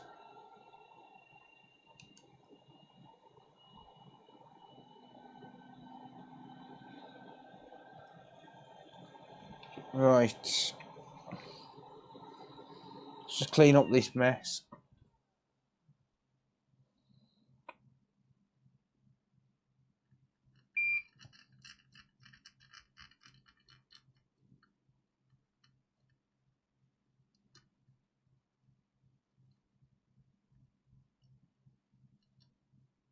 Just gathering up some of the solder balls off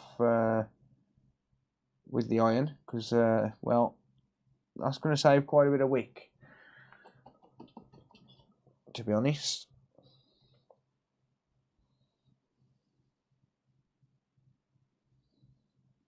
Otherwise it wouldn't take long for that wick to fill up. And it's just a waste, basically.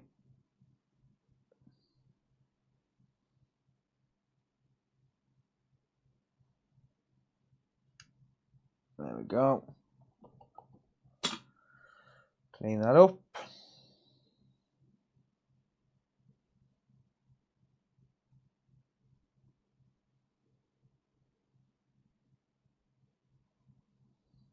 Let's try not to misalign it this time.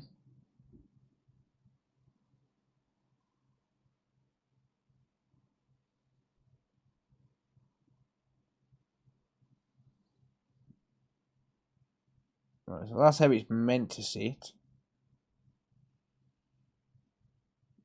So you're meant to be able to see some of it at the edges, but like basically half of the row. You're meant to be able to see half of the one row, and that's it. Because these are designed to take two different size chips, and funnily enough, these end pads are all no connect. It's just that some chips have got different amounts of pads on them.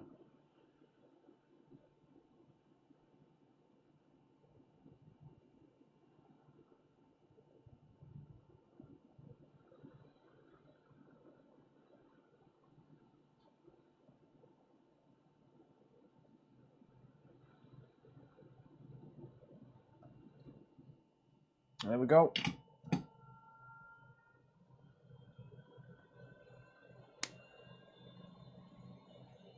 Is that copper? Is what copper? Yeah, good night, Carlos. Thank you, dude. Appreciate you hanging out, mate. Thank you for support as always, buddy.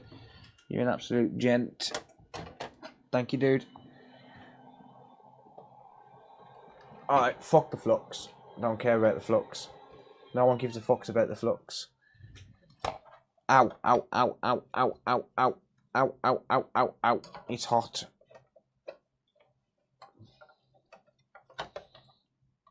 I'm not turning it on yet, by the way, just for the record. No, I'm going to turn it on, but the heatsink will help it to cool quicker.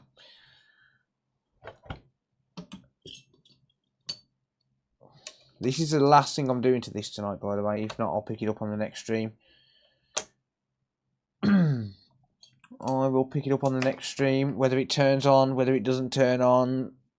Because I can't remember which chips are actually married. I'm pretty sure that one's not paired to the board, but it really does depend on which chips are married. As far as I know, that chip's not. As far as I'm aware. As far as I'm aware, on that side of the board, it's the other two which are married. And then just that one on this side of the board, I think. I'll have to double check. Oh yeah, copper braid, yeah.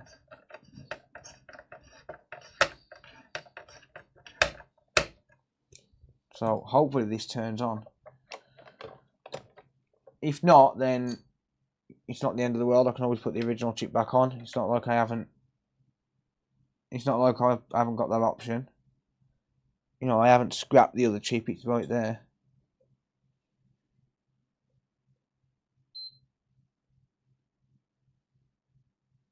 Yeah, so that chip, that one chip there that I've just replaced isn't married to the board. Okay, cool. Turn the TV on. Yeah, I was almost certain that one chip wasn't, but I wasn't 100% certain. Right, HDMI. So if it was married, then that the console wouldn't have turned on at all. Right, so I was going to wait for the signal to pick up. Come on. Oi, TV. Display, you bastard. I'm telling you there's something wrong with this HDMI port. There we go. Just have to wiggle it to get that to come on.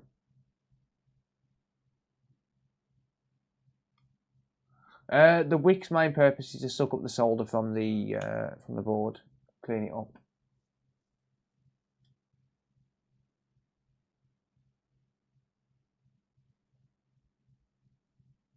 Oh, definitely Soxican.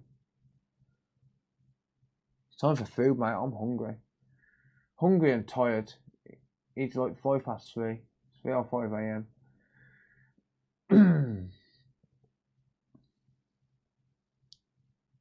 Right. Let's give it a whirl.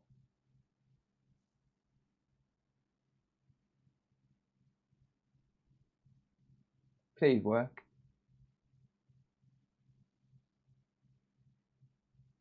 So if this works now, it'll be because it's forced it to repartition.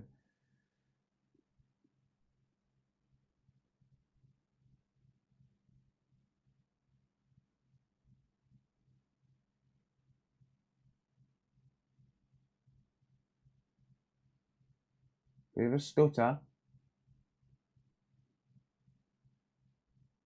Is it fixed? I don't know.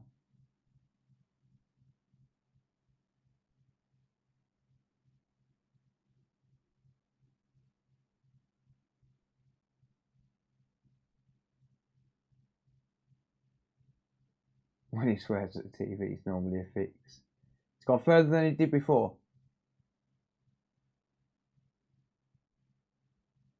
Further than it did before.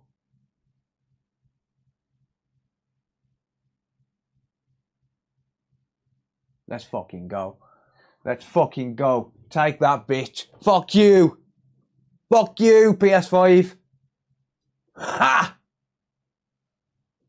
Motherfucker. Fuck you, PS5. I will force a format. Fuck you, mother bitches. Ha! Let's get it. Let's go. Update that database, bitch. Update that database, motherfucker. Oi. Work, you bastard. Oi. Show yourself, Mr. PlayStation logo. Give it a minute. Give it a minute. There we go. Come on. Oh, really? Stupid motherfucker. Actually, that's kind of normal.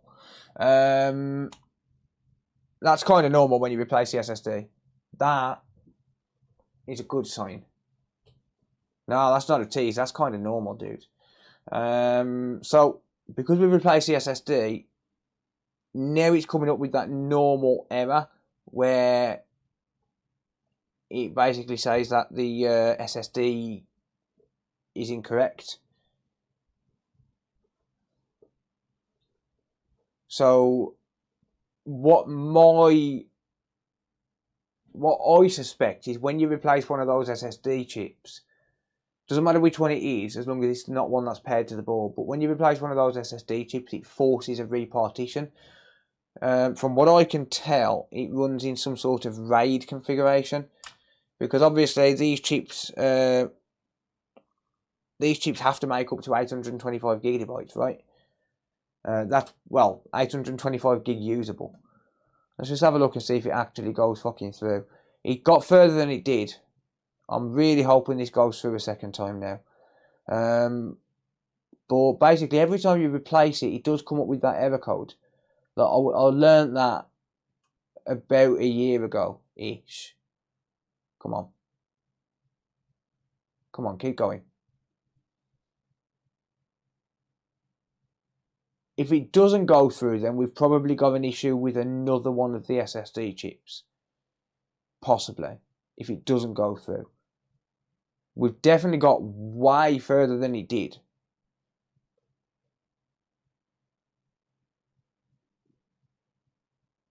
Original firmware version PS5? No, probably not. They're going to be hard to come by. Right, okay, so that's going through. So we're definitely getting way further than it did. Let's just hope that now it boots up and actually works.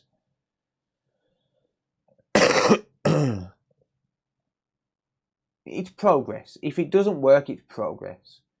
Probably RAID 5 across 3 drives. It could be, yeah. No, because that wouldn't make any sense, because it's 825 gig.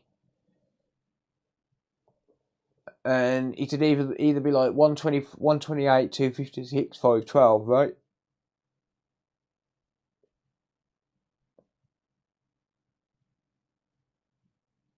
Or do you mean like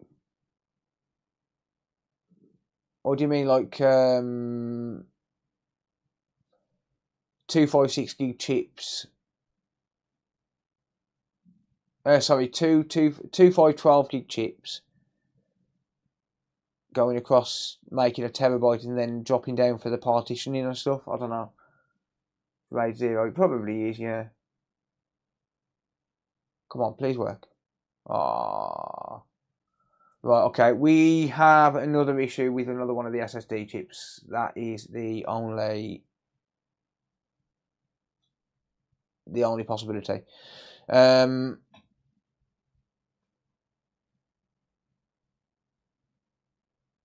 400 could be. Yeah, the only possibility is that we've got an issue with another one of the SSD chips. Which one it is, I don't know. Not going to replace it tonight. It's 3:12 a.m. It's too late now. Definitely made progress. That's one good thing, I suppose. So I guess tomorrow I'll replace the other ones on the next stream, and see where we get it. See where it gets us. Looks like we've at least got an issue with one chip. So with one other chip. But that's progress, right? That is progress.